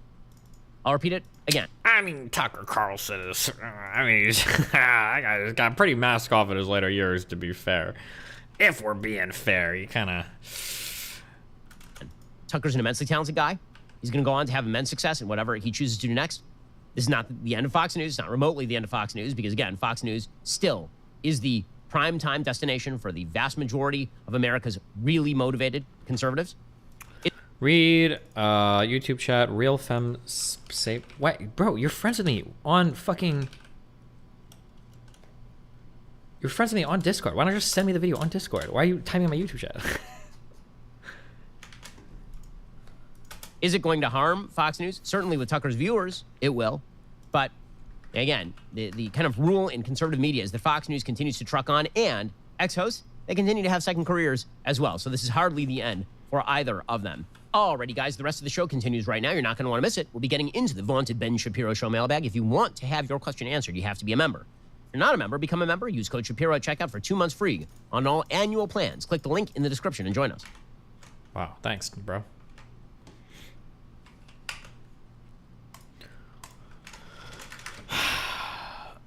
Okay, back to where were we? Okay, where were we?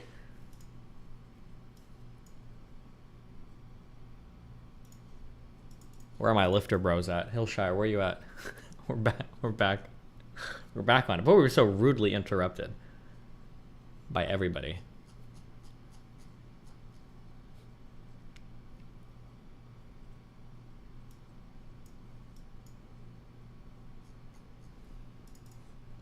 How come you don't answer our dono questions like Ben? Listen, I bet Ben only answers a few, okay? I love you way more than Ben loves his audience, alright? Nick Fuentes collabed with a gaming transgender Twitch streamer. Yeah, we'll see.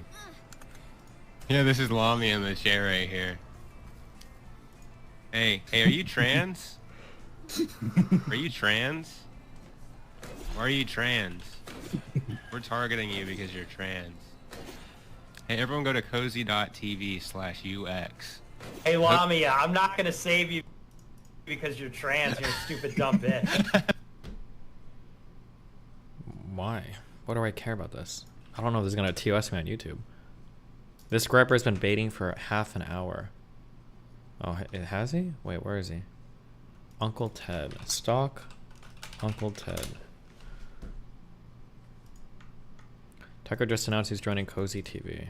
Tucker sleeps with 4 dogs, literal dogs, in his bed. Interesting. Okay, Rad wants me to watch this video. I'll only date a guy if he makes 6 figures. No, 7 figures. Because of inflation. Yeah, because of inflammation. Yeah, and he has to be over 6 feet tall. No, 7 feet tall. Because of inflation. Yeah. And he needs to be okay with me having an OnlyFans. 2 OnlyFans. Yeah. Because of inflation. This stupid. This stupid. I am not. This stupid. This is stupid. I am smarter than the hot 18-year-old. We smart, she's stupid.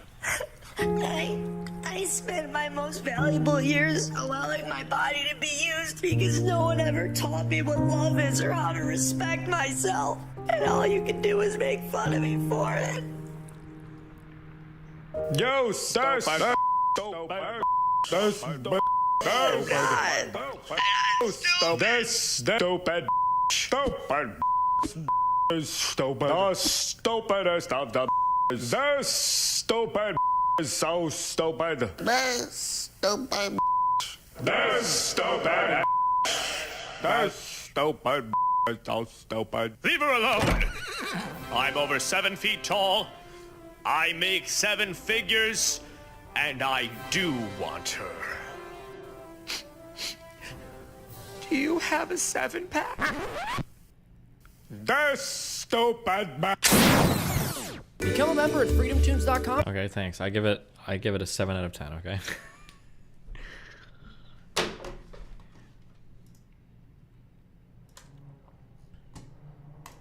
Okay. I'm trying to think of how I want my night to go, because I need to go eat. I could get food, but it would take me like 15-20 minutes.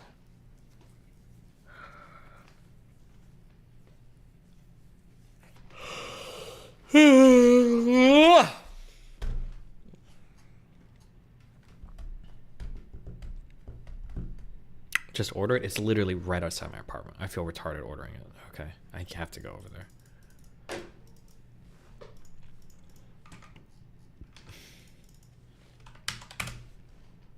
Talk too much. Saying I ain't like these other battle rappers. They talk too much. saying I can't use the N-word in this battle. My nigga, I just called you. Whoa, whoa, whoa,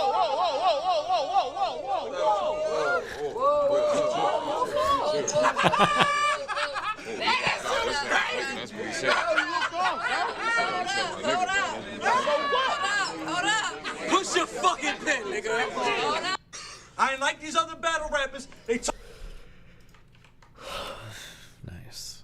Oh, somebody linked this in offline chat.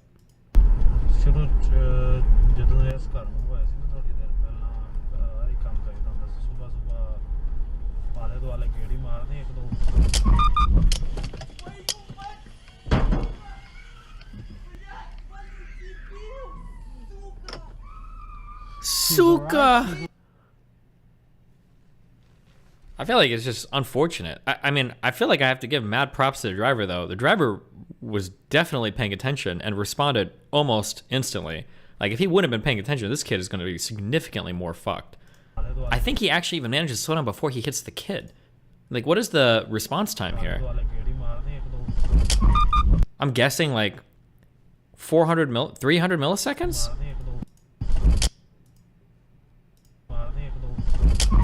Maybe a little longer. They're like, he's like pretty on here. Like, I don't think he was driving too fast. He like hits the brakes even before he hits the kid. Like, good brakes too. True, yeah. And this kid came flying out of there.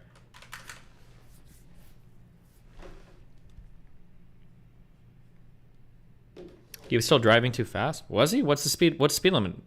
How fast is he going? What is this feeling here? How fast do you think he's going? I can't. I suck at telling.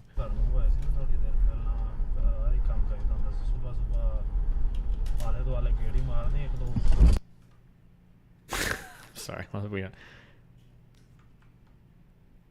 Because it looks like he could be going 25. You would have ran over that kid? No. No. I almost never get into accidents in neighborhoods. My theory is you want to spend the least amount of time in the neighborhood possible because it minimizes the amount of potential contact you can have with a child. So when I'm driving through neighborhoods, I usually try to go like 85, 90 on straight roads because as long as there's not a kid in front of me and I zip to the end, there's not going to be anybody hit. So, easy.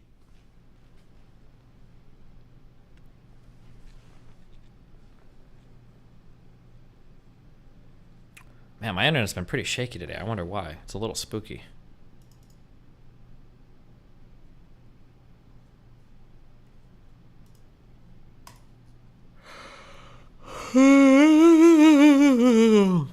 Was that a one-way street? Oh god, I'm not gonna find it.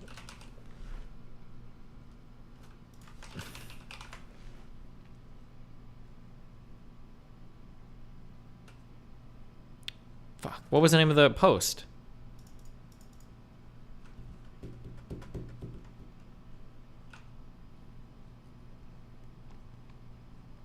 Was it the gallery thing? I'm worried this is gonna be like porn. Hold on. Oh, it's this Elon stupid shit.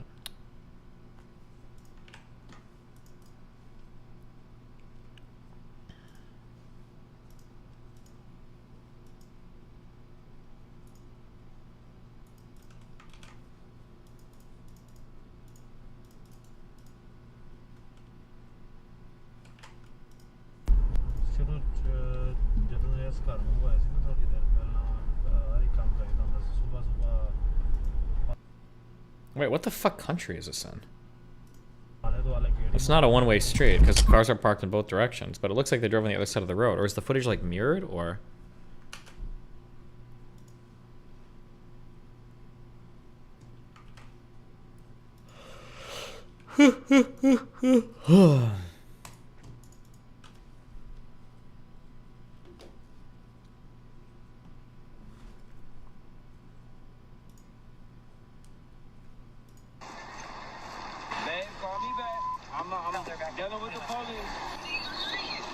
Man, they don't want to talk to you.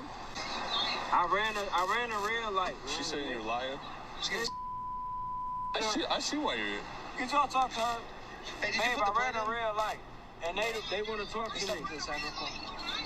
Man, babe, I ran in real life. She think I'm with a female. She does, doesn't she? Yeah, she think I'm with a... All right, Babe, all I'm with a female. I'm getting pulled over by the car. I see why you're arguing with her. Yeah. Babe, all right, I'm right. FaceTime her real quick. I'll let you FaceTime her. Oh, he said he gonna let me FaceTime you. I'm arguing with you and want some bullshit. Look, I don't think... this can't be a female. I don't think that's a female. No, I'm a female? Hey, you trying to get me taken to jail. I'll be Oh my God. All right, hey, dude, we're gonna, just because you're having a bunch of other troubles with her, hang on now, she knows now. I don't want to. Did he just hang up on her? Slow down, pay attention, all right? You're gonna kill somebody, all right? You have a good night. Thank you. All right. He's being pretty cool. He said he was arguing with his girl, so he's got enough problems for tonight. We're gonna just cut him a warning and he'll be on his way.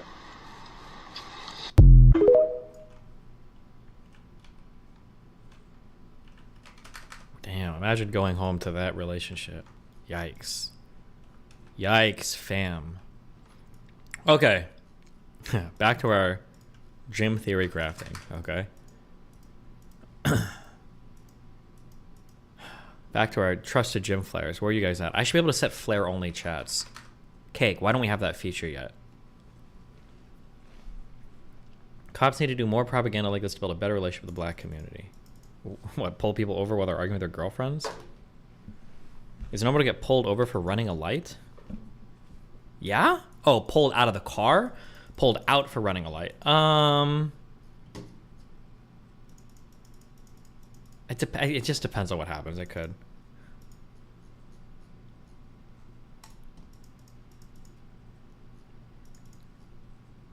%90 of gym flares here are soy retards. My gym flares are gods. Okay. All right. My goal is to increase these 3 really 4 lifts. Overhead press. Basically every other day I'm doing like 2 barbell lifts, I think, almost. Oh, hold on, wait. I'll do 4 lifts. One sec. I was gonna add this one. Hold on. Yeah. We'll do 4 lifts on day 2. This will be our adventurous day, okay? And then boom, that's it. I'm either doing 3x5 a lift and 2x10 every day. Yeah, alternating all this shit. I think this is fine, right? Am I missing anything? Is anything gonna get fucked here? All I'm trying to do is increase these 4 lifts overhead press. What a lame fucking lift. It's like 125.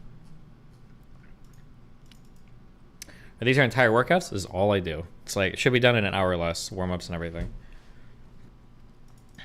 Important question. How tired is your body after a workout and on day 4? Sometimes on day 4, I'll take a break, but it's only if my legs are ultra killing me when I wake up the next day. The only thing that's really getting exhausted here for me is my quads. Really, it's just my quads, I think. And maybe my lower back, but I can't feel that in my lower back as much. Usually I feel it in my quads.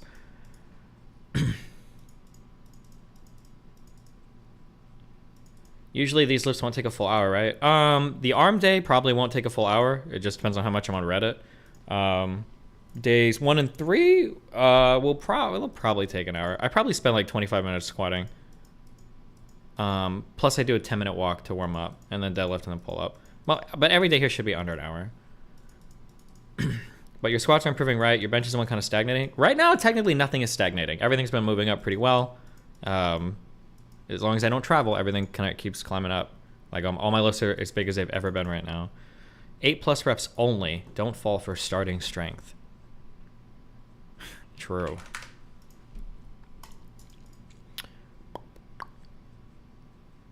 If progress stalls, you could increase the number of sets by 1. Yeah, on some of my 2x10 days, I could bump that up to 3x10 maybe. What are your weaknesses in each lift? You might want to switch out the higher rep day for some sort of variation to build on the weaknesses of each lift if your goal is to strengthen it. I thought about that before, like adding like accessories to blah, blah, blah. But I feel like it's better to just do the lift, right? Like if I've got problems squatting because like let's say my quads feel weak when I squat, I should just keep squatting. Like why do like leg press? Because then like, oh no, now my legs are strong and now my lower back is too weak, or now like that's fucking lame. Like why not just do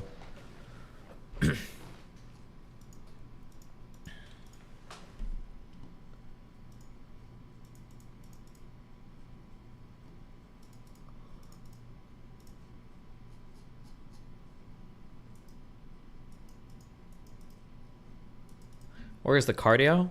It's when I squat and deadlift, okay.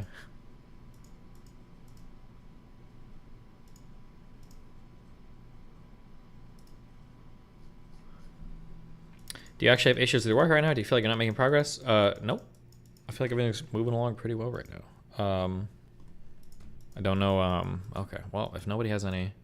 I mean, you have to focus on the muscles that are weaker to increase the whole, right? The problem is that I feel like this is a feeling I have, okay? This is the feeling I have.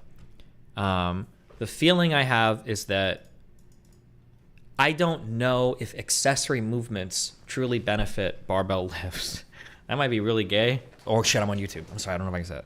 Might be really lame, but I have a hard time feeling like accessory things are actually benefiting my barbell lifts. I feel like it's better to just do the barbell lifts at lower weights. I remember in like 1 month, I got my leg press up to like over 400 pounds, and I didn't feel like it helped my squats at all. It felt like the most worthless thing in the world. I don't know. I don't know. I feel like I'd rather just do, because I was doing, instead of like, so for instance, on day 4, this is my overhead press day, I used to do like tricep push downs, and I think I did one other tricep accessory movement. Like, why do all of that to my bench press when I could just bench press, right? Like, why not just do that? Like, if on my bench press day here, I'm benching 155 pounds. When I do my 2x10 day, I'm benching 135 pounds, right? Why wouldn't I load my tries with 135 pounds on a barbell and bench press? Why would I do like weird accessory shift? Like, I don't know. Is this type of movement like actually going to be helping me with my? I don't know. I'd rather just bench more, right?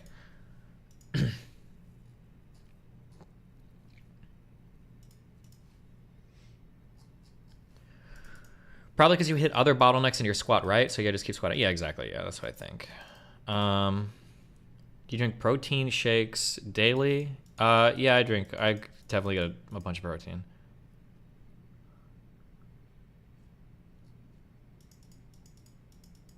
Close grip or JM press will have better carryover. I don't even know what JM press means. How about close grip bench press for triceps accessory then? Why? But why? I don't care. Why not just bench more?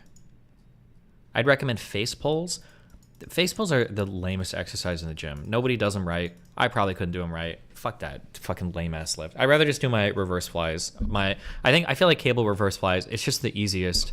It's the easiest rear delt lift. It is the best. It is the best rear delt lift. Okay, it's the easiest and the best. Nobody wants to sit there fucking doing some fucking weird ass shit on the cable machine where everybody's looking at you, everybody's laughing at you, you're falling over because you're not braced. It's just nobody wants to do that. Okay, fuck that cringe shit. Nobody cares. All right. Fuck that cringe lift.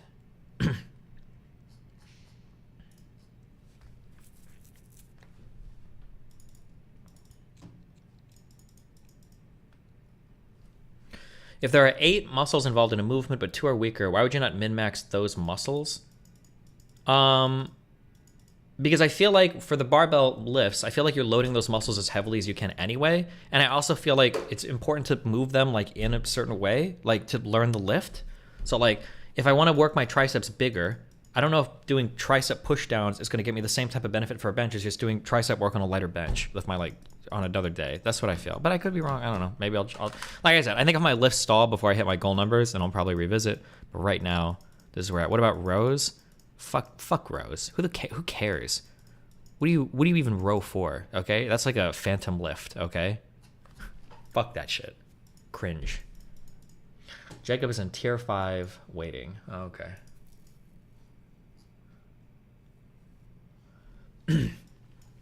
Who cares about your back? Yeah, between deadlifting and pull-ups, do you need another back movement? How many fucking pull movements do you need? Cringe. Who cares?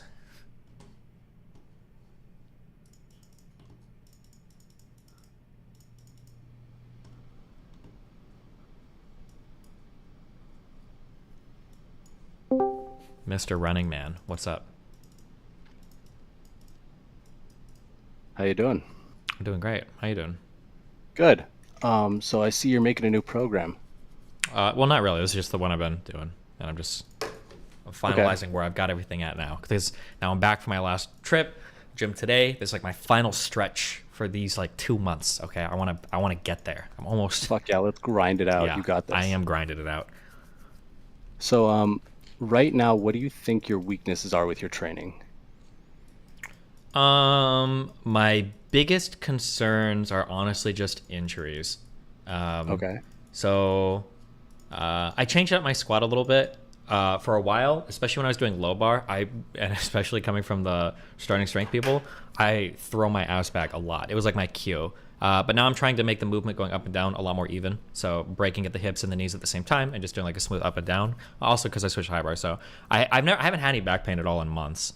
My deadlift, it feels scary. I'll probably start recording those. It's really hard for me to tell without like somebody else watching if my back is like in an unhealthy space, especially as the weight is going up for me, like because my lower back feels like it's got a lot of pressure on it.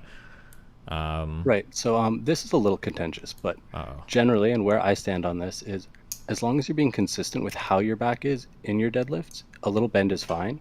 So like as long as you're training the same way that you're doing your high effort lifts, that's probably okay. The danger is when you have a higher effort lift that goes way out of your normal form. Sure. Your body's not adapted to that over time. But like lumbar flexion isn't something that needs to be completely villainized all the time. Sure. And I feel like based on prior training that like I can tell when I'm starting to fuck with my back a little bit. Like there's only ever been one time I've truly hurt my back, and that's when I racked a squat incorrectly. But I feel like if I'm deadlifting wrong, I feel like I'll start to get like kind of bad soreness in my back. I don't feel like a disc is just gonna fly out immediately, but I could be wrong. But I'm not like lifting like that one guy. Like if there's anything happening, it might be that my as I'm coming up, my lower back is running a little bit, or my upper back is running a little bit, but it's not like I'm in full fucking U mode or something. So yeah, that's completely fine. A little bit of bend isn't something you need to fear.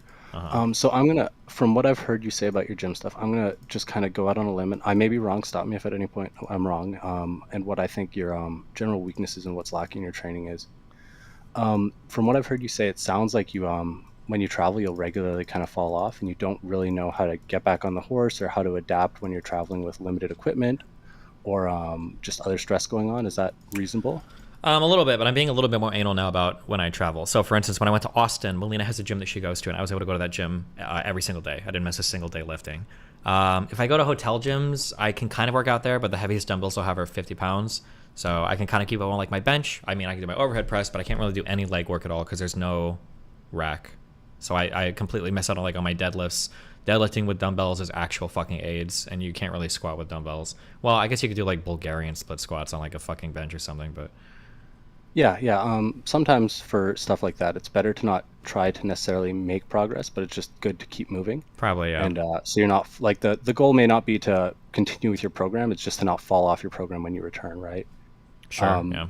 I don't usually fall off, to be fair. I'm not having like so far over the past few months, I haven't had the problem of like completely quitting. It's usually just annoying because my progress will stall. I've got to lower my weight by 5 or 10 pounds and then work my way back up. So my progress stalls not because I'm quitting, but because when I come back, I'm a little bit weaker and I got to get back into the swing of things. But yeah. Okay, I was probably putting some of my own experience in there because yeah, I know when sometimes I'll have a setback in training and I'll end up missing a week or two. I'll often like of my own accord just stop training for like a month or two because I fell off and it's hard to recover from that. Sure. Yeah, I agree. That was a huge problem in the past for me. That was a huge problem. I travel for like 2 weeks, and when I come back, I'm like, I go back to the gym one time, I dom super hard, and I'm like, fuck this cringe shit, and then I just stream. Yeah, like so you don't even think you need to necessarily stop your progression. So having something in your program written in for a limited equipment section or what to do in the term of a break might not be valuable to you, is what you're thinking right now. Yeah, I don't think I have a problem with that right now. Yeah. Okay, perfect. Are there any exercises you really, really like or you really dislike? Just stuff you have strong feelings for? I mean, I'm a man. I like benching, okay? Oh, yeah, I'm a bench bro till I die. I love it. But yeah, I like deadlifts because it's heavy, and it's like, oh, cool. But otherwise, yeah, I don't know. Okay, and like right now your goals are 185 for 5 bench, you said, and was it a 225 squat and a 315 pull? Yeah.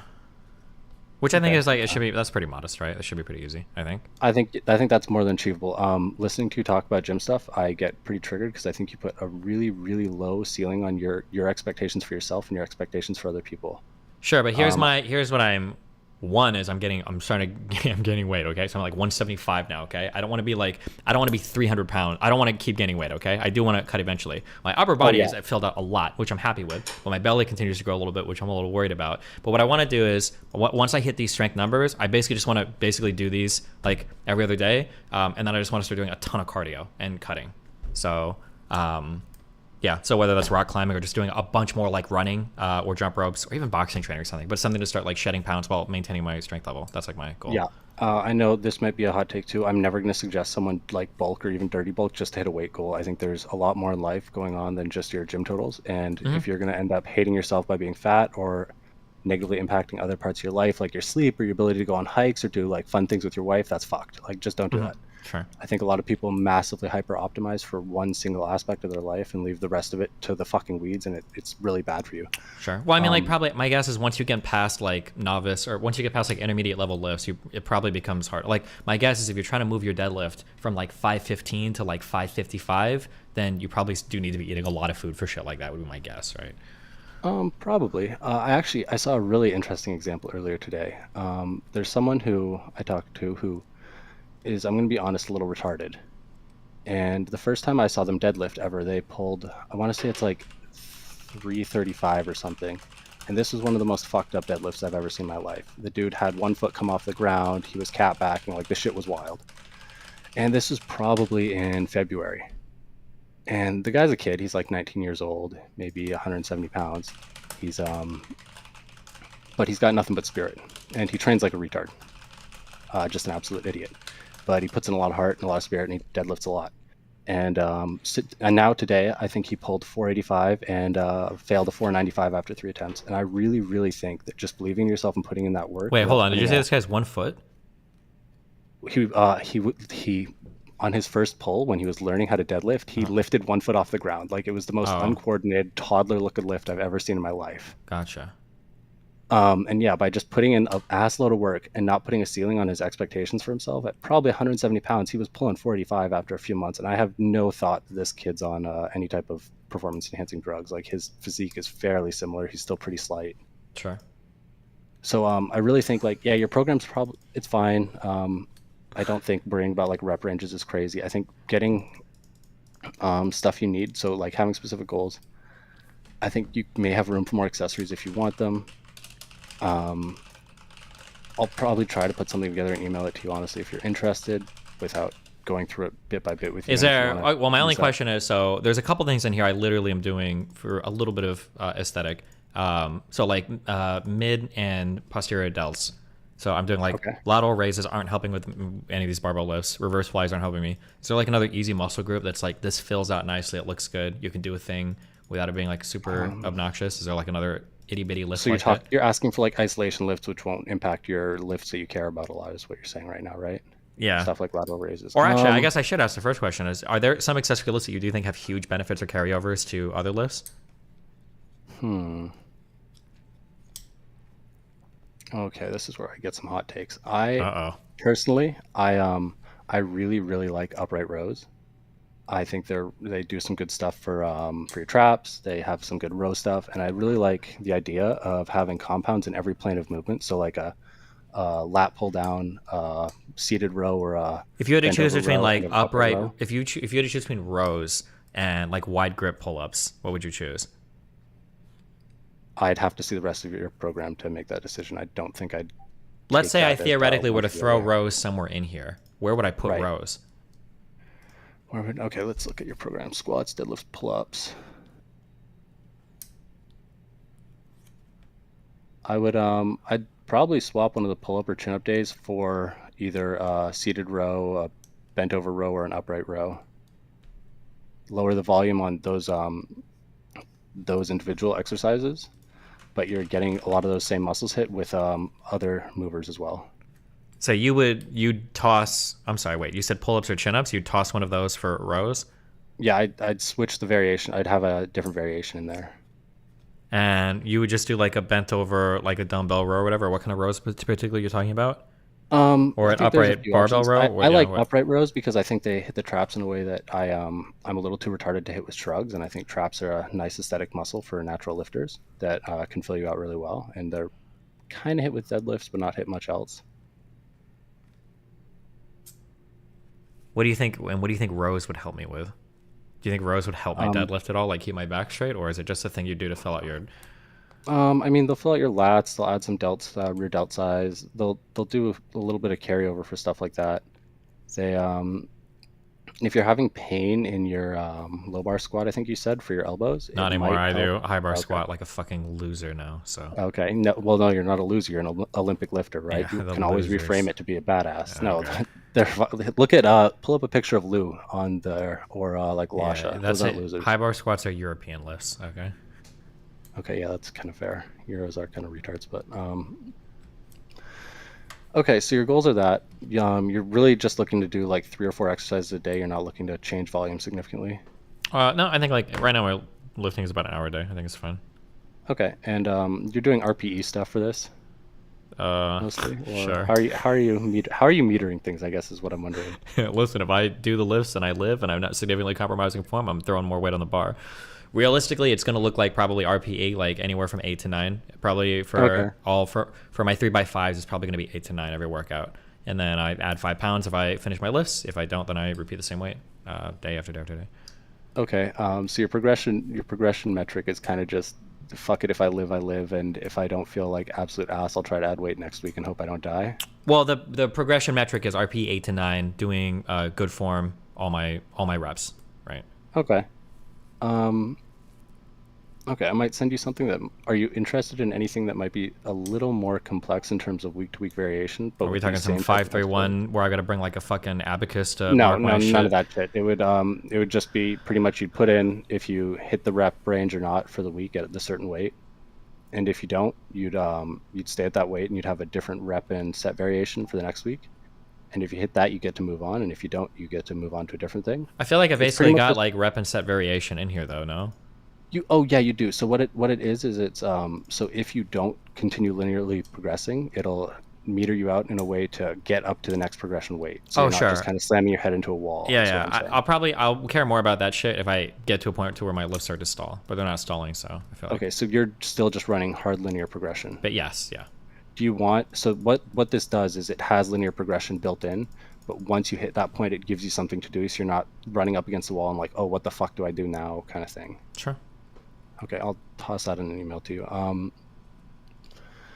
Otherwise, like, yeah, I think it's good. I think there's a lot of like there's stuff I'd change here, but realistically, as long as you're showing up. Well, stuff I change. Where? What do you mean stuff? What would you change? Well, like what I change is stuff that does for me though, is what I'm saying. But if your preferences are to do like this type of exactly, that's what I'm saying. But like, so you matching your program to you is good as long as you're putting in the intensity. If you want to be doing 3 compound lifts a day and not a ton of like isolation exercises because you don't want to be putting that time and you want to be focusing on high return on investment compounds, that's awesome. Fucking power to you. Just make sure you're putting in that effort, because doing something you're excited about and willing to put an effort for is going to get you so much more work than some hyper optimized Jeff Nippard bullshit. Yeah, program. Sure. I'm just looking for basic shit. Okay. Yeah. Do you think I'm doing like the squats and doing all the squats and deadlifts on the same day, considering the weights I'm at, should work until I hit the end of my goals here, right? Do you think, or do you think at some point is it too much? At a certain point, it is gonna start gassing you out. But like, people will do squats and deadlifts in the same day up to advanced lifters. You just have to meter intensity with it, right? Sure. I don't know. I feel like when I'm doing like my deadlifts right now, like I don't feel like on my day 3, the deadlifts start. I definitely feel it in my quads at the end. But like in day 1, like today when I did deadlifts, my weakness isn't generally for my quads. It's usually keeping my back straight is the hard thing. I don't feel like tired in terms of like I'm worn out from squatting, but maybe that'll change. I don't know. Okay. Yeah, I mean, and if that changes, you would adapt then. But like squatting and deadlifting in the same day isn't something that's unheard of or crazy. Like, people do that. If the issue is when you start to notice it may be a problem, how you respond to that and what you do to do that. But like, yeah, inherently, as long as you're okay with it now and it's still giving you progress, I think it's okay to stick with that. Okay. Destiny, this is my physique. I work out 3 to 4 times a week, and I don't do squats and deadlifts with you. Roger look like me or the bloatlard you're talking to. Tell him to post body. He's a fucking idiot. Damn. Pull this up on stream because I don't have chat open. Can you pull this guy up if he wants to flex it, and I'll drop one in here. No, that's he okay. wants to play. I like the idea of all the barbell lifts. Okay, I'm sold on them. I like the concept. I like the love philosophy behind compounds them. too. Yeah, and I think that it's like a mental task for me. So like squatting and deadlifting to me are fun. It's big weight. It means something to me if I could do it. So that's why I like to do these lifts. I don't think squatting and deadlifting is necessarily giving me a better physique. I'm not doing these for physique. The physique will come hopefully from being able to bench and doing pull-ups, and then my shoulder work, and then when I start to cut weight. But I'm not trying to be a fucking bodybuilder. I just want to look like reasonably strong. Oh my and god! be reasonably Someone fit. just linked me the picture of this dude who talks shit, and he's fucking tiny. Okay, one sec. Let me go on Imgur for a second and get a picture of me. Okay. Also, you gave a take earlier about abs, and like, yeah, you do get some ab engagement from doing squats and deadlifts, but comparing them to actual ab exercises is a little wild. Sure, but I don't feel like I'm lacking in core work if I'm doing like squats and deadlifts like every other day. Like I guess if you wanted to like dedicatedly grow big abs, sure. But I feel like my core is probably fairly strong if it's keeping up with these lifts. No. Yeah. So your core, there's a lot of stuff going on in your core, and there's different things than for squat and deadlift necessarily abs and core strength than there is with what people consider a six pack as well. I don't remember the terms, but there's more going on than that. Okay, works for me. Whatever. I'll see later on if I want to change anything. But okay. Anything else, buddy? No, I'm gonna just shoot you a little progression. Or do you have any interest in me sending you a little progression thing for if you stall out or not? No, not right now. But if I do stall, I'll probably be really interested. But good luck. Enjoy the program. Keep us updated with results. I believe in you. Be careful. Kill it. Going to my powerlifter brother, pull-ups/chin-ups don't really hit your lats quite like rows because you don't pull your elbows down towards your hips/tuck them. I mean, I'm not necessarily trying to grow huge fucking lats, but I think that being able to do pull-ups and chin-ups is like, it's a nice movement. Like to be able to climb on things, I think is cool. And it does like a pull-up, assuming you're gripping wide enough, is working out at lats enough. I feel like between pull-ups and deadlifts, it's not, like I said, I'm not trying to grow like fucking wings here. All right. Okay. I think this is fine. He never reads YouTube chat for real? True.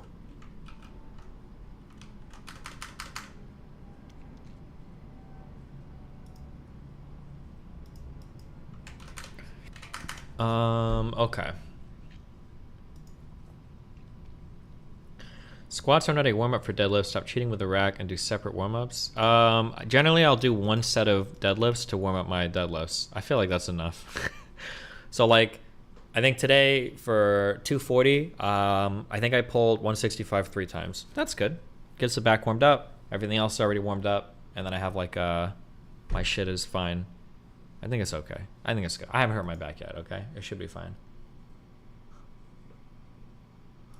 Oh, also, here you go, as a reminder. Man, if you want to get fucking huge and shredded, Gorilla Mind supplements in chat, okay? Coupon code Destiny, 10% off.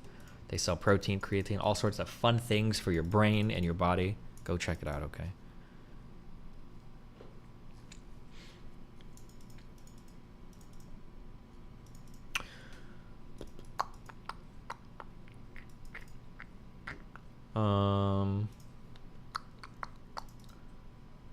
Do you think you'd have a six-pack if you lose weight to 150?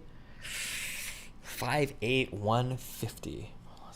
Probably not. I think you'd probably see something on the top, would be my guess. But you probably have to, I imagine you'd have to cut more to see like a full six-pack. That'd be my guess, but I'm not sure. I feel like you probably have to cut a bit more. But that'd be my guess. I'm not 100% sure. 5'8", 150 is easy six-pack, do you think? I don't know, maybe. It's been a while since I've weighed 150, I'm not sure. What do you want? He wants back in? He's not even in the tier 5 room. Where'd he go?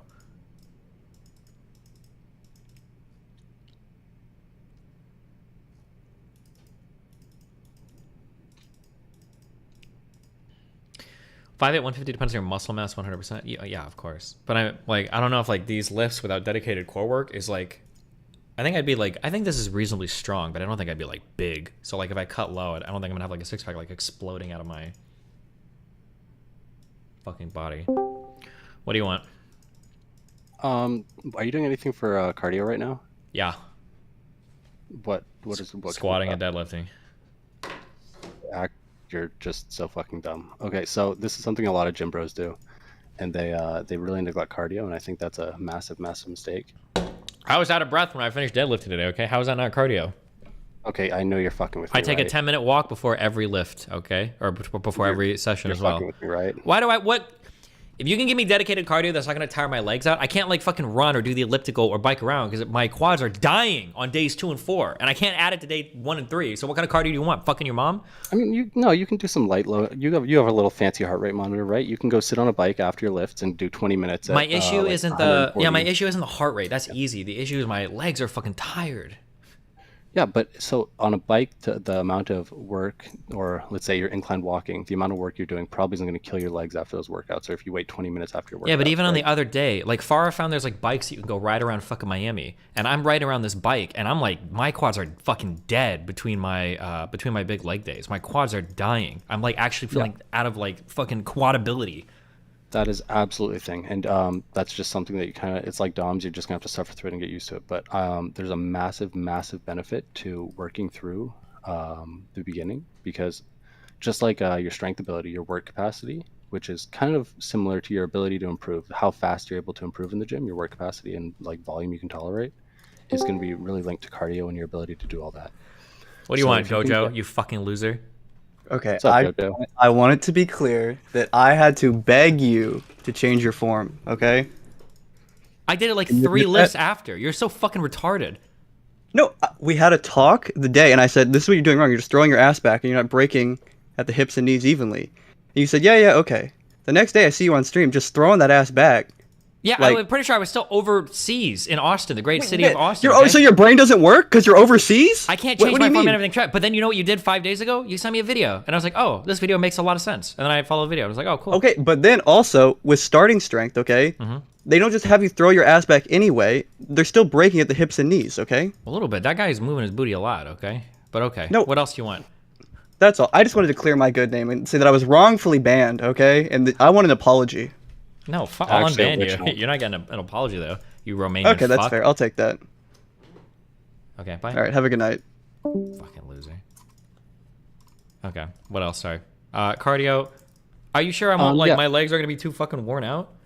I mean, like, I'll squat here. Actually, I'm gonna send you something right now. Let's because I could start because one thing I thought about doing is, because walking is kind of pointless for me on day 2 and 4, because it's not like I need to warm my legs up. I could just jog for 10 minutes or something on day 2 and 4. So this is my big gym crush right now. I'm not linking in chat. Yeah, show me. Yeah, and I think it'll is this what I'm looking for? This is what I'm looking for. A lot of people. No, really there's nothing wrong with Romanians, by the way. When I called him a Romanian fuck, it's because he's from Romania. I love Romanians. I love all people. Just letting you guys know that. Okay, sorry. Go ahead. Yeah, I posted something in chat that I think you should look at. I think there's a massive misunderstanding of how much cardio and strength training go against each other for 99.99% of people, unless you're like an Olympian at one or the other. What am I looking at here? It's just someone who's really good at both. Why the fuck are you showing me elite level lifters? I don't give a fuck about this. This is an elite level lifter. This is just a dude. Sub 5-minute mile marathon. Set myself the challenge 50K, but cramps was running out of time on this round. He did a 500-pound squat right before those two. Yeah, okay. He did a 500-pound squat, ran a sub 5-minute mile, then did a marathon. This is just a normal strong dude. This is a dude who trains. Like, what I'm saying is that you can absolutely do lifting and cardio on the same day. I do it all the time. I do it almost every day. Okay, I'll just put in the time. Like, this is, of course, this is an extreme example, but like putting in 20 minutes of like a little bit of zone 2 cardio is going to do massive things for your health, your quality of life. I'm jogging on day 2 and 4. I'll do it. I'm adding it just for you. Okay. I think you're fucking with me, but I think no, it's I'll really do it. I will. I'll do it. Fuck it. As long as you say it's not gonna fuck but my progression, my squats and deadlifts are getting fucked up. So just 99% of people who run also gas the fuck out of themselves. Just get your heart rate to like 140 or whatever the fuck your zone 2 is. I don't know what it is for you. And just sit there. It should be real fucking easy. You can just fuck off on your phone or sit on a bike and do zone 2 cardio. Real easy. It's going to feel real good. It's going to be good for you long term. All right. You say so, buddy. Okay. Love you, buddy. I believe in you. Okay. I love you too. Fucking loser, dude.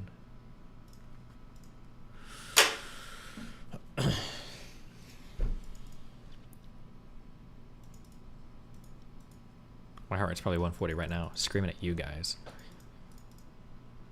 That guy's trolling, trying to ruin your gains.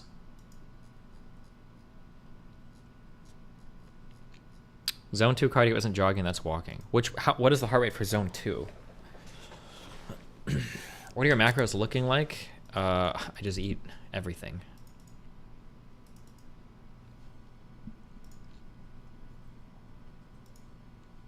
Okay, can I go walk and get food and I'll come back?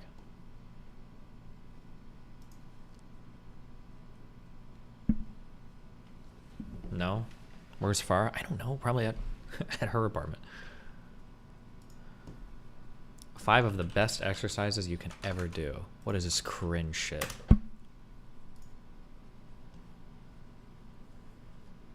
Swimming. Lame. Tai Chi. What is that? It's like a type of sushi? Lame. Strength training. Based. That's an exercise? Walking. Lame. Kegels. I do this every day with your mom when I flex my dick in her. Based. Okay, so this gets a 2 out of 5 for the based level.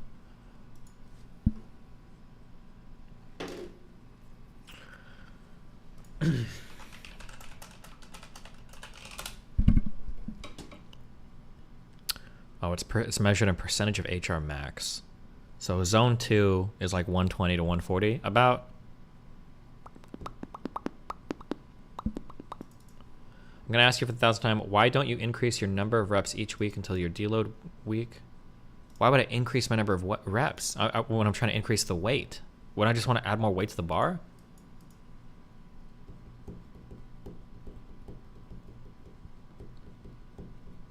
Your HR max is 190? No, it's not. Because when I was deadlifting before, I'm pretty sure my fucking shit would read like 220 plus. So my HR, I got a strong heart. It can move a lot of blood, okay?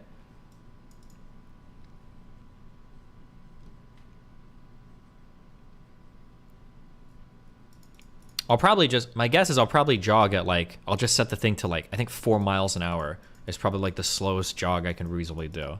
I'll just like do that for a couple of weeks on days 2 and 4. Historically, for my body, I think for most people, if you ever want to see like big gains in like physical fitness, I think cardio is the thing that you can increase an ungodly amount, a very fast amount of time. Unless you're obese, then you might run into like leg issues or whatever. But I think your cardio generally grows like pretty quickly compared to like anything else, but. How can you jog at 4 miles per hour? I don't know, I probably go, or maybe 5 miles per hour? I don't know, something low like that.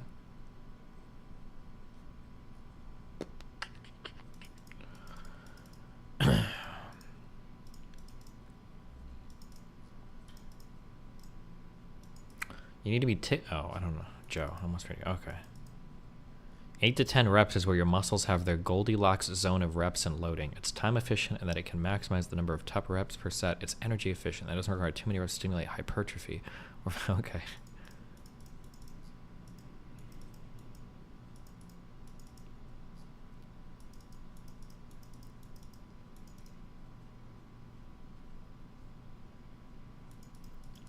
If you're lifting to get women instead of health, how would you alter this?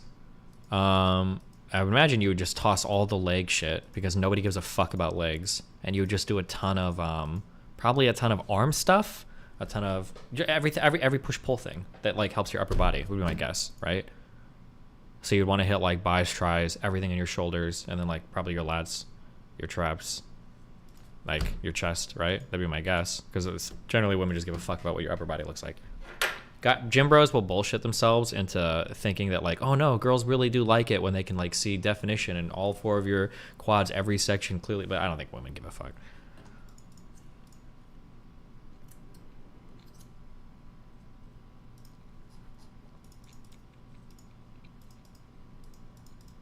Women don't care about guy butt? Okay, if you want a hip thrust, I guess you can do that, knock yourselves out.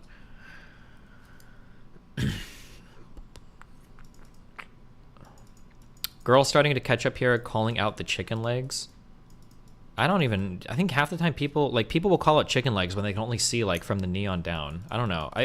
I could be wrong, but I feel like the average person doesn't know what really fit legs look like. They just know what a guy who is relatively strong with a lot of body fat on their legs looks like. Because dude, there are guys that will go into the gym that are like, oh, that guy looks like whatever. Like, it doesn't look that impressive. And then they fucking warm up with 225 for their squats. Like, their legs don't even look big at all. And they're, like, moving an ungodly amount of weight. So, I don't know. It's not like your whole leg gets fucking huge when you're, like, squatting a ton of weight. I feel like a lot of it, I feel like people mistake it as just like guys that like have a decent amount of muscle and then a decent amount of fat. It's like the booty debate for ST Peach. Bad calf genetics will also fuck you over. Yeah, but again, that's like a gym thing. I don't think girls give a fuck about your calves. I don't think a girl's ever like, oh my god, your calves are so defined. I don't think they give a fuck.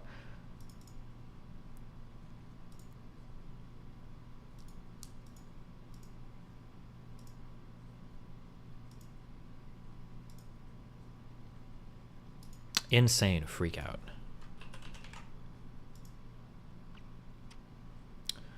This is a day 4 plan. Where does your day off and no working out on the weekend? I just go every 4 days. I just repeat. So after day 4, I go back to day 1. Unless my legs are too tired, I might take 1 day off. But I just repeat it over and over again. Just stay away. You don't like it? Yeah! Hey. Yeah! Mark. Mark, leave him alone, Mark. Yeah! Mark. Mark, leave him alone. Back off! Bitch! Back off! Leave him alone, Take Mark. Mark, just stand there. Mark, stay there. Let him go. Mark, I can handle it. What the hell are you doing? Back off! Fuck you! Back off right now! Fuck you! Take a hike. You call yourself Christian! Mark. Wait, real quick. Does anybody have the one of the guy catching the one punch with his hand in the middle of the... God, it's such a good short clip. I don't like you! You don't touch him! Mark, don't worry about it. Fuck you! Mark, please, I said stop. This man assaulted me, tried to take my sign, and I defended myself. I got the video. Your sign is fucking offensive! I have the right to free speech in this country, and I have the right to freedom of religion, and I am violating no law. That's hate speech! This man, I can have press charges for assault on this man right now if I chose to, but I'm not going to. It's hate speech! It's provoked assault! This man assaulted me, but I'm not going to press charges against him. But this man is completely out of control. And thank you, Mark, shut up. Thank you for having us on, for taking video. Just stay away. You don't like it? Yeah! Hey. Yeah! This guy.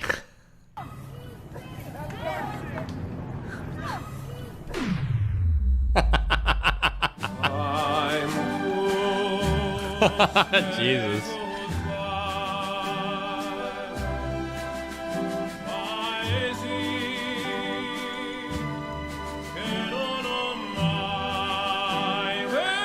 I need this guy at my events. I need this dude. Who is he? DM me.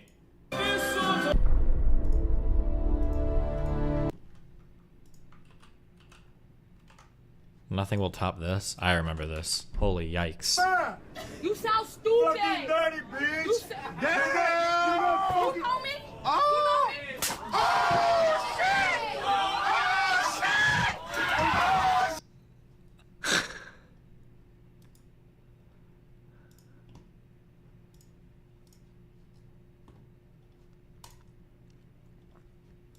Did you watch the cuck version? This is the superior one.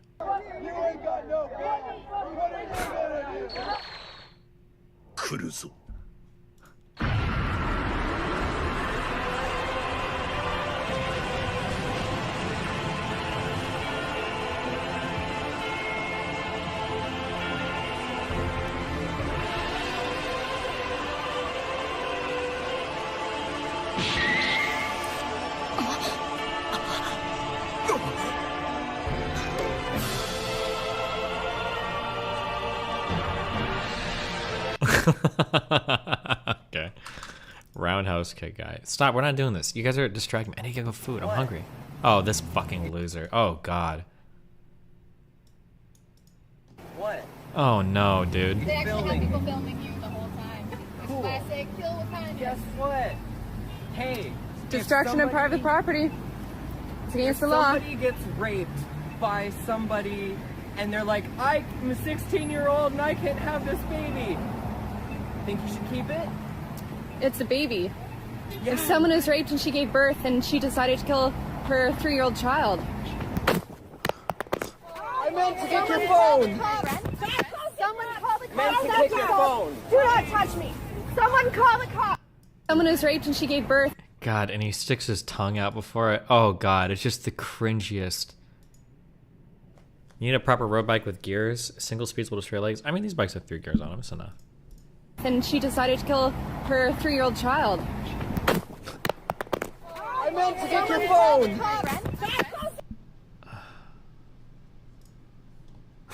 Oh my God.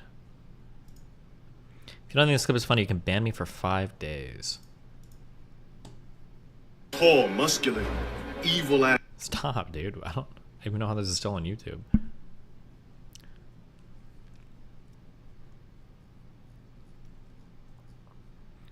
Okay. Yeah, I'll be back in like 20 minutes. I'm gonna go get food. I'll be back. Have a don't know voices.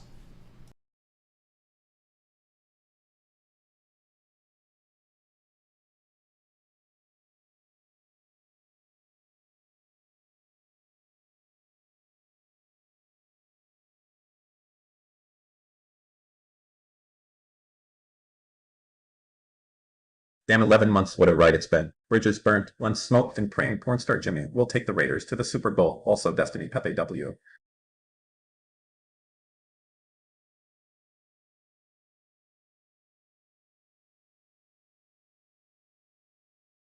What did you think of President Sunday? In that panel, I feel like he is pretty endearing when he's not acting like a complete shizo.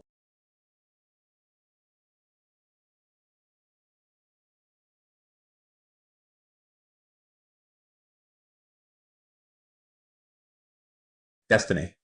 There is no world you can do 30 pull-ups. Delete that cell.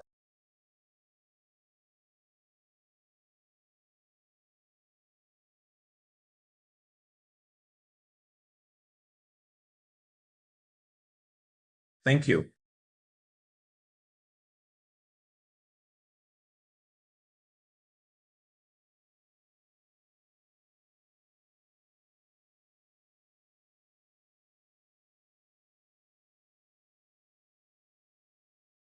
Only streamer I watch. Appreciate you, Steven. Love DGG. DGGL4 Lith.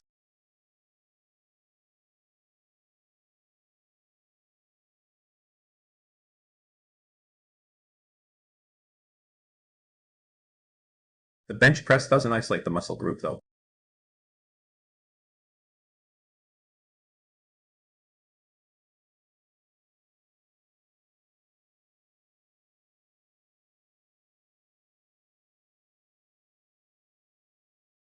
Why do you have chin-ups on day after pull-ups? That's like having push-ups day after bench. If you can do it, you didn't go hard enough the day before.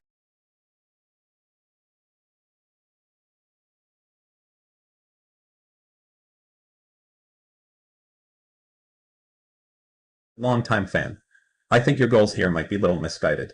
I did bodybuilding when I was younger, but transitioning back to MMA, I changed my program for optimizing athleticism and longevity.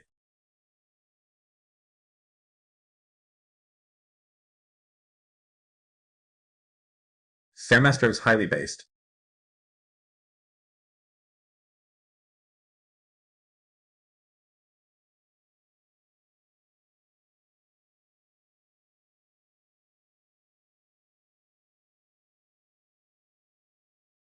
If you're working out 5 days a week, you'll only need like 2 days with cardio added. So pick your 2 shortest days and add 20 mins.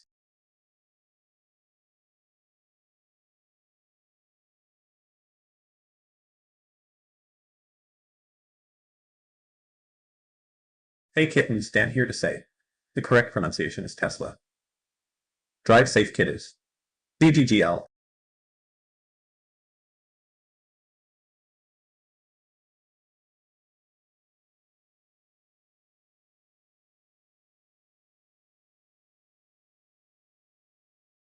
Who let the dogs in?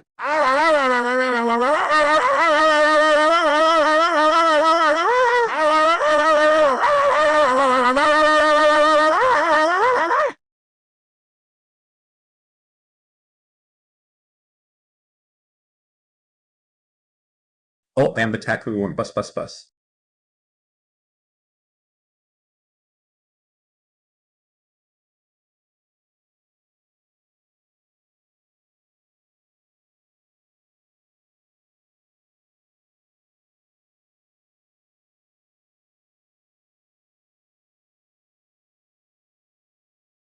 The ETF tiny bring back our Nubian queen on it, and Eldion.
Frogs are superior in every way. Big PPS2, hash crotch watch, Destiny Pepe.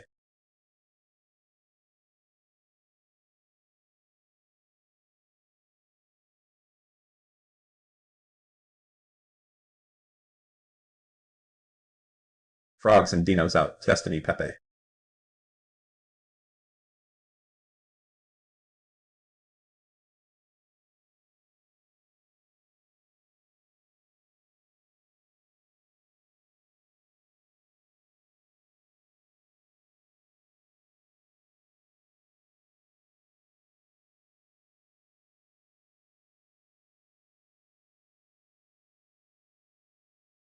I'll realize something.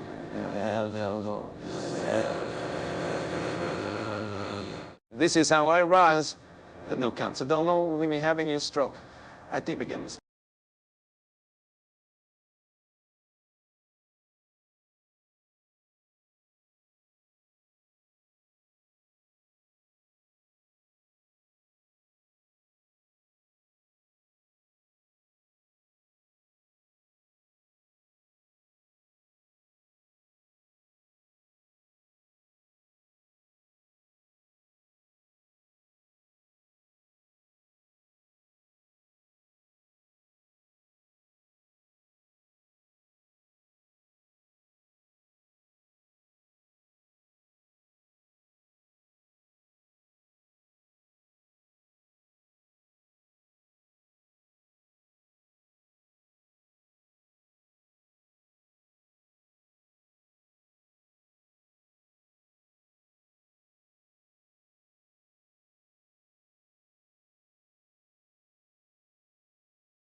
Obama.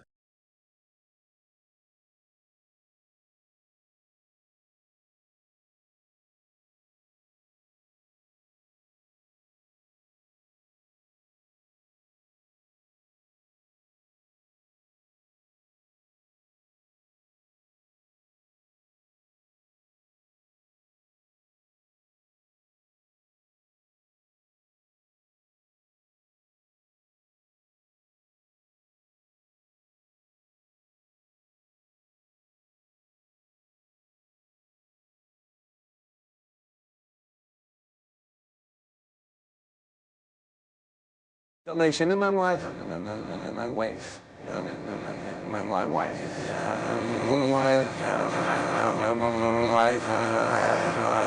donation and my wife, donation and my wife, my wife,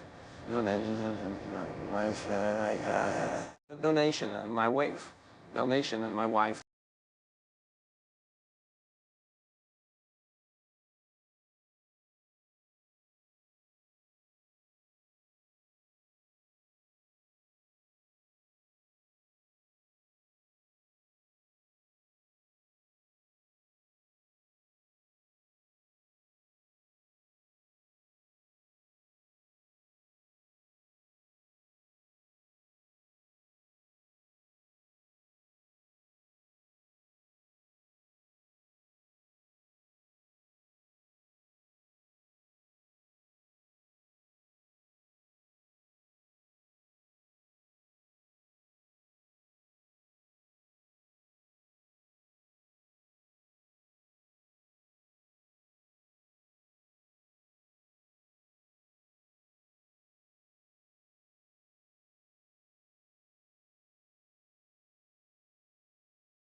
Nobody cared.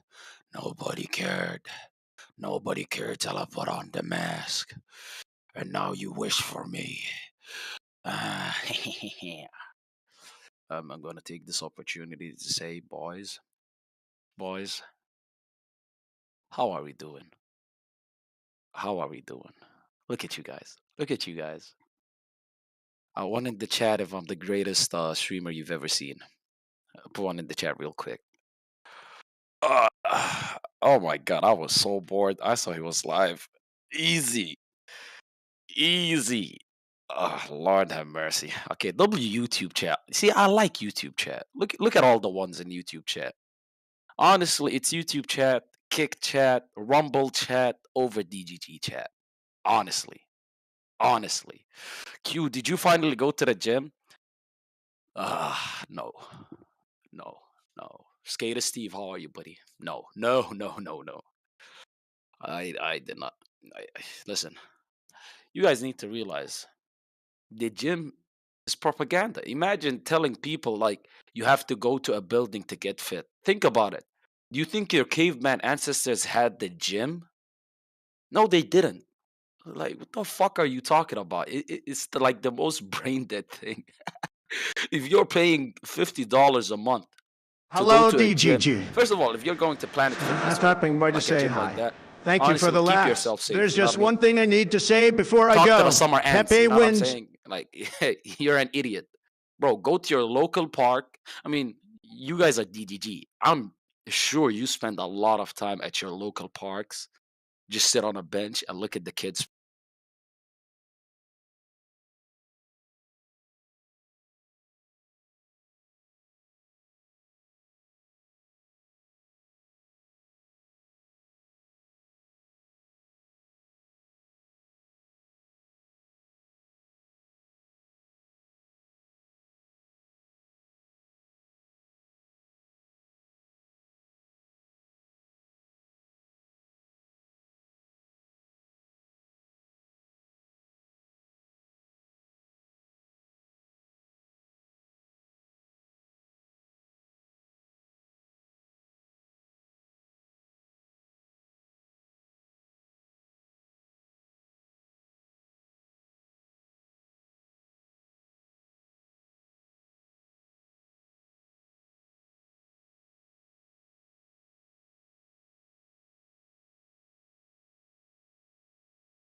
Eurocock. Eurocock. Eurocock. Eurocock. Eurocock. Eurocock. Eurocock. Eurocock. Eurocock. Eurocock. Eurocock. Eurocock. Eurocock. Eurocock. Eurocock. Eurocock. Eurocock. Eurocock. Eurocock.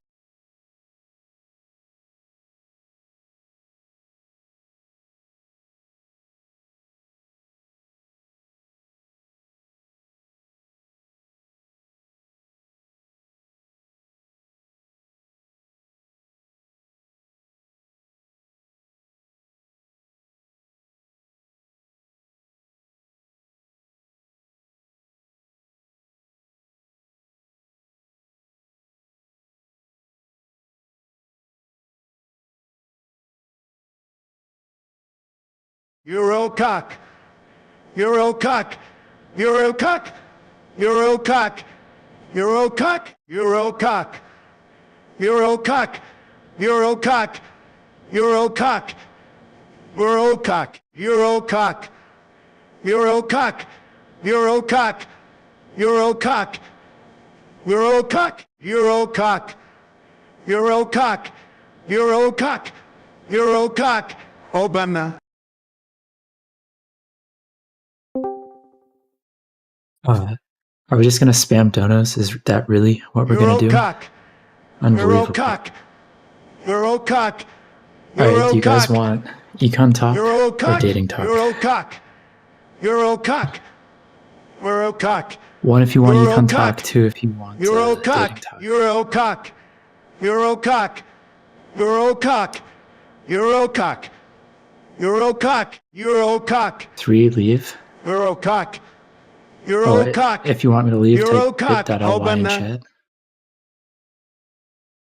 Unbelievable. You guys know what to do. Eurocock. Eurocock. Eurocock. Eurocock. Unban Quiznos. I'm not a Eurocock. mod. What do I look like? Jesus Christ. Eurocock. Eurocock. Post my body count. Eurocock. My body count is more than Eurocock. yours and less than Destiny's. Eurocock. Eurocock. Eurocock. Teaches to Eurocock. Riz. Okay, alright, we're doing Eurocock. dating talk. So I'm gonna reel dilemma. Eurocock. So normally when girls match me Eurocock. first on Bumble, they Eurocock. say hey. And Eurocock. it's, you know, then you Eurocock. just have your opener that you use. Eurocock. But this time Obama. someone actually asked me a question, which is probably the first time in like 300 matches. Unbelievable. I can't host call-ins, I can't pull people in. Eurocock. Where's my bench curl? Eurocock. I'm at 5x5 at Eurocock. 165. Eurocock. So, you know, now I actually Eurocock. have to think about talking to a Eurocock. woman. That's pretty fucked up. if you ask me. Eurocock. Eurocock. Eurocock. Eurocock. Eurocock. Eurocock.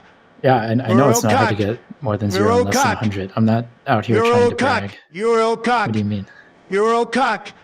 You Eurocock. can't hear me? Eurocock. Alright, well, this Obama. is basically as high as I can turn my mic, so good luck.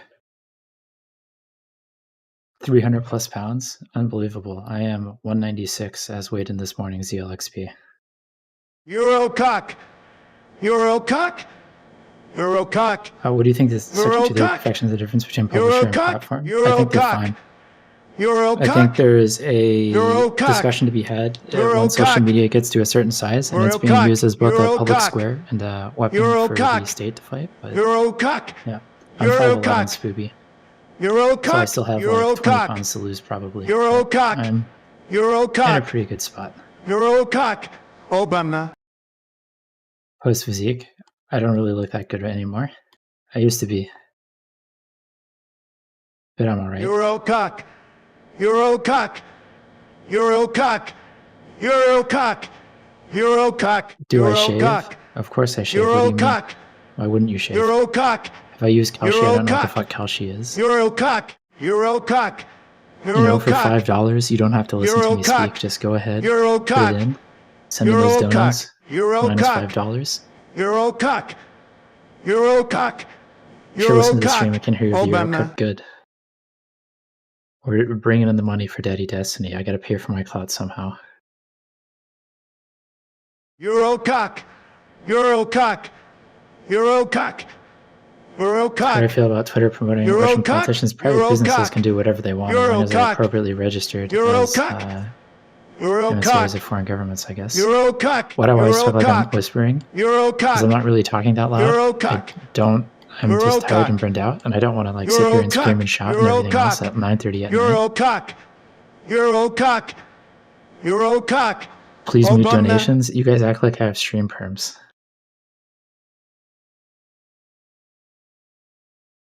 I sound like NPR. True, that's actually my day job. Gonna get Obama. Everyone's very excited. Yeah, I know. That's why they're all tagging me, and that's why I'm here on Kill yourself, stream. lay And joking you're your just onic sitting there ally and by a chat rope like a and fucking bitch. NITL. Kill Do I yourself, live lay with joking your roommates? onic I ally live by a with my rope and brother, fucking but that's only NITL. because we work at the same Kill place, yourself, so it lay just makes it joking your convenient. onic ally by a rope and fucking NITL. What are my opinions on gold doubloons? Well, if you believe in gold, they're probably a decent investment, and if you don't, they're probably terrible. Aren't I Destiny's editor? No, that's August. You've got the wrong guy.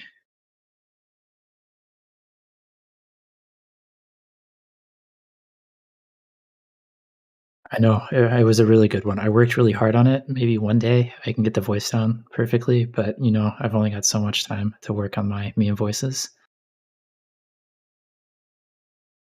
We got bad news for you guys not in DGG chat.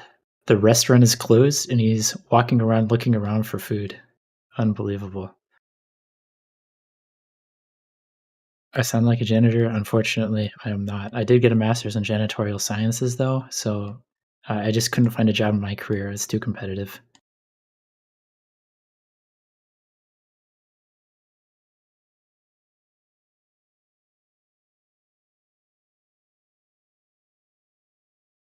You just want to sit in silence? Tend to get a lot of hate thoughts on the Sneeko hate on Reddit. I have no idea what's going on with Sneeko hate, but I mean, he probably deserves it.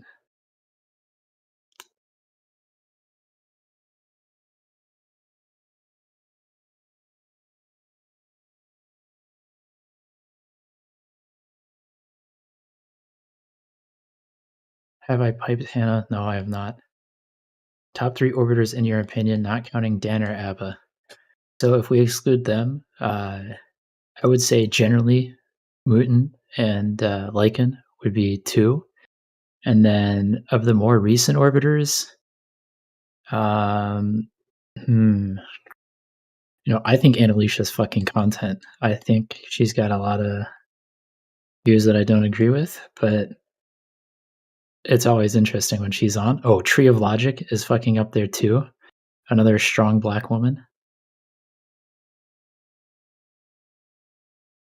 Oh, sorry, August. I don't have perms to unmute Carantos, unfortunately. I have no idea. I don't have mod logs. I don't know who muted Quiznos, unfortunately.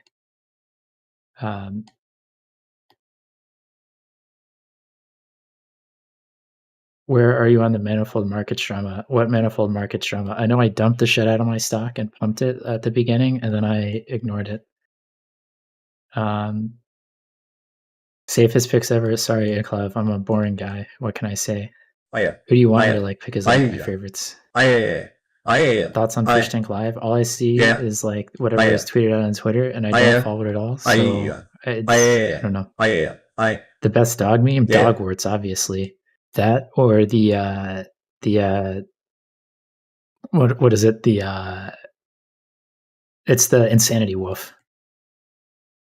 Some guy spent $25,000 on mana. That sounds incredibly based, and he's just cornering the market. Yeah, it sounds like poorly set up markets. Oh, you're right. I'm totally getting piped right now. Unbelievable. Why am I talking to us in a low res voice? I'm kind of tired. I don't want to raise my voice and scream and shout or be energetic, so I'm just here chilling. No waffles. It's not Rage Pope. It's somebody else. He lost it all? Damn, dude. You just gotta get better at whatever you're doing on Manifold. How's it going, Waffles? You have permissions to join too. Maybe you can join and sing to them, and maybe they'll calm down. Right now, they're just spamming LOL. Do I think a recession is coming? Eventually. There's always a recession coming. The question is when. Wait, why are they gonna refund a guy who bought 25K of stuff and lost? Like, did he get like scamozed?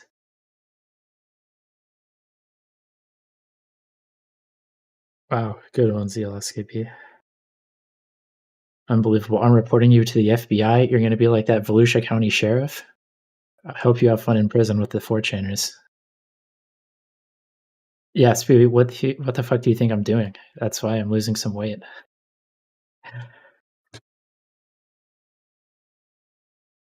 Oh, he tried to scam everybody else?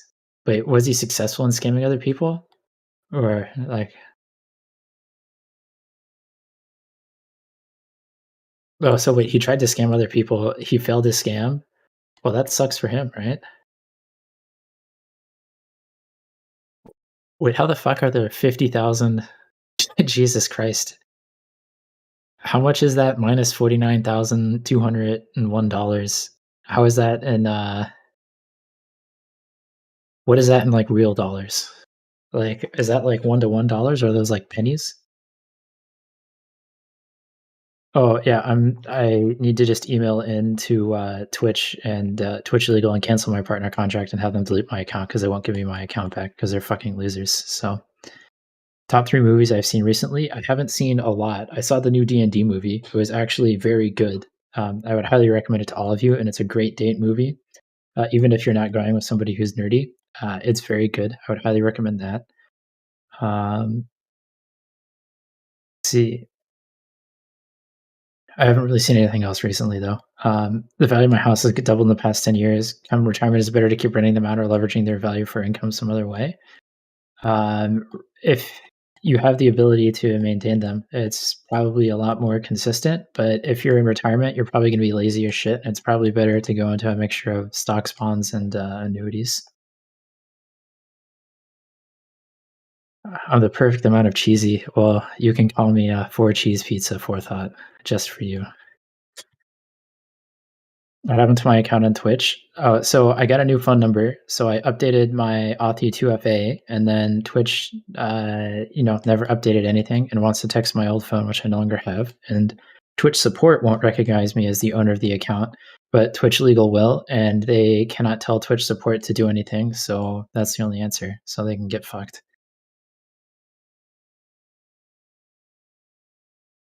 What's my new number? 8675309. I'm waiting for your call tonight, baby. No, I hope to be retired in 20 years, Vels. Have I ever done ASMR? No, I have not. Yeah, I do have a Kick. You can follow my Kick. I streamed once there, and maybe I'll stream more, but I'm just super busy right now.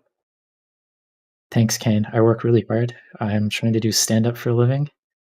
I've actually been going to the open mic night every week. I'm working on my materials. Ha ha ha.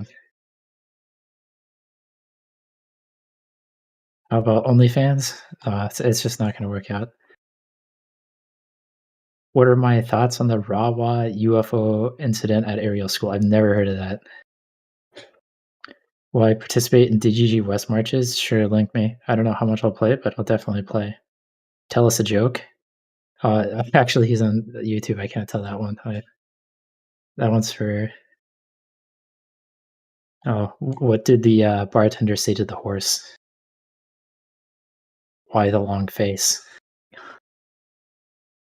What are my thoughts on First Republic Bank? Well, the rumor mill is basically saying it is going to be taken over by the feds. The real question is whether or not there's the political will to refund all depositors, including the $30 billion given by JP Morgan. So that's not going to be politically popular at all. So we will see.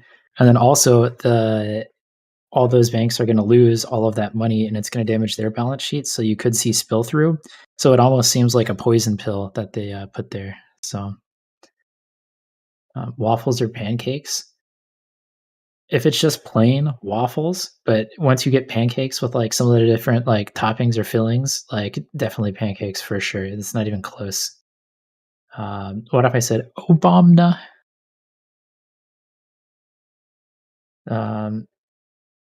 What should I do with all this money I'm making? Oh, well, first, what you should do is you should go to the bank, pull all of it out, and then light it on fire. And then you can probably get a pretty good YouTube video out of that.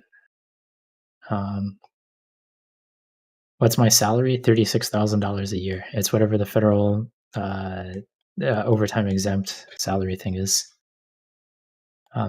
What about French toast? French toast is pretty good, but French toast is not pancakes or waffles, so it's just something entirely different. Do an L dono. L.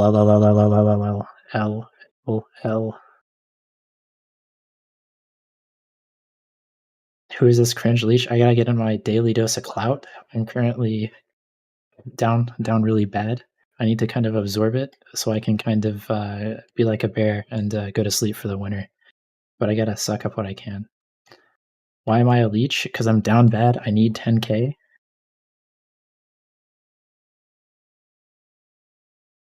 Thoughts on Pokemon porn? Like porn of like the Rule 34 of like the Pokemon trainers, or of like the Pokemon themselves? Why am I down bad? Because Joe Brandon has destroyed America on the stonks market. Hey, What's going on, Dan? hold on. Quiznos, I unmuted you, but if you do any fucking sketch shit, I'm gonna mute you again. Don't get fucking banned, Steven, when he's not here. So you can argue with Rage Pope, though. I'm sure you'll like it if he comes back. Bye. All right, thanks, Dan.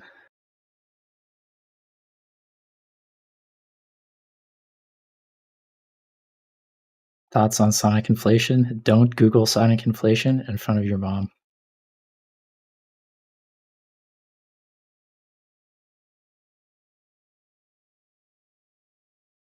Thoughts of for or against banning of payday loans? I'm against the banning of payday loans. I think it's fine. I think there's a lot of super predatory practices around it that need to be regulated or banned, for sure. Thoughts on Chinese equities, good investment year and nay? I don't like China. I think putting your money there is dumb, but you can probably get pretty good risk-adjusted returns there. So Did I just hear China? Did I just hear China? yeah, I am a big fan of China, number one. Okay, big fan. Shout Are out to you- the CPCP. Shout out to the chairman. I don't like America, you know. I like China, honestly. Please, Oh. CCP, sponsor me. Sponsor me. Honestly, Rage Pop, I got a question for you. what's going on, Quiznos? Why do you think I don't get any sponsorships? I mean, listen, you Well, can't say because so- you're like no name Andy. Like at this point, I've been No, like getting so- 100. You know what I mean? It's kind of So fucked there's up. a few things. So one of where you live, no offense, but people want to sponsor people in rich Western countries like America and Europe because the people there generally have more money to spend, and KYC is more difficult. 60% of my viewers is like American or some shit. So if they're So trying to tap into the fucking like American Andes, yeah, like I got so those. two, it's like the KYC issues around it. So it's like harder to verify who you are. Three, I think even at like 100 to 500 viewers, you're probably still extremely small and not on people's radar. So you're gonna have to go out on your own to sponsors and reach out to them. So like email. So you're gonna have to go and I think Darius is doing like a HelloFresh thing right now. So like if you want that, you might have to email the HelloFresh people, or you can go to other streamers and see where they get sponsorships from, and then start trying to build relationships there. Is probably a good place to go. So. I mean, but if you're going to somebody and you're telling them to like sponsor you, don't you think like what they're gonna give you is less than when? No, it'll probably be more because there's no intermediary. But generally, you should get like a brand pitch. So you need basically like 2 paragraphs about you, and then a 1-pager about your stream, what content you do, and then your KPIs that they're gonna see, right? So, for instance, when you reach out, you would say, "Hey, blah blah blah, I'm Karantos. I stream in these categories. I generally talk about this. I have an audience of 150 to 200 people for 6 hours at a time. I'm going to have this type of engagement. I'm going to have these numbers of purchases and conversions to your products. Would you be interested in running a sponsorship on my stream? You can do it either on like a per click or per conversion or price per campaign. And then kind of go from there and see what they have. I would see who other people are getting sponsored by and reach out to them that way. Generally, they'll have boilerplate contracts or something like that. But at your size, you're not really big enough for them to like go out for you, right? You're not XQC. So you're going to have to put in more legwork to kind of get those sponsorships. True. Most people get their sponsorships through Stream Elements. Like there's a sponsorship tab. A lot of people get it through there. Fuck, even Fossil had a raid sponsorship. Like, what the fuck? Well, I mean, Raid will sponsor anybody. All those games are like Yeah, basically exactly. gambling. Like they sponsor anybody but not me. What the fuck? Am I that bad? I mean, you're also new. Like, I think it's going to take. Some time? Yeah, give it some time, and then I think another big thing again though is Evil Fossils in America, and you're not. So that just may be a thing that's getting cut out of your campaigns. So. Interesting. I got another question for you. Why do you think that Forethought is a fucking whore? Your mother's a prostitute. You are an anal birth. Your Dude, mother Forethought is shat you based- out, you bitch ass nigga. Dude, you're gonna get the Mr. Girl treatment. I would tread very carefully. I'm already getting it. Jeebus. No, Did that you're- Mr. Girl dude get muted when he was the only person in a VC? He Forethought, you're got- a bitch. He got excommunicated. We'll put it like that. You're gonna be. Yeah, it's not gonna be good. You know, what's it called when someone leaves Islam? Apostate. Yeah. So that's basically what's going to happen to you. No, but there's a word for it. Apostasy. Yeah. What? Listen. Also, I don't even. I love mods. They're like the highest form of human, right? And like everybody, like those kids, like when they're asked, "What do you want to be when you grow up?" They all write moderator. Like everybody has posters of Reddit mods, Discord mods, Twitch mods. Like everybody wants to be a. Like, imagine you get to walk out into the world and say, "I mod for a living." Like I sit there and watch another man stream, which clean Man, up that after sounds his kind of shit for based. Isn't that like? 9 hours a day. That's my dream goal. That's what I aspire to. So like I I mean, understand it. I understand it. that sounds like a pretty decent life for most people. Imagine getting like 60K to just watch Twitch all day, or more, or like. Okay. Hold on now. If you're Train Rex's mod, you're getting paid like 6 figures. If you're Destiny's mod, you're getting paid in thoughts and prayers. Empty prayers, since he doesn't believe in God. So hey, there's no shot he's paying them anything. Actually, is he paying them? I have no idea. I think some are getting paid and some aren't getting paid. That's my understanding. There's no some are getting paid and some are not getting paid. I'd love to see how he convinced those that are not getting paid to stick on. But this fourth, he seems to be like one of those niggas that are getting paid, right? Has to. I have no idea. Probably. He has to. He has to be. He can't work this hard. He can't work this hard for free, right? Shout out to the RTBA one though. He fucking came in. He's like, "I'll fucking ban you if you do this shit again." At least he gave me a heads up, right? He doesn't seem like he takes himself too seriously, but hey. Forethought. When I grow up, I'm still a young 23-year-old. When I grow up, I wanna just be like you. Hey, well, at least what are we shouting about in here? What's going on here? Holding the stream down. No, your bitch ass fucking mod muted me when I was the only one in the call. That is war crime level shit. Like that's fucked up. Wow. Bro, why do you have a lot of power tripping niggas in your shit? Jeebus fuck, dude. It's kind of crazy. Wait, why do I have Raid Shadow Legend shit going on my Nightbot? Hello? Hey, there we go. I spoke about them and they're already infiltrating the shit. Wait. Why the fuck is that? Why the fuck is that being posted on my shit? Whose link is that? Hey. QAnon soldiers, retreat. He's caught on to you, boys. Retreat, please. Total Warhammer 3. Oh, wait, have these things just been running since I did those sponsors forever ago? Good one. You've just given them free advertisement now. Nice. Oh, good. Well, what's up, buddy? How you doing? I'm doing great. Honestly, I just came in. I checked the stream, and you're like, "Oh, I'm gonna go eat for 20 minutes." I was like, "Oh, easy 20-minute monologue." Wow. But then my monologue. Oh my god, dude. What? Too loud. Oh, Too sorry. fucking loud. My bad. Okay. Yeah. So I just wanted to monologue, but then Forethought muted me, so my heart's broken. Anyways, I assume you've seen the shit that I was talking about with Myron, right? The woman shit. Myron Gaines? Yes. What were you talking Old about, Patch Myron? No, I told you about the woman that he was like, "Hey, you think you could get on this podcast without sucking my cock?" That one.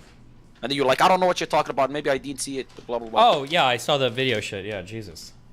Yeah, but then you said something because I went back through the stream. You said something like you compared it to Harvey Weinstein. You said something like, "Listen, with Harvey Weinstein, it was different because if you really wanted to make a career for yourself, you'd have to go through this one guy that basically controls everything. But with Myron, it's like he only has this one podcast. The guy doesn't really have that much power, so it's kind of tough to compare the two."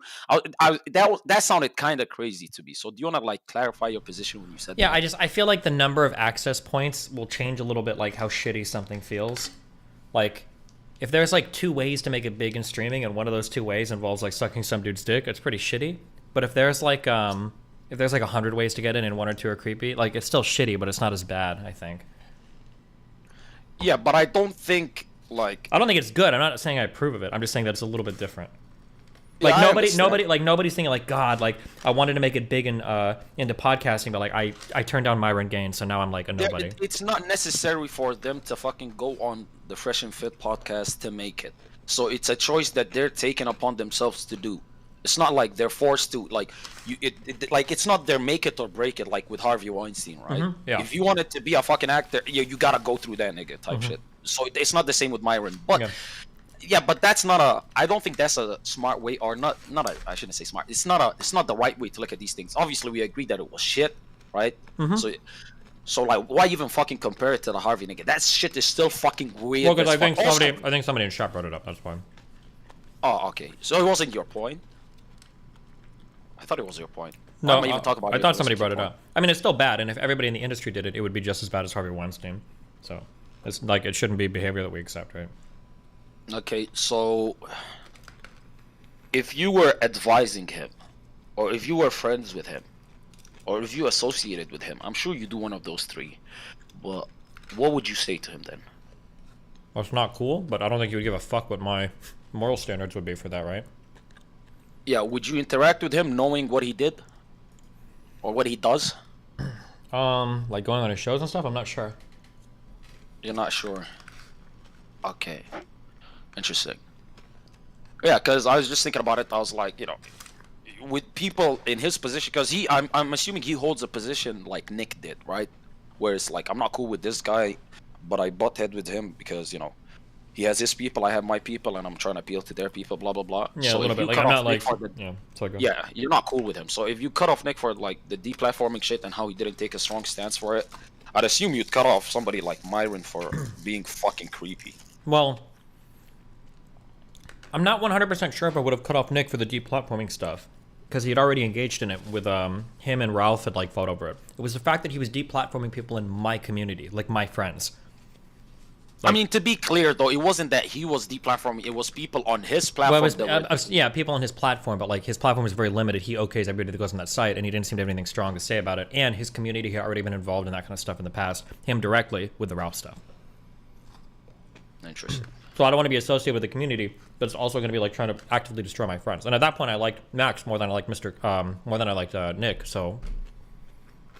Yeah, but now since the Mr. Girl dude is out of the picture, Nick could come back into it, right? I don't know. It would be different now because now Nick is way more fucking extreme. Which is good for you, right? The more extreme they are, the bigger the fucking bounty on them, right? If you fucking actually meet them and meet them at their points and fucking go head to head, it does better for you, right? Doesn't that make any sense? Because ever since he left you, he went with the yay shit. He's become much bigger. Well, I don't know now. I'm not sure. I don't think the really extreme look is good for him, and I think they know that. That's why they were trying to get away from it. But then they went really extreme on the yay shit, and now I think he might have a hard time getting back from that. I don't know. Like he got publicly disavowed by Trump. Like. Interesting. Have you seen the anime Death Note? Oh yes. Yes. Do you remember at the end when Mikami is standing in the doorway and Light looks at him and Light's like, I don't know that guy. So basically because he's fucking, you know, nobody wants to fucking touch him with a 10-foot pole, you're like, I don't know if I should even get near him. He's radioactive. Yeah, and he's like dying off and everything, like, I don't know. And he basically said fuck you to me when he had the Kanye train. That was stupid, so I don't know. Maybe in the future, we'll see. We'll see. Wait, my order came. I don't like eating at the same time as you boys. I'm not fat. So I'm gonna go get my order. Hey, listen, enjoy your stream and stop eating with your mouth open. That's kind of nasty. Also, Waffles. Waffles, mute him. I saw all the things that you were saying. Orange name. I'm a white name and I'm proud of it, ladies and gentlemen. But yes, I'm a big fan of your stream, right? Especially when the chat doesn't move for 2 hours. Big fan. Yeah, Destiny, you take care, buddy. Bye-bye. Be careful, buddy.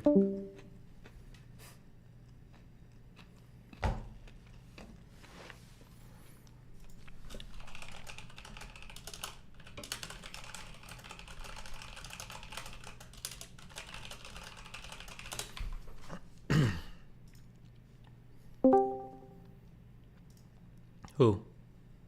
Hey, it's Tom. Tom. I wanted to ask. Huge problem. I'm a huge problem? No, there's a huge problem right now. What's that? There's an owl in this room. An owl? Because you're saying who? Never mind. Okay, what do you want to talk about? Go ahead. You ruined it. Oh, sorry. I wanted to ask, so I had like a whole stream where I was talking to a bunch of groypers about whether or not you burnt the bridge with Nick. And that was one of the things that I was arguing with them about, because shortly after you were saying that he wouldn't talk to you and that he was upset with you and that you were still open to talking to him. But then recently, you started saying that you burnt the bridge with him. And so I wanted to, because I've had this argument with them a couple of times, so I wanted to see if I was wrong on this the whole time. I think I burnt like the friendly bridge, in terms of having him on my stream and everything, because I don't think he disavowed the deplatforming shit hard enough, which triggered the fuck out of me. Mm-hmm. But then we had a later debate set up on Adam 22 on No Jumper, and he decided to duck out on that debate because he wanted to go suck off Kanye for a little bit before Kanye would dump him. So. Oh, okay. Because, yeah, the way that you guys ended the conversation with Big Tech was with him and you kind of sounding like you guys were cool. Everything was fine. You had a but debate Nick kept playing a little weasel. Like, oh, well, Destiny was deplatforming, deplatforming, like in 2016. It's like, okay, fuck you. He didn't really, yeah. Right. Well, and he seemed really upset that you canceled the debate that you guys were supposed to have a couple days later. Mm-hmm. And so, yeah, when he turned around from that and then started talking a bunch of crap about you afterwards, and seemed to flip on everything he said in that conversation with you and Big Tech, it seemed like, yeah, that he was the one who was kind of screwing you over. Oh, well. What does it mean that I'm remind you of Nebraska? Probably you sound a little Midwestern. Midwestern? Okay. I grew up in New York and Atlanta, so that's interesting.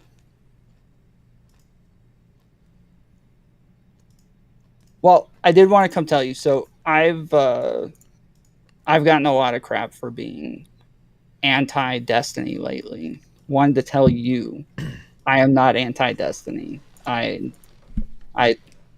think I said that Lav wasn't lying about one thing, and people think that means I'm on her side now. Or why do you feel the need to come and tell me this? Why are you guys all acting so fucking weird now? Because,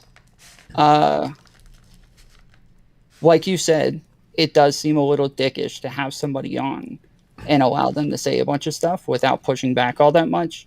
And I did think, like, throughout the Britney drama that there was, like, I was surprised at how upset you were with that. And so I guess the boundaries arc is a good thing. You did not tell me not to talk to her. You never said not to have her on or anything like that. But you have been, like, insanely charitable to me and helpful to me. And so, yeah, I would feel bad if I dicked you over or had somebody on and you felt like I was just, like, overly allowing them to shit on you. Did you talk to Torsha? Yeah. How did that go? It was interesting. I did think you were being, like, really short with her when you talked to her. Were you, like, in a bad mood, or did you think that she was, like, trolling you? I don't think I was short at all. I think she was acting insane, but that must be, maybe that's just a matter of perspective. I didn't make it the whole way through your conversation with her. It was just very awkward the whole time. Agreed. So you thought she was being awkward? She would, like, ask me, like, what does it mean for patriarchy? And then I'd explain it. And then she would start debating me. And I'd be like, well, this is just what it means. She's like, okay, but I don't think it makes sense. And I'd be like, okay, well, let's argue about it then. And then she's like, I don't want to debate. And it's like, I have no idea what the fuck our conversation was supposed to be about. Okay. Yeah, I guess that makes sense. Because, yeah, she doesn't like to debate, apparently. So. Yeah, but she would argue with me every time I would try to explain what something is. Was she arguing with you, or was she, like, trying to understand it better? And it felt like she was arguing with me. She'd say, like, well, I don't agree about the male gaze, or I don't agree about, like, and I'm like, okay, well, I mean, this is just what it means, like. So I don't know. It's kind of weird. Okay. Have you ever heard of a restaurant called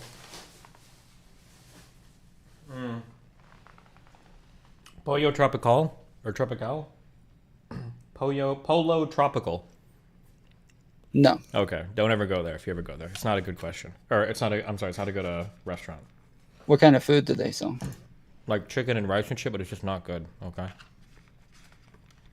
Like Asian food, like chicken and rice, or? I think it's like Cuban-ish food or something. I'm not even sure, but it's not that good. But Okay. Don't worry about it. Okay. Anything else? What else? What else is going on in the world of Tom? No, that's it. I like your, not your audience. There are audiences who think that I'm like out here purposefully trying to smear you, or I did the same thing with you, Mr. Girl, Lav, where I just kind of came in and asked you guys questions because I was having a lot of debates in my community about whether or not we needed to kind of rethink the ethics of how streamers and their chats interact. And so we were having a lot of conversations. I thought it was an interesting question. And so I wanted to get like all of your perspectives on it and really pick your brain, since you guys seem to have, you and Mr. Girl seem to have like staunch positions on where you felt like those lines should be. And so I wanted to like understand you guys better, but I might not have done a good job of like explaining that I was just asking questions and trying to understand people's positions. And so I think a lot of people,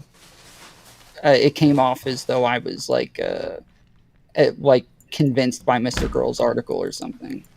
So, Okay. yeah. But all right. I appreciate it. Yeah. Be careful, buddy. I love you. I love you too. Bye.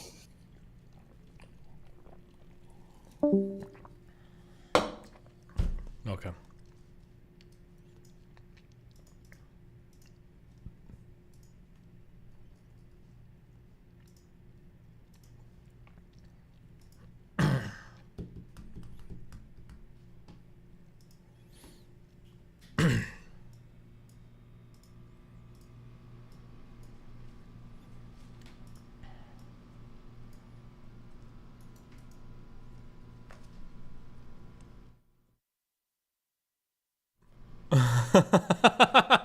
Why? Hello?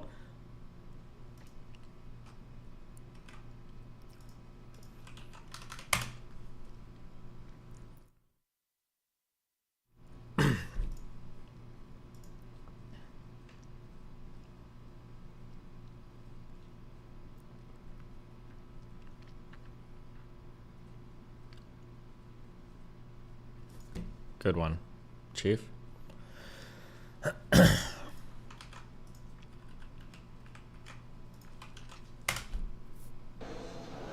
Oh, hi. 嗨，大家好，我是廖辉，今天教大家 Today 练 I will 三 teach 角 you how to 形， train your deltoids. Wow. 也就是这块肌肉。我是助演，我巫婆啊。 Oh. I don't know why I said that. I'm sorry. 不好意思，脱了啊。在举重里面的话，如果这个肌肉的话，它会起到一个支撑，就是说举重它有一个支撑的作用，可以把那个杠铃死死的顶住。这块肌肉，它就属于锁肩的那个肌肉，所以说漂亮的话，身材好的话，这块肌肉也需要。对，是吧？因为咱们就普通人来说不用举重，但是这个要衣服要想撑起来啊，穿西装好看。 这要能起来，穿衣服。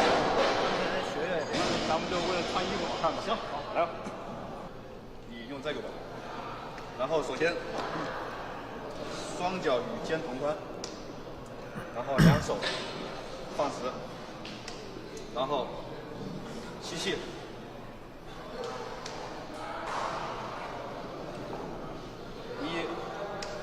然后慢慢的放下来，慢慢的。 再起，哇！ Oh, sorry. Wow. 可以控制住下来的速度。这没多沉，但是觉得特累。对，你还没有用这个。你平时用多少？没有，我们平时用大的，用15公斤的，黄的那个。对，这样做。这个做。 I don't like I like lateral raises as a lift. I watched enough videos to be convinced that like anything that involves your shoulders up here sucks. Like if you're like this kind of movement, I don't know. I don't think I like it. It feels weird. Sometimes people do like this lift. What's the one where you have like there's like a weird one that you do like this. Anything that involves like your shoulders like up here, like doing this type of shit, oof, that's sweating. I don't mind doing like pressing. Like I think pressing is fine, But having your arms like out here and doing like shit like this is I don't know. I don't like any of those lifts. But hey, who the fuck am I? This guy's way bigger than me. But oof, that shit is scary as fuck. I think one of the most important things that I've heard over and over and over and over and over and over and over again, okay, if you're benching and it's really heavy, okay, you can push through it. If you're deadlifting, if you're squatting really heavy, you can push through it. When it comes to like doing accessory lifts on your shoulders, your form has to be like fucking ultra perfect every single time. That if you like walk into the gym and you're trying to like lateral raise like 35 pounds and your form is like fucked, you're gonna destroy your shoulders. You will absolutely fuck your shit up. Like I think even like some of the strongest dudes in the world are doing like lateral raises like 25 pounds. That like nobody like trying to like overload these lifts will absolutely ruin your fucking day. Dr. Mike does full range of motion all the way above his head, but is a super slow eccentric, so it limits the amount of weight you use. I bet even Dr. Mike is probably using pretty low weight though, Hillshire, I would imagine. Like you're not trying to like max out like your 3 rep max on your fucking itty bitty shoulder lifts. Would be my guess. 每天坚持到4到6组的话，然后这个肌肉基本上我觉得2周的话会有明显的效果，是吧？很显著，肯定会。然后我教大家第2项，第2项就是这个皮筋，这是应该是运动器械商店能买到的。对对对，运动那个器械专卖店，然后就可以买到这样的皮筋。然后这种皮筋呢，它有一个弹性，知道吗？有个这样的弹性。可以做弹弓的。对，做弹弓那个也可以。然后这样，然后。我们把它弄成一样的。Oh no, he's gonna do face pulls. No way, what's he doing? No, he's not. Oh wait, what is he doing? 然后双脚也是与肩部同宽，然后手臂，然后我们也是第一个是挺胸抬头，然后第一步是从后肩部旋转这样，这个动作也要慢，这样是吧？然后硬，明显能感觉这个，因为你是这样在学练这个。Maybe his shoulder gets like really strong doing all this shit. I feel like both these exercises look really scary, but I don't know. Listen, if you can do it, go for it.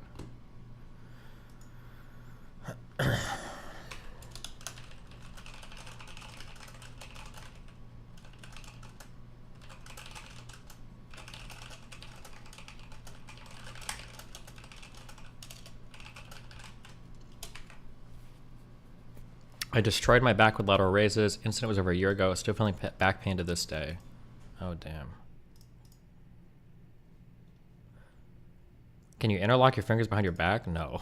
There's like a weird genetic thing where some people are able to and some people aren't. We pulled this in my chat a while ago. I think like 60 to 70% of people are able to, and then like 20 or 30% of people cannot do it. My arms are absolutely get nowhere near each other here.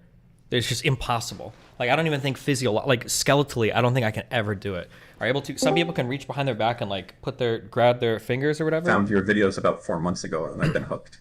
First time in one of your live streams too. Does this make me a part of DGG game now? Can I pick your brain? Sunglasses. Let's go. What do you want? Let's go. Oh yeah, sorry. Oh yeah, here, real quick. I'm sorry. I see people will grab like 40-pound dumbbells and they'll be in the gym with 40 pounders like doing this like trying like this barely. But yeah, I think Hillshire just pointed out this dude is obviously fucking huge. These are 30-pound dumbbells. Guaranteed 50 days, full refund. He's going pretty high on these two though. But okay, what's up? I wanted to ask you, how do you feel about how like every single week there seems to be a new person that platforms Lab and like does an interview and lets her like go off and say shit? Like, I think it's super lame and super fucking stupid. But I mean, if people want to do it, it's their shit. One of the things that I guess is like a little bit annoying to me is I feel like, especially among men, we always have this thing. It's like fake accusations are the worst. Fuck that. Like these are the worst types of women. They should get twice the sentence that other people. Blah blah blah blah blah. But then like when somebody does it, well, if they've got the opportunity to make content out of them, they'll just like invite them on and be buddy buddy. I don't know. That feels kind of weird to me. But do you think that Okay, so where my head is at is like if I was you, I feel like it would be reasonable to say that it's okay if anybody wants to like talk in this. Like talk to Lav in the space, but like just don't talk to her about you, right? Like don't talk to her about the drama. Like don't give her a chance to like make new lies about that. Yeah, I mean, like, I feel like in a reasonable world, I think she would actually be completely excised from this space. I don't think anybody should want to talk about her again. But at the very least, yeah, I would say, like, can you just, like, not talk about me? Or if you are going to talk about me, like, let me come there so I can defend myself. That'd be my guess. Because, like, if we were looking at any other community, like, let's say there was a bunch of footballers that had, like, a podcast, and let's say there's like a woman who was known. She did like a fake allegation against Ronaldo and a fake allegation against somebody else or whatever. Let's say she was just like making the rounds on those podcasts, like laughing and, you know, buddying up with her. I feel like every fan would look at that, and even other people would be like, why the fuck do you have this woman on? This is like the false allegation one. What the fuck are you doing? But like in the streaming world, it just seems like it's all like fun and games and content, I guess. So, but whatever. Is there no like isn't there like a building of animosity towards streamers that will just like view it as just a means of content without any sort of like idea of or consideration of the consequences for you? I mean, like the way that I view most of the world is, I think most people are just like kind of a little selfish. Like even when I make mistakes, it's usually just because I'm being selfish. So people are generally just thinking about like, what can I do to like maximize my content, and like, yeah. And then Lab is obviously really good content. So people just have her on, and that's it. So I mean, like it kind of sucks, but like I understand why people do it. But I guess I just feel like this is like an area or like a subject that you could maybe more just set a boundary on, right? Like yeah, but the problem is these types of boundaries don't work. If you want a big secret, if Mr. Girl wants to clip me because it'll make his fucking cock rock hard, the reason why I don't blacklist people actually doesn't have anything to do with like morals or ethics on my side. It's just because blacklisting people is really ineffective. Like if I tell somebody like, listen, like I don't like, if you talk to Lav, that's fine, but I'm not gonna like talk to you anymore. People just say like, oh, okay, and then they'll just go talk to Lav because she's like content for them at that point in time. Like, well, I think that request would be unreasonable, but I think it would be reasonable to say, and this maybe might look bad, or be able to like taking out of context or whatever, but like it would be reasonable to say you can talk to Lab, just don't talk to her about my shit. I mean, I've already said that to people, but I mean, we'll see if it follow through on it or not, I guess, right? Yeah, I guess it just felt really shitty to see somebody like well, I guess Relly to like have that conversation like I mean, they don't have like bad intentions. I mean, like he's thinking that he's gonna pull a concession out of her. Also, I don't know if people there's a very high level of sophistication that I understand when it comes to like false claims and false allegations, and I think a lot of people don't understand it sometimes. So like for instance, like one thing that Lav does, and again, to be clear, I don't think any of it is intentional, but like the big lie is that I sexually assaulted Lav, or that I coerced her or something. I don't know what the fuck cringe autistic shit this stupid fuck is on right now, but that's the big lie. So I think people like Irrelevant or other streamers will be like, okay, well, I've got her here. I'm not going to let her tell the big lie about Destiny. So they're keeping their eyes open for that. But then what she'll do is, as she's talking about me, she'll just say small lie after small lie after small lie after small lie. And like they kind of like just let those slide because they're like, okay, she's not accusing him of like coercion, but she'll be saying things like, oh, Destiny never takes criticism from anybody, and he's able to exist in this space being the most evil person in the world. It's like, okay, she's not making the sexual coercion claim, so it's okay. So I think that's kind of what's going through people's heads. Yeah, that's understandable. It's just so when I watched you hop onto the Relay thing, I had a little bit of mixed feelings about that. Like it felt shitty to Relly for you to come in there and sort of hijack the conversation, right? But it also, I can understand on from your point of view, it's justified to do that. But sure.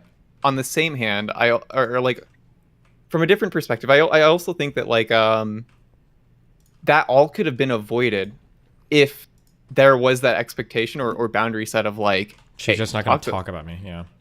Just don't talk about me, right?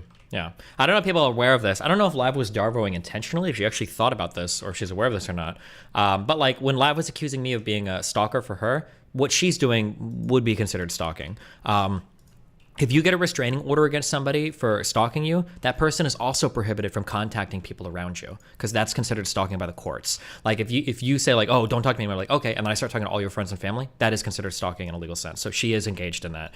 Or she just spontaneously decided that all of her friends or her new friends are going to be all of my friends, I guess. But.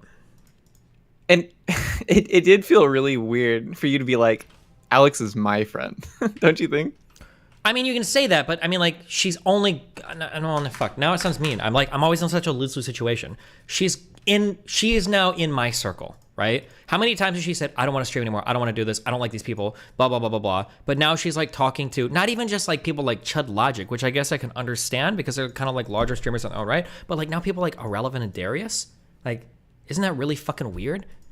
Like these are like, when I say like my friends, I don't mean like I own them, but these guys aren't even like, it sounds shitty because no matter what I say, it's not shitty. But these guys are like part of like the literal, like the DGG like star system, not even the universe. Like well, maybe not Irrelevant as much, but like definitely Darius. Like, so it just feels weird that now she's taking like a special interest in these two people, you know? I would expect it from Lav, but I think it feels more weird on the side of Alex, right? Like to be your friend and then to want to be friends with somebody like that or be friendly to somebody Sure, like I mean, that. but I can understand his perspective too. Again, she's content and everything, but yeah, I guess.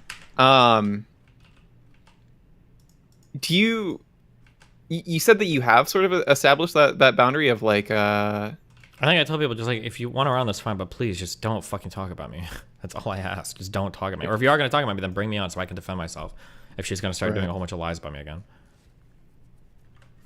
How receptive have people been towards that? Who knows? I don't know. She hasn't done anything. I think she's been quiet, saving energy for her next weird bout of false accusations, so. Is that more so like after the fact of the Relly convo or before then? Or seems like after the Relly and Connor thing, but yeah, who knows?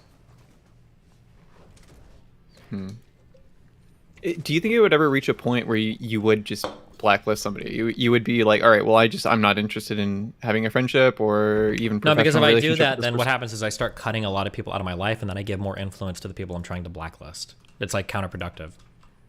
Yeah, and I think unfortunately, even though I think that this is a boundary worth setting, I think that unfortunately setting it kind of feeds into the narrative that Lav is trying to build, right? Yeah, the narrative that Mr. Girl and Lava built have essentially completely and totally like defanged my ability to like have any sort of healthy boundary with anybody, because anything I do is going to be perceived as me being resistant to criticism and unwilling, and like retaliatory in nature. Like, oh look, now he's trying to deplatform Lav just because she wants to speak about the abusive situation she had with him, you know? Did that really not bounce at all?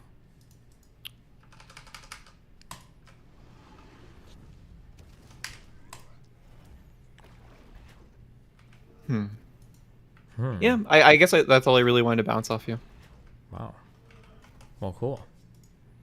All right, my dude. Have a good one. Be careful, babe. Loser. Got him.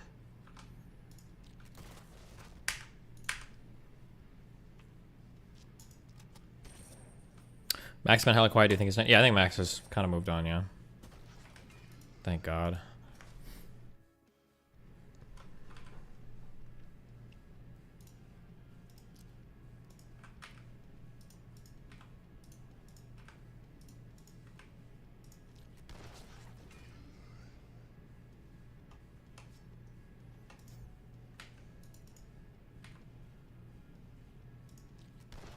Nice! Crit, baby!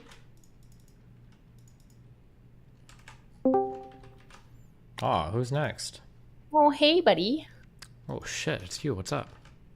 I did a fun test that I think you should try on. Have you ever heard of Julia Gayliff, The Scout Mindset? The Scout Mindset. I have not. Yeah. It's like a book. It's just about like thinking well. She talks about like really common fallacies people fall into and like tips and tricks to like correct your own thinking. So there's this little test called the calibration test, where basically you have to make true or false statements, like whether or not you think trivia is right or wrong. You have to gauge your level of certainty in your own belief on that, and then you basically score it to figure out like how often when you say like I'm 50% confident, ideally you should have a similar number of like when you're 50% confident, that means you're 50%. Right half the time, yeah. Yeah, it's super fun. I'd be super curious to watch you do it and get your thoughts on it. You don't have to do it like right now, but I can do it right now. Link it to me. Okay, based. It's long, so I don't think I want to sit in here the whole time while you do it, but you should do it, and then I'll watch on your stream later for the results. How long is this going to take me? That's 40 questions. I'll be done with this in 5 minutes. Okay. Big guy. Very smart. Okay. Okay, have fun. Let me know how you do. Oh, wait, do I have to write this shit down? Oh man. Wait, you're so confident, and the moment you realize you have to use, don't you just use Notepad? Yeah, but like I thought it'd be like an online fucking thing where I push buttons. Oh, you're really taxing me now. If only there was a engagement of how lazy you are on this too, you'd fucking fail. Okay. 10 out of 10 lazy. Okay. Have fun. Okay, bye. Bye. Was in the same boat with mind waves, but the point about your inability to be able to set boundaries def changes my mind. Appreciate the explanation. I was in the same. Okay.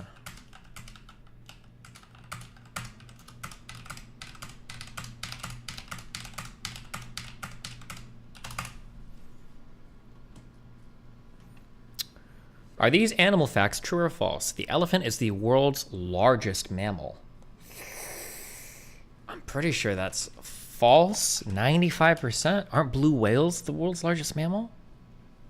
Sea otters sometimes hold hands while they sleep. Oh god, I feel like I've heard that before, but what if it wasn't sea otters? What if it was like dolphins or something? Do dolphins have hands? Do sea otters have hands? I think that's true. I'm gonna say like 65% because it could have been another animal maybe.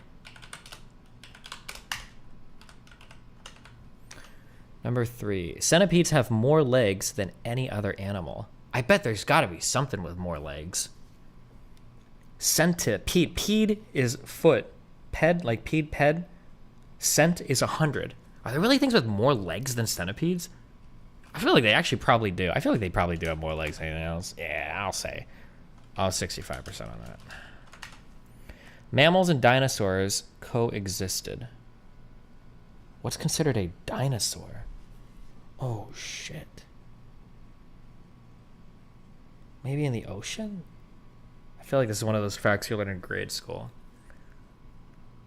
I'm thinking like woolly mammoths don't count as like... Woolly, they don't count as like dinosaurs, right? I feel like I heard that like that's the last dinosaur for a long time. I'm gonna say true, and I'm like 55% on that. Bears can't climb trees. I know that's false. Camels store water in their humps. I've heard that must be true. I've heard that so much. Flamingos are pink because they eat shrimp. That can't possibly be true. No shot. Like 85% on that one. The giant panda eats mostly bamboo. That sounds kind of true, but I don't actually know. I'm gonna say 55%. The platypus is the only mammal that lays eggs. Baby? I don't fucking know. 55%. A mule is a cross between a male donkey and a female horse. Male donkey and a female horse. It's gotta be like a male horse. I feel like that's not true, but I'm like 55% sure. I'm like not sure on any of these.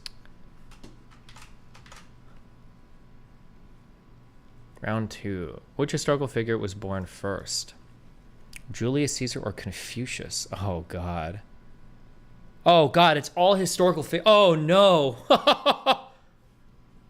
Julius Caesar or Confucius? Bro, I don't fucking know. Oh man. I'm gonna say...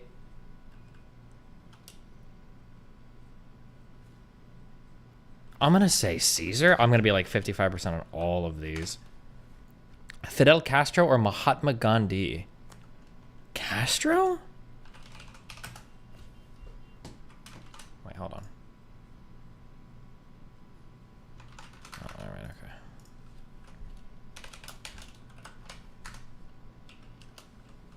Nelson Mandela or Anne Frank? It's gotta be Anne Frank, right? I feel a little bit more confident on that, right? It has to be. Cleopatra or Muhammad? Bro, I don't fucking know. When the fuck was Cleopatra born? Muhammad is a long fucking time ago.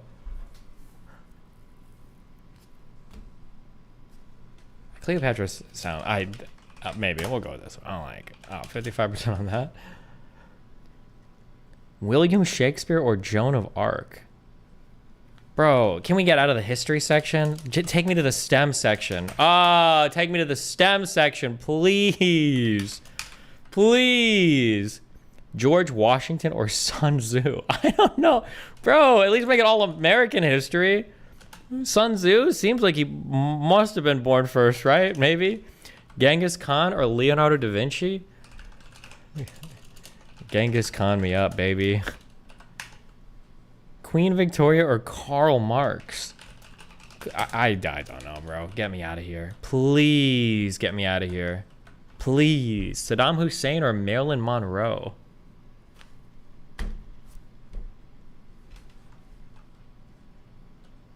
Saddam Hussein? I feel like it's got to be him. That was an older dude, right? Marilyn Monroe is pretty old. No, I don't know. Well, I'm 55%ing it. Okay. Albert Einstein or Mao Zedong? This one. No, I don't know.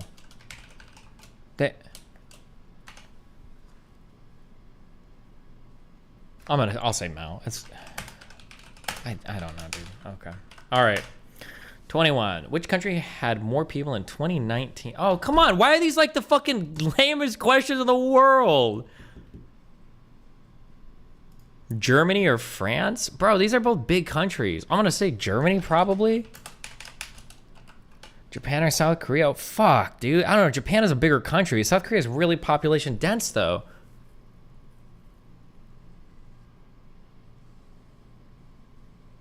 Japan? Brazil or Argentina? That's got to be Brazil. Brazil's huge. I'm going to 75% that bad boy.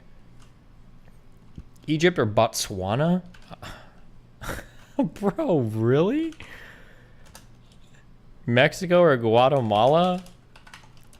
I'm going to say Mexico, probably? Mexico's a pretty big place. Panama or Belize? Good one. Jamaica or Haiti? Bro. Haiti? Greece or Norway? Norway has like fucking... Doesn't Norway have like 5 million people or less? How many people does Greece have? Greece has got to have more.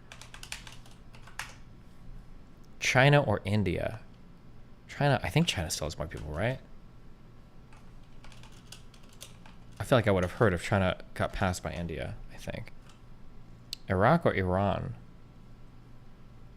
Fuck, I don't know. They're both big places. I want to say Iraq, probably. 30. Oh, science facts. Thank God. Now we can flex our big brain here. Okay. Mars has one moon just like Earth.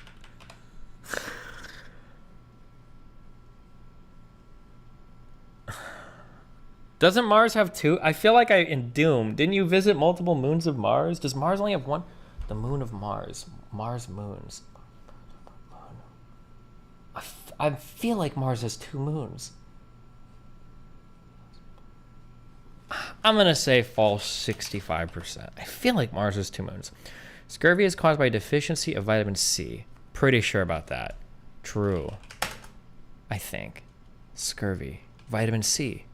Yes, I'm almost positive. Vitamin C, scurvy, yes. Brass is made from iron and copper. Oh God, I should know this from RuneScape. You make iron and copper makes brass. Isn't this like in every fucking game I've ever done in my entire life? I think that's true. Yeah? I'm gonna do 65%. Iron and copper. No, iron makes iron. Hold on, I'm trying to remember in RuneScape. What do you mine? No, iron makes iron in RuneScape. Iron and copper together.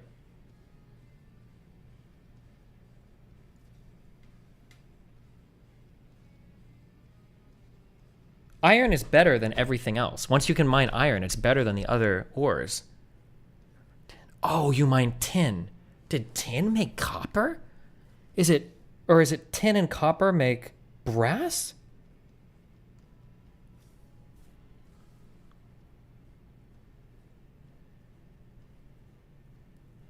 I don't think you have brass armor in RuneScape. There is no brass armor, right? Oh no, it's bronze! Wait, what do you make for bronze bar? Isn't it tin and copper is bronze, right? I don't know what I don't know anything about brass then. I have no idea. I'm gonna say true 65%. I have no idea. It's strong iron, it's fucking metal colored, so copper. Fuck it, I don't know. Fuck it, I don't know. Okay, fuck me.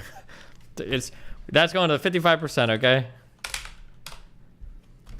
Okay, 34. 1 tablespoon of oil has more calories than 1 tablespoon of butter. Bro, what kind of butter and what kind of oil? How is this science? Oil. If I could just drink oil or eat butter.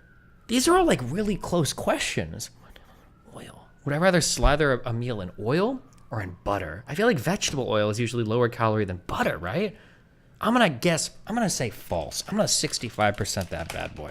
Butter has so many calories. Helium is the lightest element. Bro, why don't I know anything? Hydrogen is the lightest one, right? It's number one, right? Isn't it? He, helium, is a noble, helium is one of the, H2 is hydrogen that's bonded to, I'm gonna say false. That's false, 95%. Okay, I know this one. It's gotta be hydrogen. Right? It must go hydrogen then helium, right? Because helium is a noble gas, isn't it? Which means all of its shells are full and its 2 is the full one. I don't even know if half of anything I just said was true. 36, the common cold is caused by bacteria. The common cold, I believe, is a rhinovirus, isn't it? I think. The deepest place on Earth is in the Pacific Ocean. Isn't it the Mariana Trench? I don't know where the fuck that is. I don't even know where Mariana, I don't even know, that sounds like marinara to me. True 55%. Seasons are caused by the Earth orbiting the sun and an elliptical path. Does the Earth orbit the sun in an elliptical path? No. I think seasons are caused by the tilt of the Earth. Because, yeah, it has to be tilt of the Earth. True, 95%. Because different hemispheres experience different seasons because of the tilt. Jupiter is the largest planet in our social system, our solar system. Yes, I know that's true.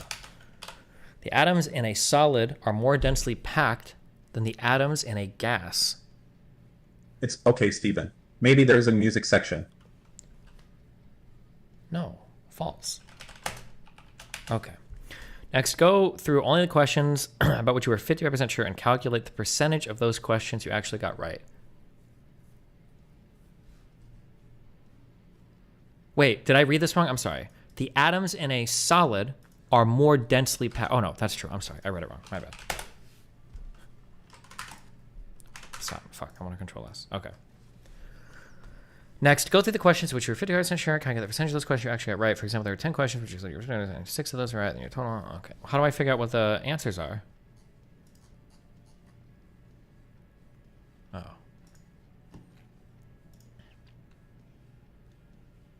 You read 38 wrong too? Wait, did I? Hold on.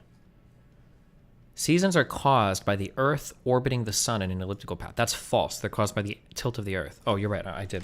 You're right. Okay, false.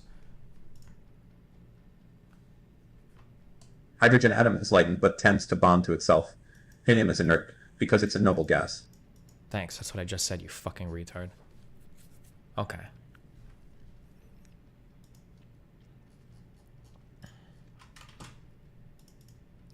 No, the tilt plus orbiting the sun causes the seasons. I don't believe the orbit has anything to do with seasons. I'm pretty sure it's just the tilt of the Earth.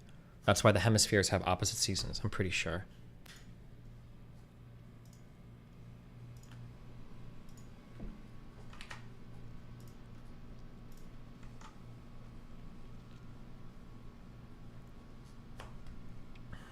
Oh, God. This looks like it's going to be a nightmare. Okay.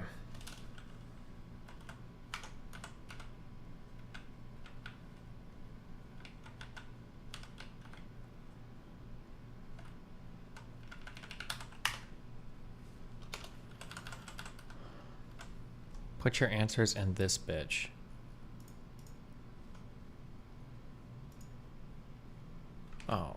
Jesus, I should have just done this in the beginning. Are these all the same thing? Okay. Okay, so for number 1, we said false. Does the tilt change throughout the year though? Yes and no. The Earth it moves on an axis, but it's tilted, and then I think it wobbles back and forth, doesn't it? With all due respect, you may not call other FKM flowered around. Nice. Okay, true. 65. True. 65. True. 55.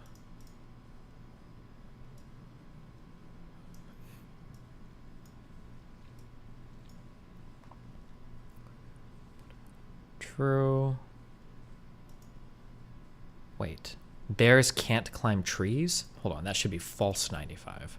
Of course bears can climb trees. Okay, camels store water on their humps is true, 95. Flamingos are pink because they eat shrimp. That's gotta be false.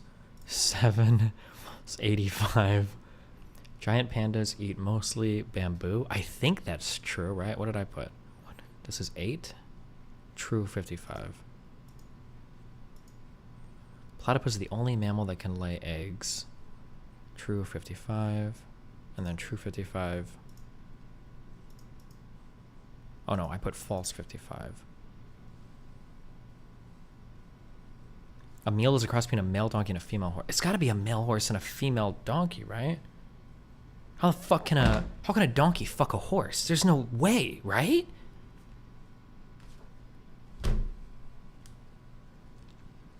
Okay, we did Caesar, Castro, Anne Frank,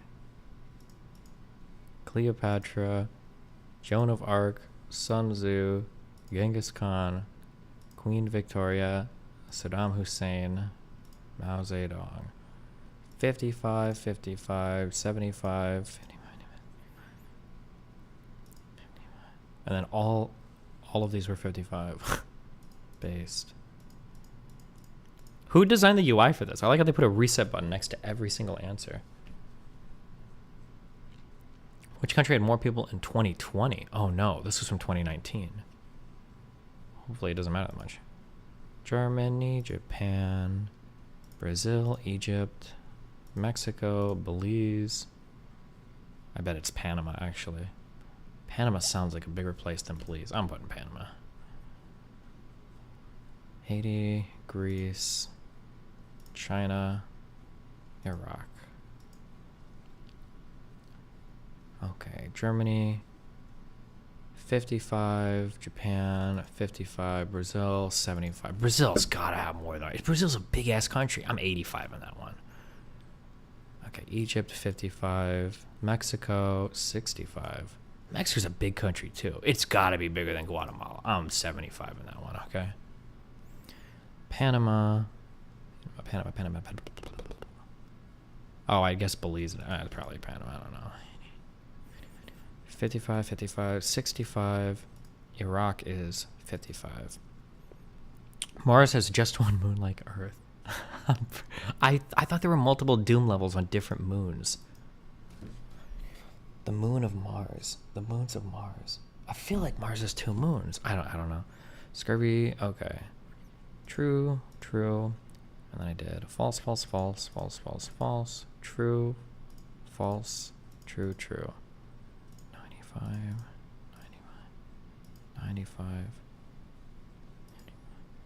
95, 95, 65, 55,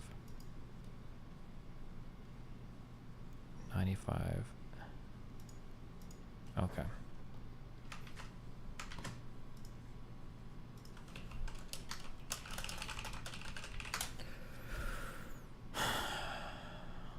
Show scores.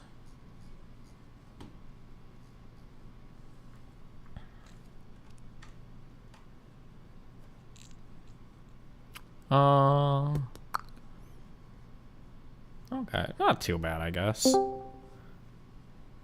Hey, Hi, what's up? how'd it go? I think it did okay, actually. Yeah? What are your results? Should I just pull them up on your screen? Yeah, sure. So you lie to me? My 55% confidence level was correct 59% of the time.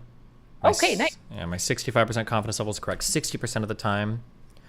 My 75 and my 85 were 50% of the time, but I only answered two for. I only answered two. What? Sorry. That's not good. If you're 75% confident, you shouldn't be right only 50% of the time. Yeah, but I only answered 2 questions for each. So it was either going to be 0, 50, or 100. So That's I fair. Probably need more to calibrate. And then my 95% one was correct 89% of the time. Okay, interesting. Interesting. Oh, man, I destroyed you. I eviscerated your soul. Show me. Let me see. Okay, I got... For 55%, I got it right 65% of the time. Okay. For 65%, I got it right 71% of the time. And for everything on, I got it right 100% of the time. Well, that means you did significantly worse than me. No, that means that I'm probably underguessed myself. So when I feel 75% confident, in this case, I got 100% of them right. Out of 5. I had 5 of them. It wasn't like 2 for me. Yeah, but you understand that's bad, right? Well, that means that I'm like underguessing myself. Well, it means that you're inaccurately assessing your level of confidence. Who cares about any of that touchy-feely bullshit? What did you guys get right out of 100? I don't know. Wait, hold on. Really, though, erudite, right? Like, the point is supposed to be to accurately assess your confidence level. Like, if I say, like, I'm 65% confident on this, but I end up being right 100% of the time, that's a bad thing, right? It means you're not accurately gauging how true your confidence level is matching the actual amount of correctness of a given thing, right? That's true. You need to have more confidence. Is Nick abusing you in the background? Is he tearing down your confidence levels, or? Yeah, he is. am. I actually came here to ask to be rescued. I know you're usually in the process of like abusing women, but I need you to save a woman this time. Well, we live in Canada. We don't have any police. There's nothing you can do. Based. I got 78% right on the exam. What did you guys get right total? What do you see the total? I don't know. I had to calculate it myself. Oh my god. Oh my gosh. I don't know. I don't know. Let me check. Not well. Listen, history is not my strong suit, okay? Is it 40 questions? I think it's 40 questions. I deleted my notepad halfway through and had to like redo half of it, so I don't have my answers for... I got a 65% on this. Ooh. What did you get, Kyla? What did you I don't get? know. I already said I don't know. I haven't calculated it. And I deleted my answers for most of them. I just saved like my final like calibration. Camels don't really store water in their humps? Yeah, I got that one wrong, bro. That's what they told me in school. That's what I learned. When I was answering it, I was like, wait, this feels like a myth that we've been told that's super stupid. There's no way that that's actually true. I remember seeing an infographic with the camel's humps and it was literally just like blue in the middle.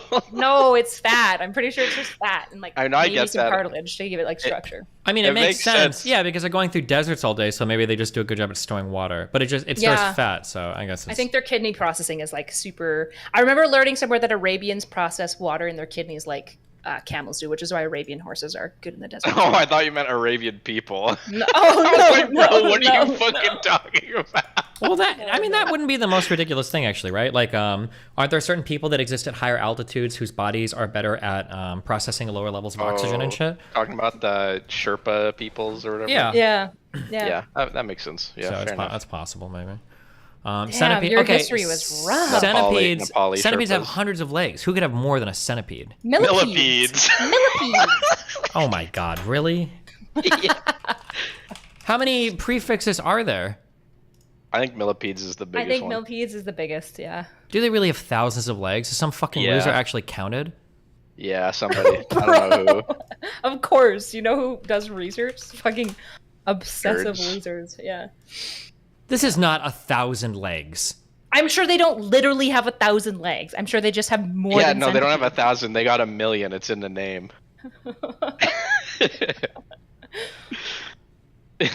Count them, Dusty. I don't even know if this is like I don't even think that's not even 200 legs. Well, if you think about it, are they even legs? Like, They're kind of just like zoom hairs, in, you know zoom what in. I mean? I'll count them for us, okay? Zoom in.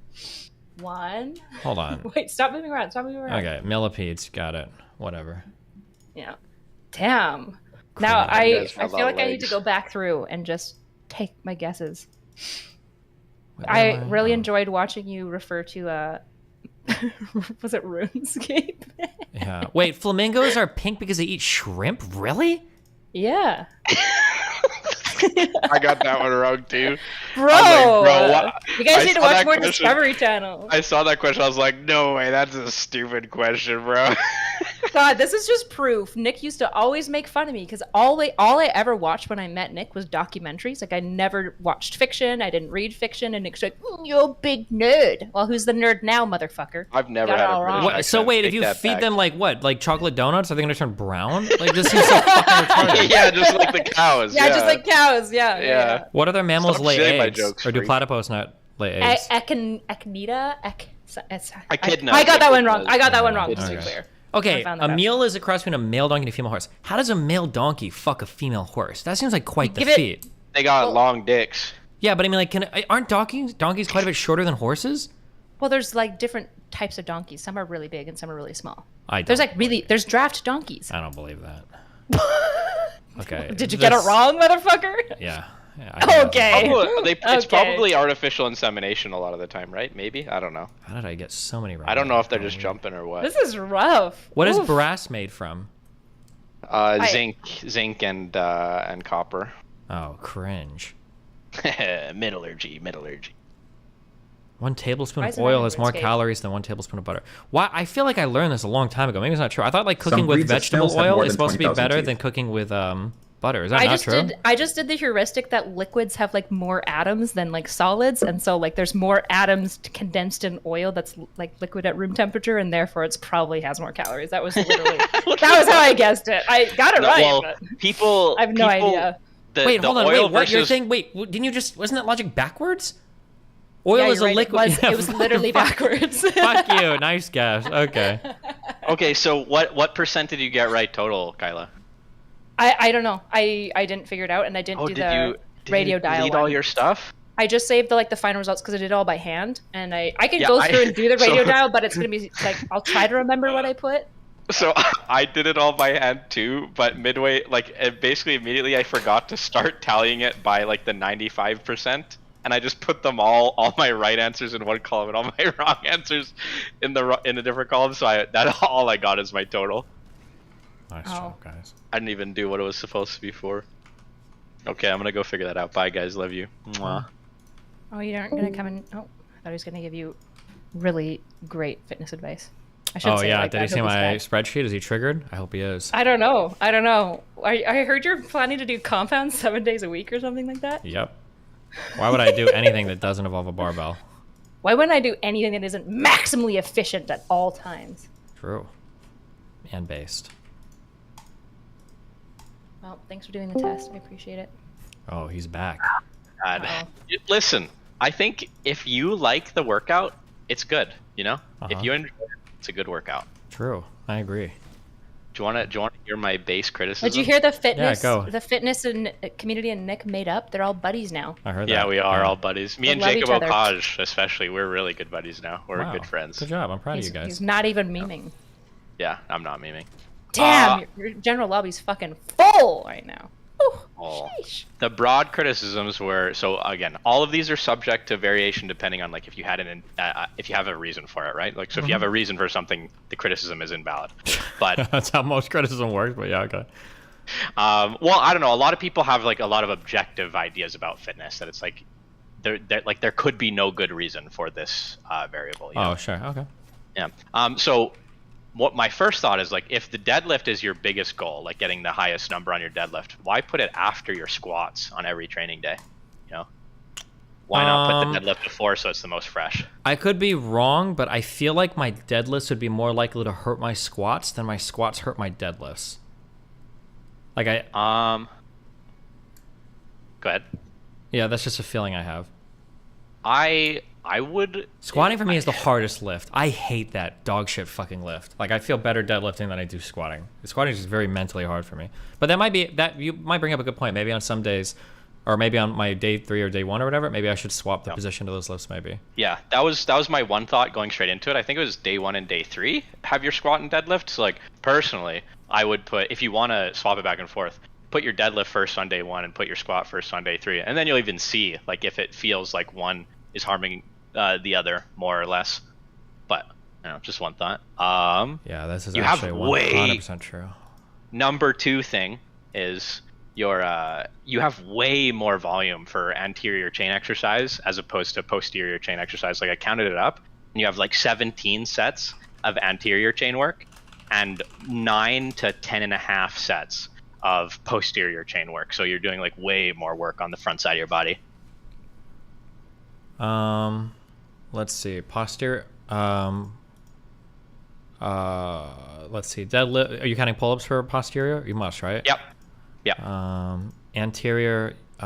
Is squat an anterior heavy lift?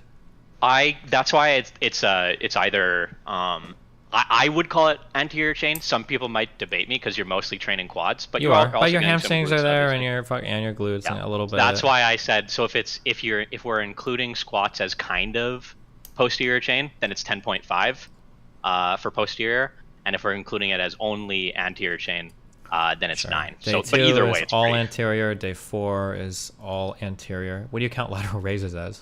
I neither. I didn't Okay, count that's them either good. way. And then day 3. Some people count laterals as anterior, but I wasn't gonna do that to you.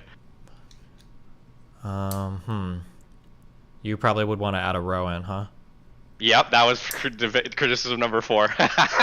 Rows are such fucking lame lifts. They're Damn. just- How confident were you that he would want to add a row? well, I mean, that's like the obvious go-to would be a row. What other type of pulling movement or what other type of posterior movement would you do? Just different rowing variations, or you could do, more hamstring work, so RDLs, or I would do RDLs, but I don't think there's a deadlift place I can stick RDLs where they're not going to impact my deadlift, so why bother? That's fair. Yeah. Hip thrusts. I'm already deadlifting. I don't need to fuck a barbell into the air in the gym. Bro, isn't you're pulling conventional, right? Yeah, I am. Most people, in my opinion, I are have gonna enough load. sex to work out. It's fine. Most people are gonna end up loading more hamstring than glutes in deadlift anyway. I think you could even benefit from hip thrusts as an accessory to your deadlift. But listen, if you don't want to fuck the barbell into the air, if you don't want to do the most alpha exercise in all of the in the entire gym, you don't have to. Okay, I might add a row. We'll see how I feel. Alright, I think a row would be a really good idea. I think that would really help to round out, your physique, man. On day That could be 2, I could beneficial. just ditch the pec deck bullshit and just do rows there. I think that'd be a good idea. Like so you're thinking like machine pec deck, right? Like not reverse. Yeah, I think swapping the pec deck for a row would work pretty well. Rows, let's see. is there like a best row? Bent over, are you talking like bent over upright row or something, or what is like the best? I really like chest supported dumbbell rows. Like you lean over on the bench rather than having to hold yourself up. You get more support that way and just load up with heavy ass dumbbells. That's my favorite. People like cables. Some people don't like cables. I'm a barbell kind of guy. I'm staying away from cuck bells. Okay, so I'm probably. Does your gym have a seal row thing? A C row? Seal row? Seal row. It's like a special bench with like extra clearance where you can put the bar under you. Oh no, cringe. Oh, okay. I'll probably what just else? I'll just probably do normal bent over, like barbell rows or whatever. Fucking hate bent over barbell rows, but it's a good exercise. What else did I have? Okay, yeah, the row, and then so you're doing kind of like a full body split, and in a full body split, you generally want to avoid targeting like structures back to back. So like you're going, your first day is like lower, lower, upper, and then it's upper, upper, upper, and then it's lower, lower, upper, upper, right? You want to, if you can, you want to bounce back and forth and make everything like upper, lower, upper, or lower, upper, lower, right? So you're giving like structures more time to rest in between work. That's just a general training principle. But if you don't want to, you don't have to. If you don't want to train that way, it's not forced. And it's a lot of compound, so it's kind Tell of him what to hard. do. Tell him what to do. Tell him he's a dumb fuck. It can be kind of hard to fit things in that way, especially if you have like on day one, it would be hard, right? Because it's like you don't want to put pull-ups before deadlifts or squats. Oh, you're just talking about programming for the day, right? Yeah, program for the day. Yeah, your Oh, microcycle. sure. Yeah. Like, so in theory, you would want to go like deadlifts, pull-up, squat, because you're letting your lower body rest while you're doing upper body work and then going back to lower body. But you don't really want to put squats after or after pull-ups, because pull-ups are going to be way more fatiguing than squats, right? So I think for a lot of these things, like my 10 rep sets are like fairly light, so it's not like a like I'm not doing like almost like an accessory. Yeah, basically, or like almost like a drop set almost if we're gonna play those games. So like for instance, like my 3x5 bench is 150, and like my 2x10 bench is like I think 130 last time, right? So it's a much lighter lift. Yeah. Okay. And this isn't something that you need to do either. It's like an optimizing thing. Like in general, if you're doing full body training, if you can go back and forth between upper and lower, that's good. In the same way that if you're doing I understand. So like if we're doing like normal starting strength, you're doing squats, then you do bench press, then you do deadlift. Yeah. Right? Yeah, I understand. Exactly. It's good to swap between anterior and posterior too. Like you don't want to do pull, pull, pull. You want to do push, pull, push, pull, push, pull. Same thing. What else do we got on here? Those are the big ones. Everything else is kind of nitpicky, honestly. You have a lot of fucking chest in there, but just taking out the do I have a lot of chest? Oh, I just did the pec deck because I'm like, why not just burn my fucking boobs out at the end of the workout? Like, yeah, fair. I don't even know if that fucking shit does anything, but yeah, if we're breaking it all up into sets, you have 8 sets of chest, and then you have 3 anterior delt, 6 quad, 3 lats, 3 upper back, 3 glutes and hams, 3 medial delts. So it's like massively blowing chest volume. I feel like the highest volume for muscle group would be shoulders, no? Bench, overhead press are all anterior deltoids, lateral raises. Kind of, unless you don't count that, right? Well, yeah, no, I wouldn't include anterior delt in. Well, so okay, the delt breaks up into 3 divisions, right? And they all get trained independently of one another. Like so, chest and front delt kind of always gets trained together, right? So did I even bother listing an anterior delt? Well, because like overhead press is going to be training anterior delt without involving the pectoralis, right? True. I don't know. I don't care that much. Listen, as long as these foils are growing, I'm good. Yeah. Okay. All right, yeah, fair. Point being, there's a lot of chest in there. A lot of chest, but honestly, you kind of fix it just by swapping the pec deck for rows. Oh, now I'm trying to think. If I'm doing rows, am I going to be able to afford because let's say I'm doing like a normal wide, so I'm deadlifting my heavy weight 1x5, and then I'm going to be doing pull-ups, wide grip pull-ups. Okay, on day 2 I'm going to be rowing. That feels like, because it's the next day. This isn't like a break and then day 2. Are my lats not going to be exhausted? And then on day 3 I'm doing deadlifting 2x10. I know it's just like holding up. That feels like a lot of. If you're bent over rowing with a relatively wide grip, it's a lot less lat, a lot more upper back anyway. And I think people tend to overblow how much back involvement there is in a deadlift. So as long as you're am I fucking retarded? What is upper back?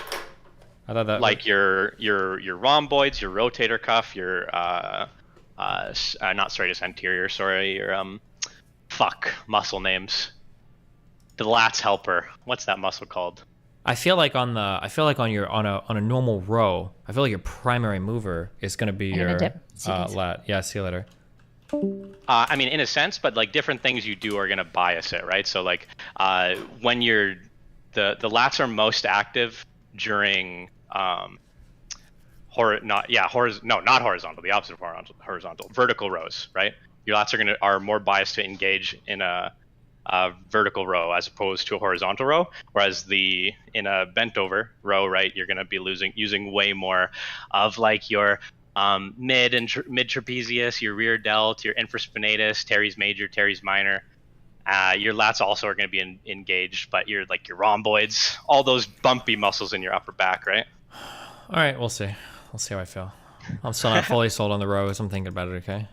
All right, I think it'd be a really good idea to throw rows in there. Is there anything else? Everything else is pretty minimal. More chest than anything else. Yeah, that's about it. Other than that, it's fine. And if you like doing compounds every fucking day, amen, brother. Okay. I love you, buddy. All right, peace.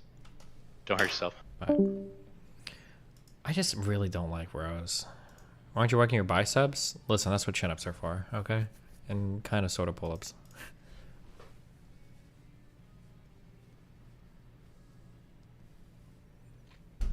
You gym every day? Yeah. Sometimes that's why I'm late to stream. So targeting the muscle vid for rows. Do you think I should do Hillshire and Gojo? Tell me, should I add rows on day 2? You're aware you banned the Rumble dude, right? Who's the Rumble dude? Neeg's Garden? Oh, sorry, I'll unban him. I think he said something retarded. Yes, you fucking sped. Listen to us. Okay, Gojo sucks. Hillshire, what do you think? Yeah, fuck.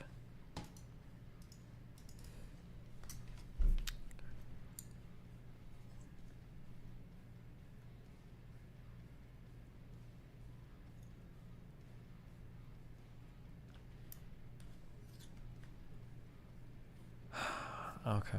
Yeah, I mean I can. Fuck, that's such a fucking lame fucking...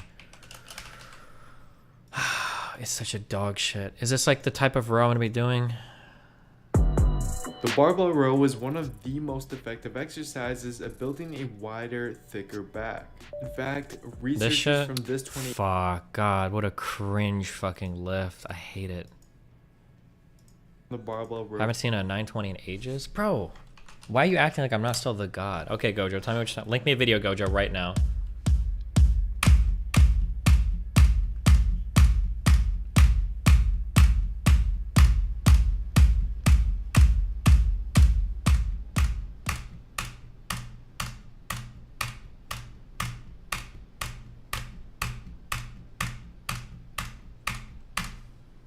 Boom.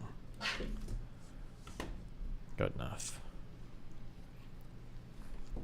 Do I even need to do this dumbass pec deck exercise then? I don't want to start just adding exercise, okay? I don't sit at the gym for 12 fucking hours. I got things to do, bitches to fuck, streams to go. Look up Penlay rows. Dude, I don't have time for that cringe shit. Like off the ground. Oh. This cringe. It's like the cringiest. I already did these once for my fucking shoulders. It's just the lamest exercise. Oh wait, Go just got a link for me. Okay.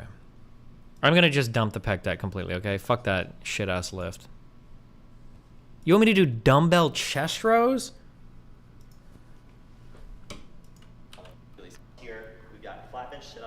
And I gotta be in the gayest position at the bar. Some dude's gonna walk up and fuck me. Bench with his chin over the top. And here's the starting position. We got these arms hanging down low, let the lat stretch out fully. And then when he rows, he's gonna pull the dumbbell up and back to his hip here. Kind of let the chest off the pad sound, squeeze, and then he's gonna let it go down until he gets a big stretch at the bottom. And if you look, he's not pulling these straight up. He's kind of doing an arcing motion up and back at the same time. What is this fucking lit? What? What is even happening on his body here? Is this what we're doing? Pulling it up, chest lifting a little bit, squeeze it through here hard. Look, he's even got lips on his thing. Like, come by and give me a kiss on the cheek, buddy. Will you... Ugh. Bro, you gotta do it. It's goated. The dumbbell chest supported row. Gojo linked you this? Perfect. Mwah, chef's kiss. A1 exercise. Well done, Gojo. It's actually so cringe. Okay. I'm just, I don't, the pec deck is a You're shit gonna love it when exercise, you do right? it. I can just dump that dumb fucking shit, right? I mean, it's good for No, it's rear delt isolation, but you're Wait, gonna no, get a lot of rear no, delt hold on. rows. I said the pec one, the front one. Oh, sorry. I always think about reverse pec deck. Yeah, No. I kind of just don't like pec deck. I think it's just shit. I like pec deck for reverse flies. I like that lift. That's what I'm saying. That's what I'm saying. Yeah, I was saying reverse pec deck is pretty good. Regular pec deck, kind of cringe. Don't even like it. True. Okay, yeah, I'm good with that. Okay, fuck that. Okay. I'm probably just gonna set some 10 for this. What? Hello? Oh, not me. Nick, I've got a couple questions for you. Oh yeah. All right, so how do I get the forearms of the average middle-aged dad? Fucking. Like the average middle-aged dad. How do I get those forearms? All You ever right? seen the rice rice workout? The rice bucket workout? The rice bucket workout. I've never seen it. I assume it involves carrying rice buckets. No, actually. You just put a pail of rice in front of you, and then you just grab that fucking rice. Okay. You just grab and squeeze the rice. You move your hands through the rice. You do that. That's how you get. Yeah. That's how dads get their forearms. That's right.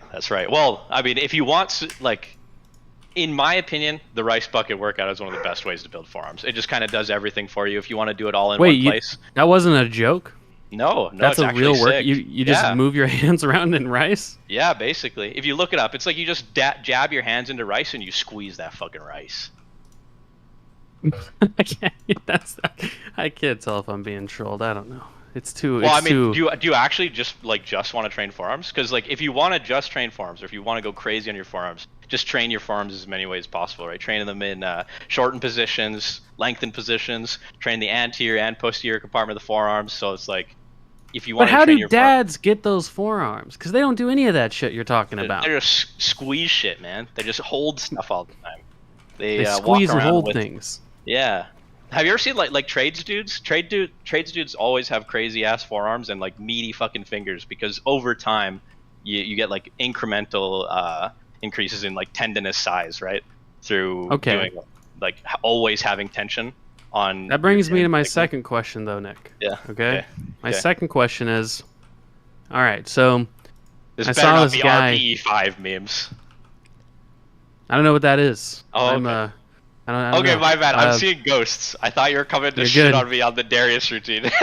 No. Okay. No. These are genuine questions because you seem like you know a lot about building muscles. All right. Hey, So I'm glad you think so. all right. So I saw a video. There's this guy on YouTube named Magnus Migto, something like that. He's Mitbo? yes, The climber? exactly. Yeah. So he was a former professional rock climber and does all these athletic videos now. Yeah. And he did a grip strength challenge with one of the, I think it was like the strongest guy in Norway or something, or wherever he lives. It's like this is like the strongest guy in the country.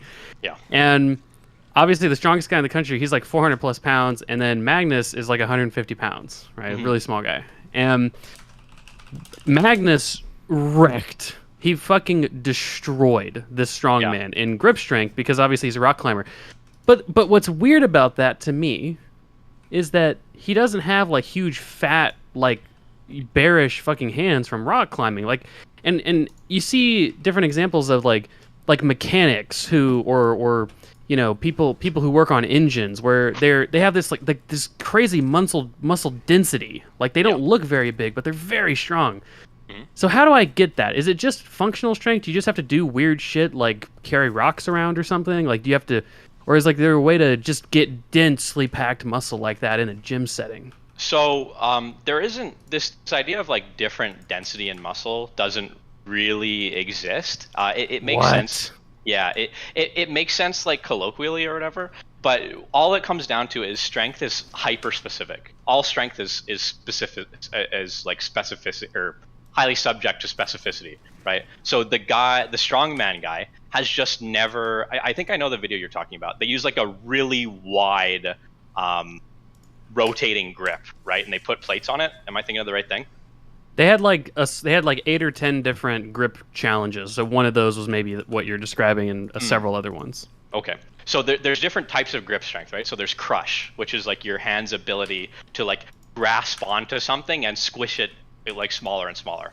And then there's pinch, right? So if you grab like a block and you're pressing down on it with the pads of your fingers and the pad of your thumb, that's going to be different from having your hand like clawed and gripping around like a barbell or something like that. And even like the sizes, the different sizes of the thing that you're cradling is going to make a huge difference. So I think in one of the things that they did, like where they grabbed a bunch of plates by like a circular grip, it's like 3 times bigger in diameter than an Olympic barbell. So the super strong dude, he's just like never like really grabbed something that big.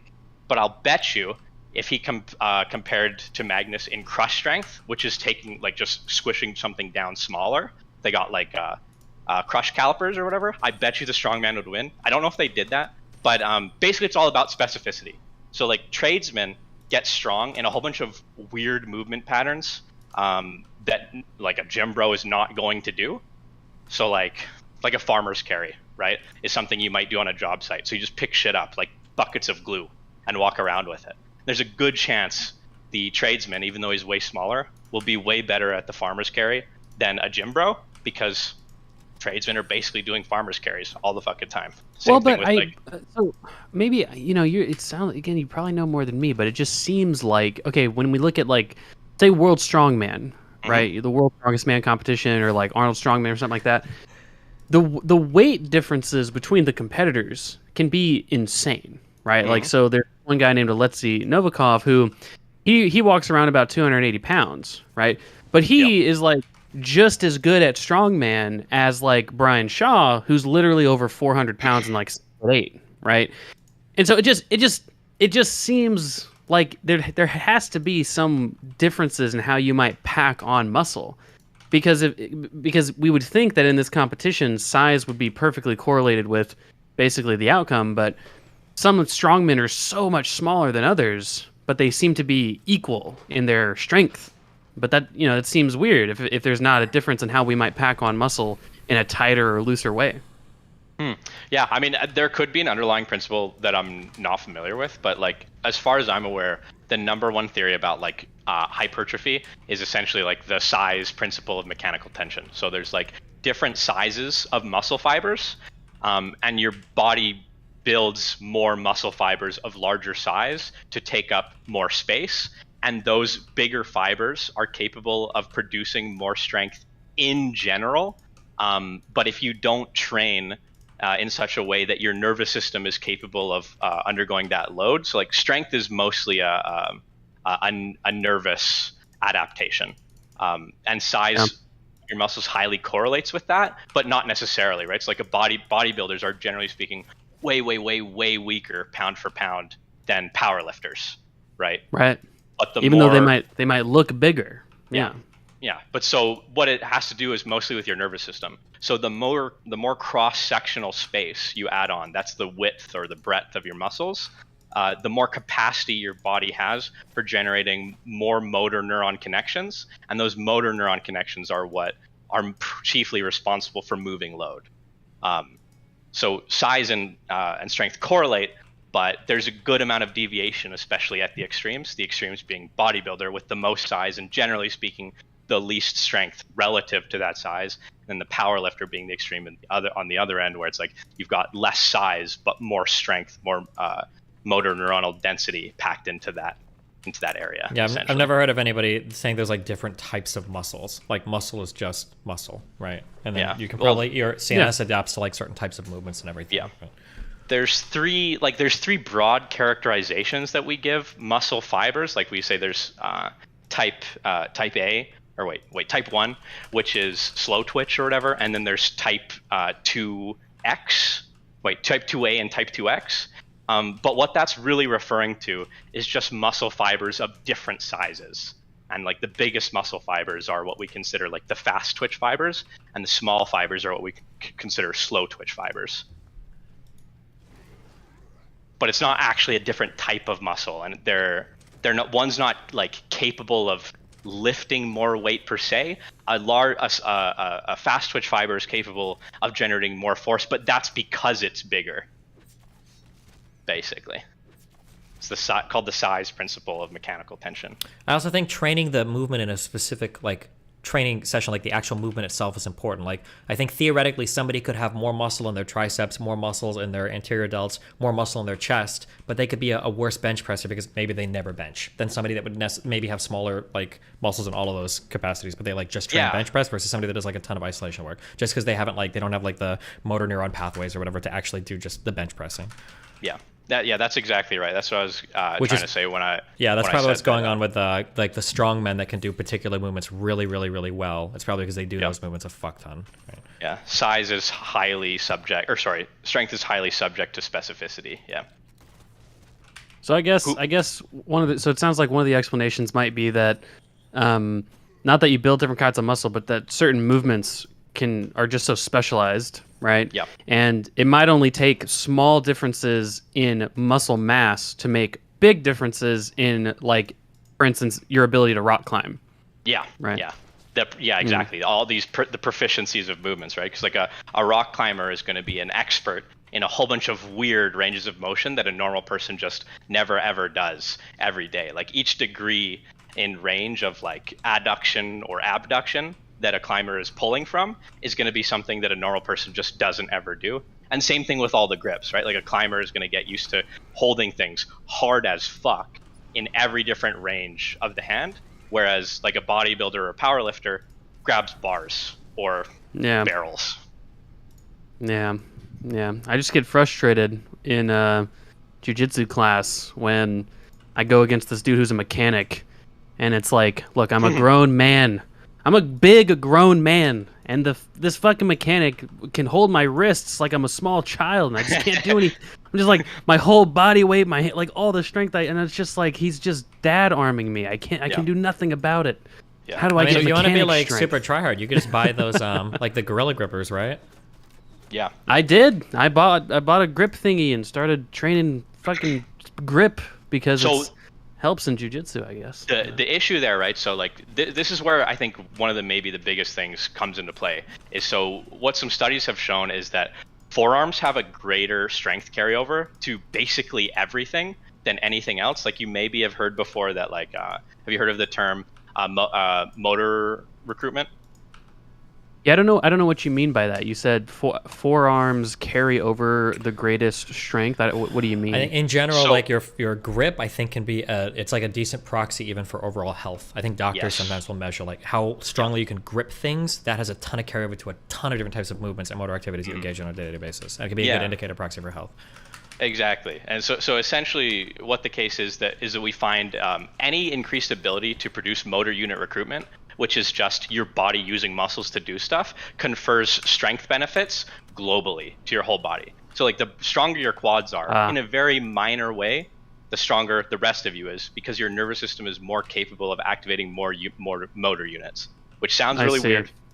But so it's like you're saying it's almost like the forearms are like a major focal point of the rest of your strength, essentially. Like the forearm has more carryover of motor unit recruitment to other dissimilar exercises from motor unit recruitment anywhere else in the body.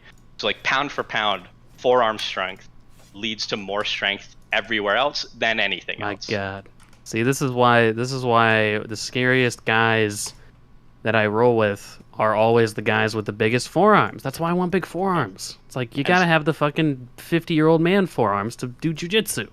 So that's where like changing your training modality, especially with grip strength, can help a lot, because there's a lot of different ranges and motions that your fingers can be in, right? So like what you're training with, like with your grip trainer, probably I'm assuming, is crush strength. You're taking something from a determinate size to a different determinate size, right? You're squishing it down. Whereas there's also, like I was saying, pinch strength, which is holding your fingers out and your thumb out and just like kind of like clamping onto it and holding it. And then there's also, what else is there? There's crush, pinch, and hold, right? And so that would be like your farmer's carry. You're just holding something in a closed fist and preventing your fingers from rolling out. So like there's three and more. Those are the main three, but there's a ton of ways you can train your grip. And if you're only training it in one way, you're massively reducing the amount of forearm strength that you can be developing.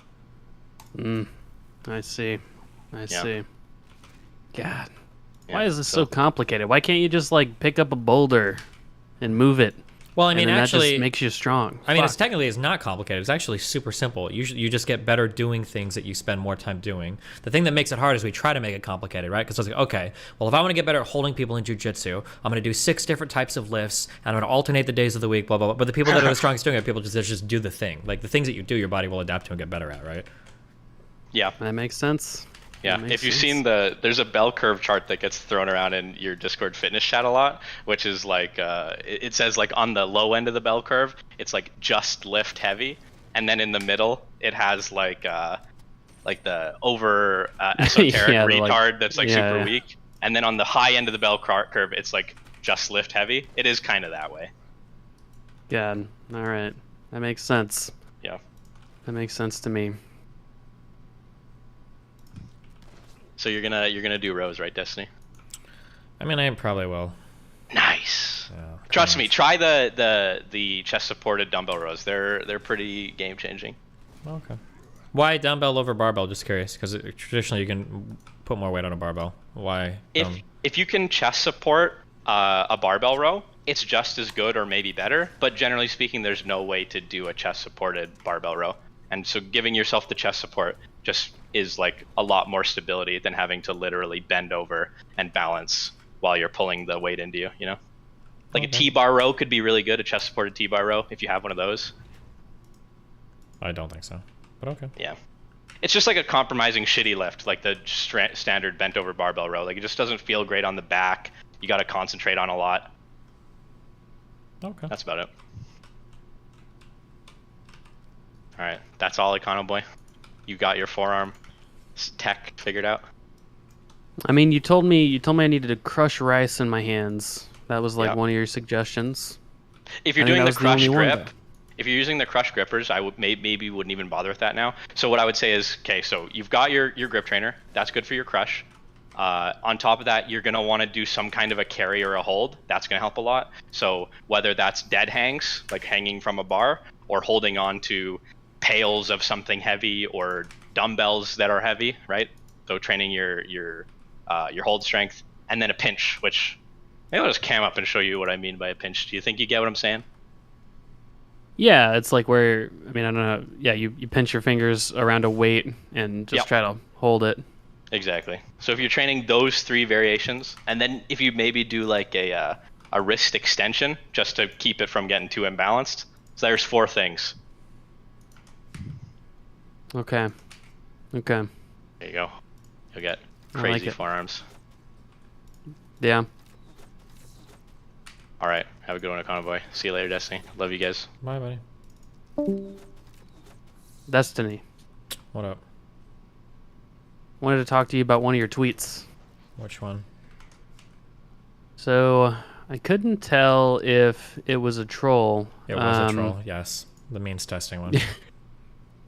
Okay, it was the means testing one. Obviously, because people make fun of means testers. I am a means tester, by the way, but people will make fun of us. I was like, there's no way he can be serious. Yeah, holy shit. I had people messaging me like, dude, you've got to talk to fucking Destiny. This was the stupidest tweet ever. And I was like, I feel like it's a troll, guys. I don't know if... Like, this is because it was so stupid. Like, Jesus Christ. But... All right, but you are a means tester. I mean, you kind of spiritually you agree with the tweet. I don't even remember what I responded to. I just saw a good opportunity to make people mad. Yeah, just the idea of means testing though, like spiritually, you're I'm a means down tester. With that. I am. Yeah, I am a means tester. Wow, why? I don't know. It saves a lot of money. But does it though? Good question. I don't know. Does it? Seems like universal programs are hella expensive, aren't they?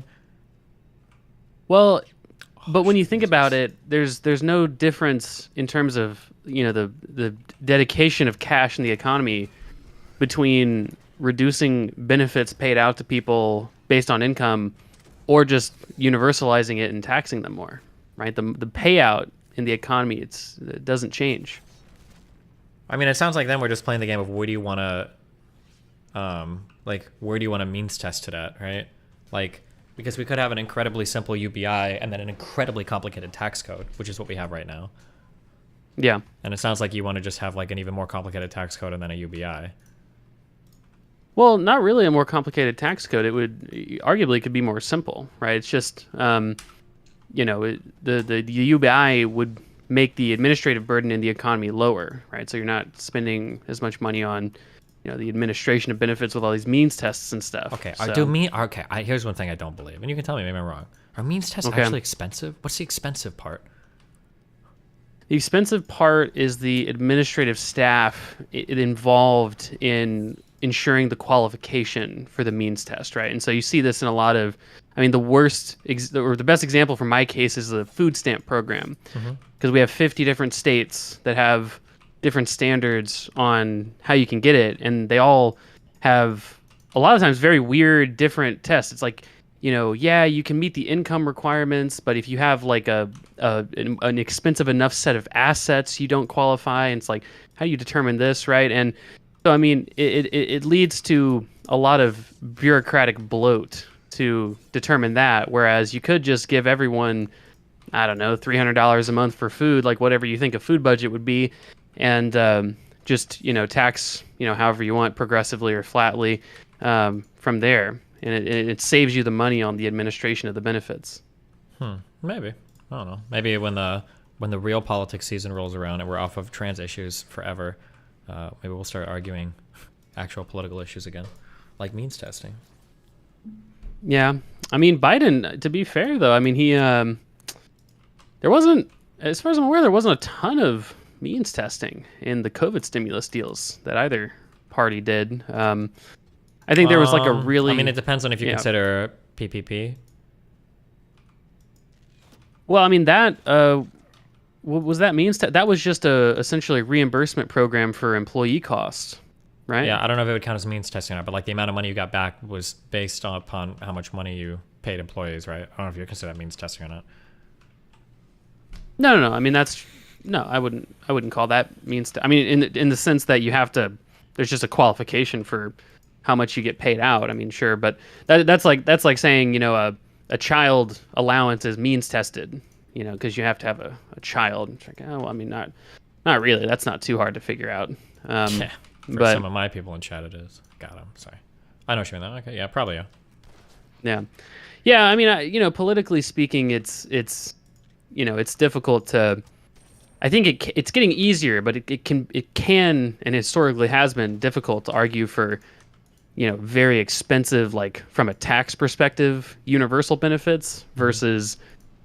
Cheaper from a tax perspective, means tested benefits. Like if you tell someone, oh, we can have a negative income tax and it's going to cost $400 billion a year, and we'll, pay it out like this, that can sound better than, we're going to give everyone $1,000 a month, but we're going to have to like double the size of the federal government's revenue. Right. So, that's it's a little bit harder to advocate for. But I mean, I think that the lack of means testing in these last stimulus packages seems to be an indication that we might be moving towards maybe a different mindset in terms of how we pay out benefits. But maybe, yeah. Yeah. Well, okay. Well, I mean, it sounds like means testing isn't so good then, Destiny. I don't know. I have to think. I'm not like it's not an issue that I feel super strongly about. Basically. I think that the biggest issue we ran into when it came to means testing had to do with like the thing that it got talked about the most was around education. And my understanding was for the biggest example that I had to go on was in the UK, like universal free college education ended up being a bad thing. And that when they started gating some things by different income levels or means testing certain things, it ended up increasing the quality and availability of education to everybody, which was kind of counterintuitive. And that's what they started to do in the UK, or they've been doing in the UK. So, but it's possible that doesn't apply in every circumstance, or something in the UK was fucked up, or they're bongers, and who cares anyway. But yeah, I think the big difference between those would be that in the case of this sort of universal cash benefit, it's really just replacing a system to do functionally the same thing, right? So like we have number one, we have income supplement programs, right? Like the EITC or whatever, where you just get extra money from the government for having a certain income. Oh, wait, can I ask you a quick, interesting meme question about that? Yes. How do you feel about, I think that Medlock guy does this. How do you feel about the very quirky calculations people do to show that there is a massive marginal increase rate of taxation with things like the EITC? Do you understand what I mean when I say that? Yeah. I mean, it's been done for a long time. I mean, in part, it's been done by right-wing actors. Like when you hear a right-winger say, like when you hear a right-winger say, oh, in California, you have, you got marginal tax rates of 90, 100%.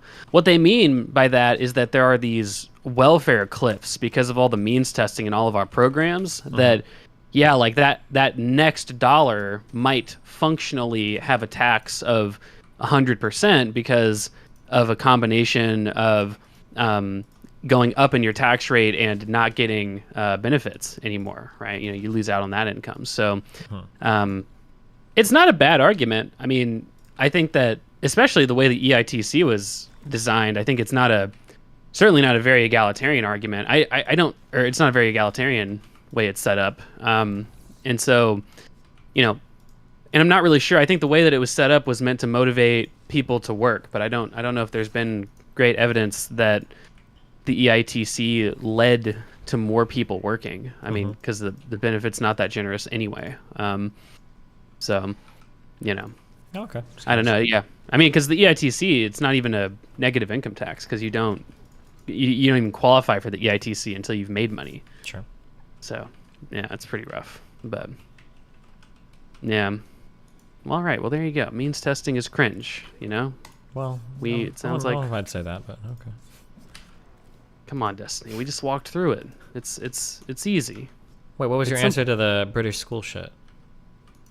Yeah, I was talking about it, and we went on the talk about the EITC, like, or the marginal tax rates or whatever. But yeah, essentially, I think that the difference between those two things is that I'm kind of talking about just changing a lot of our welfare into just a cash payment to people, but a lot of our welfare, like, I wouldn't really call college spending welfare, right? Oh, So, okay. You're just talking about pre-existing benefits, like things like food stamps and stuff, essentially. yeah, like in-kind and cash benefits to people, right? Yeah, So I mean, that's a separate question of like how we should finance college, because the argument there isn't really one about poverty or even necessarily income redistribution. It's just basically what's the most effective way to finance this, and is this worth financing? You know, so people argue like, you know, whatever, college isn't worth it, and we shouldn't encourage people to go to college, and oh, it's more expensive, you know, all that kind of stuff. So, you know. Okay. But yeah, but all right. Well, there you go. I mean, hopefully, one day we can. I think you said at one point you almost got a conversation with Andrew Yang. Maybe you can have him on to talk about this. No, he dodged me before. Too late for him. What if Andrew Yang reached out? You wouldn't want to make that happen? I'd consider it, maybe. You know, if he begged, you know, if he really. If he let me plug something, you know, if he runs for president again, you know, maybe. What if he agreed to let you be his vice presidential candidate? Sounds like too much work, too little reward. The vice president, but that's like the meme of the vice presidents. It's not a lot of work. Like, what do you even do? I felt like I'd have to clamp down a lot on the things I say on stream, so that's too much work. Like, all right, you could just be like Biden and hide in your bunker and not even campaign at all, you know? Based.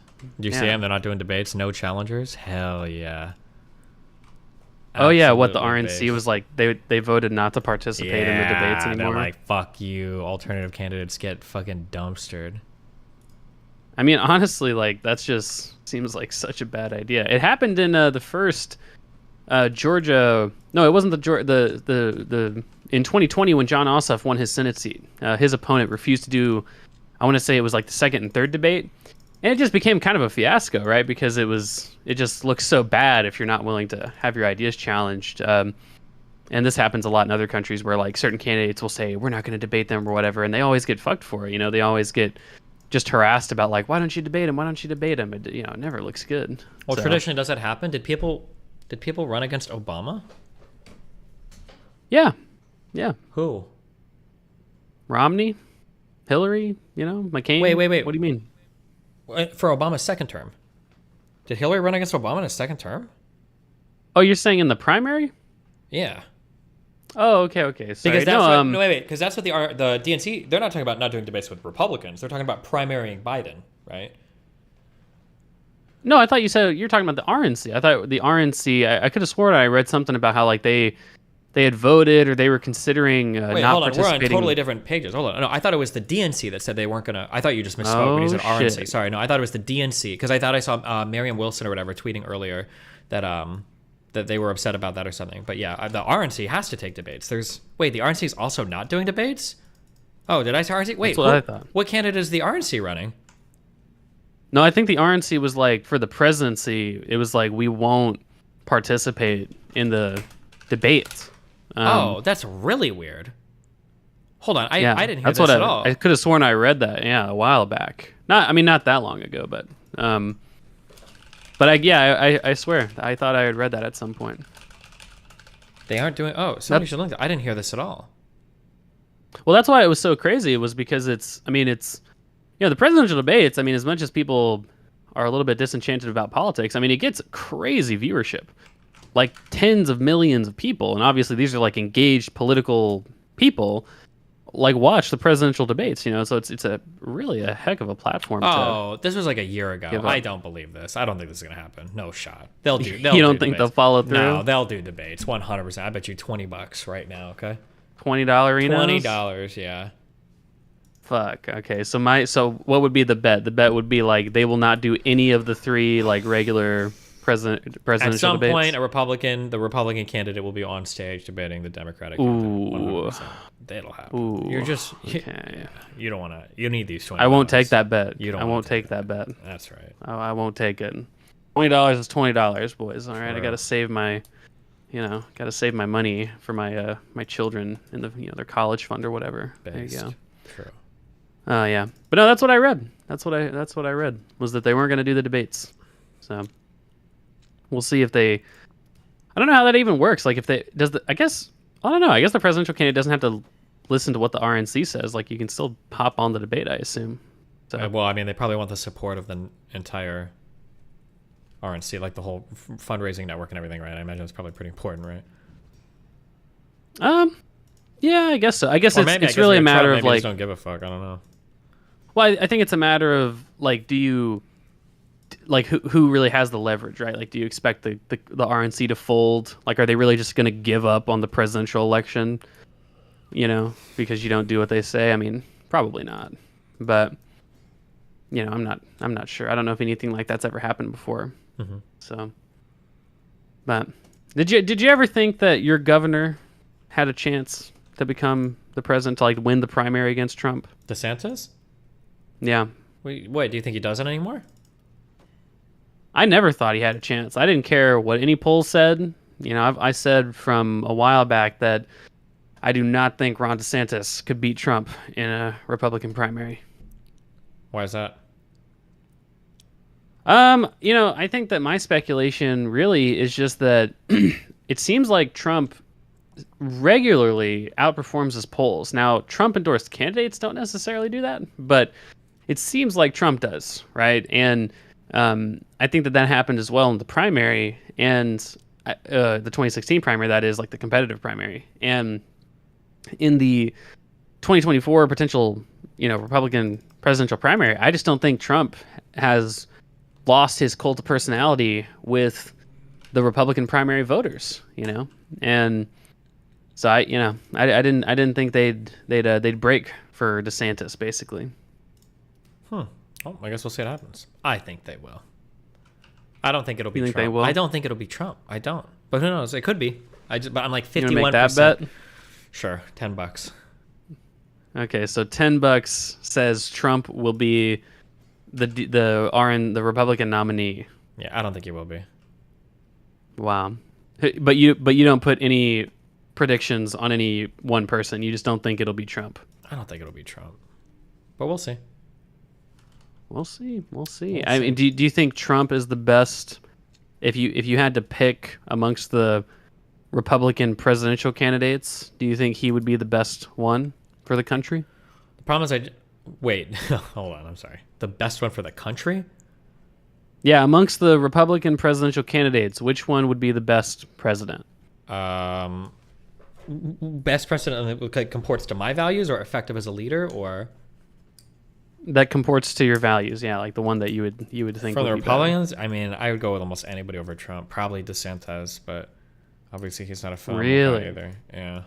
You think DeSantis would be worse? No, would be better than Trump. Yeah. Not to sound too cringy, but like I think Trump is I would consider him like a full-on fascist. That's what I see. Trump I mean, he is. Yeah. He is a fascist. It's probably worse than almost anything. DeSantis is just very annoying, like pretty far right conservative, especially socially. But I don't think he would ever like try to take over the government. But Trump. You don't think so? Trump would give him the opportunity for sure. I don't know. I mean, I don't know. I think DeSantis is doing some pretty crazy authoritarian shit over in Florida. Maybe he would do something like that as president. I don't know. Anything comparable to the level of like calling people, asking for votes and stuff? Trump did some wild shit. To be fair, DeSantis was never in a position that he had to do that, right? Because he's won his last several elections. And so, who knows how he would act in that circumstance, but I mean, he did do incredibly anti-democratic gerrymandering, right? When he was in charge of it. Isn't all gerrymandering kind of anti-democratic? Like, I mean, it is. You're right. I mean, I don't know. I mean, I think, to be fair, many blue states have voted to sort of shoot themselves in the foot and not gerrymander, right? But none of the Republican states have done that.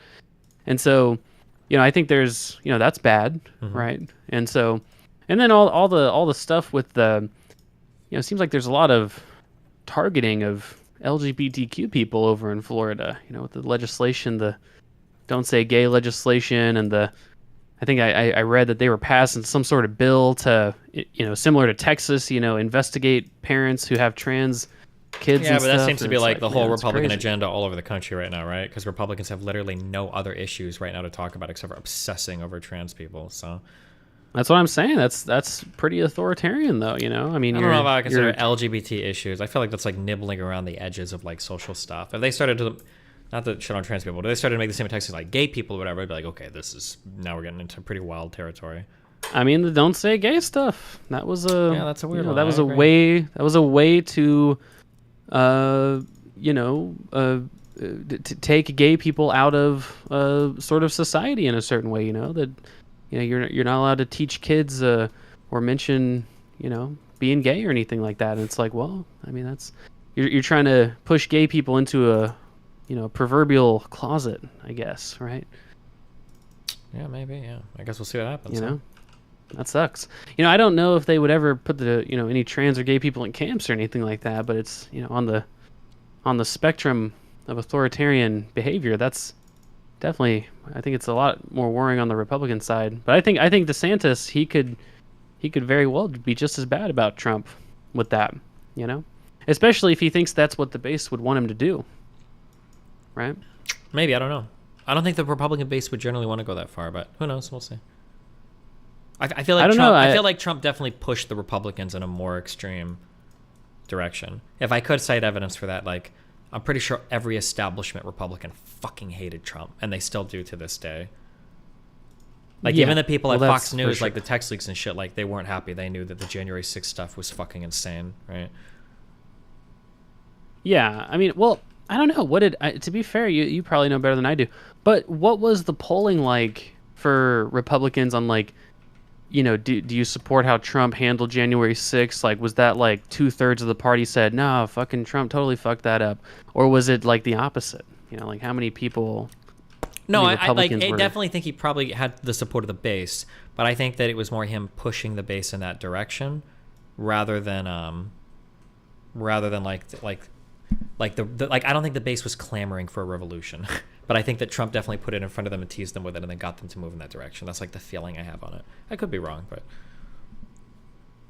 I guess you could be right. Yeah, maybe Ron DeSantis wouldn't hold that carrot in front of him, I guess. You could be right. I don't know. I think that this country, if Republicans in elected and appointed positions felt the way that Trump did, I think we could have lost the entire country. I think that that's easily possible.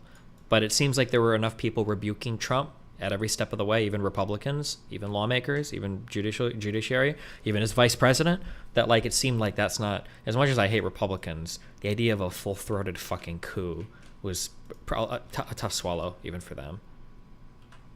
Yeah, I mean, that's fair. I'm not sure. I don't think that would have worked. I mean, even if Trump had literally tried to coup the government, I just don't. Yeah, I don't. Yeah, but think if the there would have appetite been... was there among all Republicans, especially like the appointed and elected ones, then I think it could have happened, right? Like, I mean, imagine yeah, if that's Pence true. would have tried to overturn the election, and imagine if there would have been broad support in Congress for that, right? Like I think in the Senate they signaled support for it to the public by doing the certifying all the fucking bullshit or whatever when they all stood up and they jerked off in a giant fucking cum circle or whatever, they did that. But in terms of actually like impeding the democratic process and trying to uncertify the vote and rigging the election, seems like most Republicans weren't on board with that, as extreme as Trump was. Now the voter base is retarded, so they'll clamor for it, but only because Trump was dangling it in front of them. I think that's just the feeling I have. I could be wrong. That's the feeling I have. Well, I mean, I think it was about 100. I want to say it was about 100 members, which was about half of the Republican caucus in the House. I think did vote to like stop the count. They had this weird exercise they wanted to do with stopping the count and counting these like state electors and stuff. And I mean, that's half of the Republican Congress, I mean, yeah, but ultimately they went through with it, right?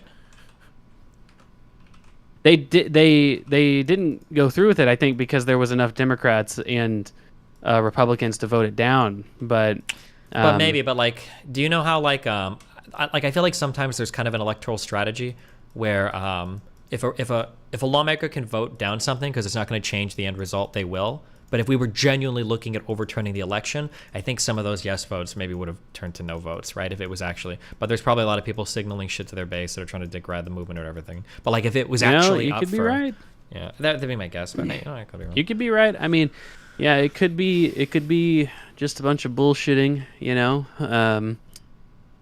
But I don't know. I think that could be the case. I think some of the bullshitting came out right after January 6th because they went and counted the votes later that night, and I think that was when it was whoever Raphael Warnock was running against. That lady, she was the senator from Georgia at the time, and she was it Loeffner? like withdrew. Yeah, Loeffner, Shelley Loeffner, I think, and she withdrew her objection to the count of the votes after January 6th. And I want to say one other Republican did, but then you had like the total leech, like scum Republicans like Ted Cruz that still tried to like stop the count of the vote even after January 6th happened. And so who knows? I mean, but that's sort of, I don't know. That is, you're right. That could make Trump scarier, right? Because that just basically means that like there are some people who would follow Trump to the end, like as long as Trump, yeah, exactly, right. And it's like, oh, maybe Trump's if Trump ran as like an because- independent, like my parents would vote for Trump. They would do whatever. Yeah. That'd be great if Trump ran as an independent. That'd be awesome. It would just definitely destroy the Republican Party. Yeah. I mean, it would, right? That'd be pretty great. You know, that'd be a good day. And Democrats would get like, you know, because he would probably run a bunch of crazy independents for Congress too. Democrats would get like 400, you know, House seats and 2/3 of the Senate, and obviously the presidency. You know, it'd be like FDR days. Really get some good stuff done. Maybe, yeah. You know, I was excited because that was speculated right after the 2020 election, and I think Trump was flirting with starting the Patriot Party, and there was polling between those two, and it was basically like 50-50 for Republicans. Like it was like, you know, the Democrat would get 48% and the Republican would get 25%, and the, you know, Patriot Party would get 24% or something like that. Yeah. God, that'd be great. Well, all right, Destiny, that's all I had to talk to you about. Means testing, how to get big forearms, and politics. Gotcha. Well, I love you, buddy. Be careful. Stay safe. All right. See you later, bud. Bye. Fuck that guy.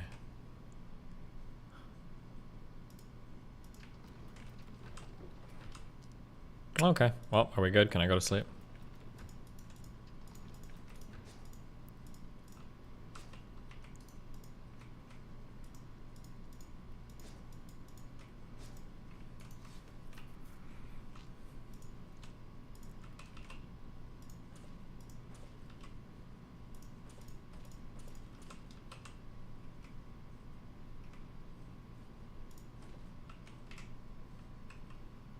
Wait for XQC to go live? Bros, I'm fucking tired.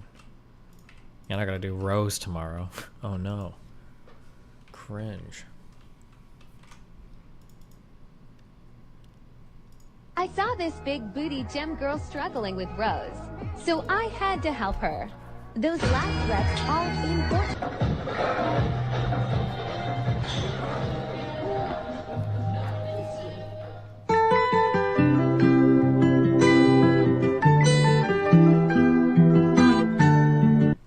I saw this big.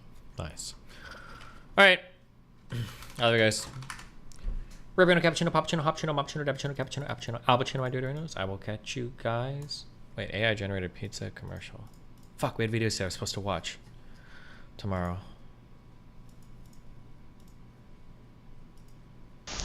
Are you ready for best pizza of life? Bring friends down to Pepperoni Hug Spot. Our chefs make pizza with heart and special touch. Cheese, pepperoni, vegetable, and more secret things. Need delivery? Pizzas come fast. Knock knock, who's there? Pizza magic. Eat Pepperoni Hug Spot pizza. Your tummy say thank you. Your mouth say, Pepperoni Hug Spot.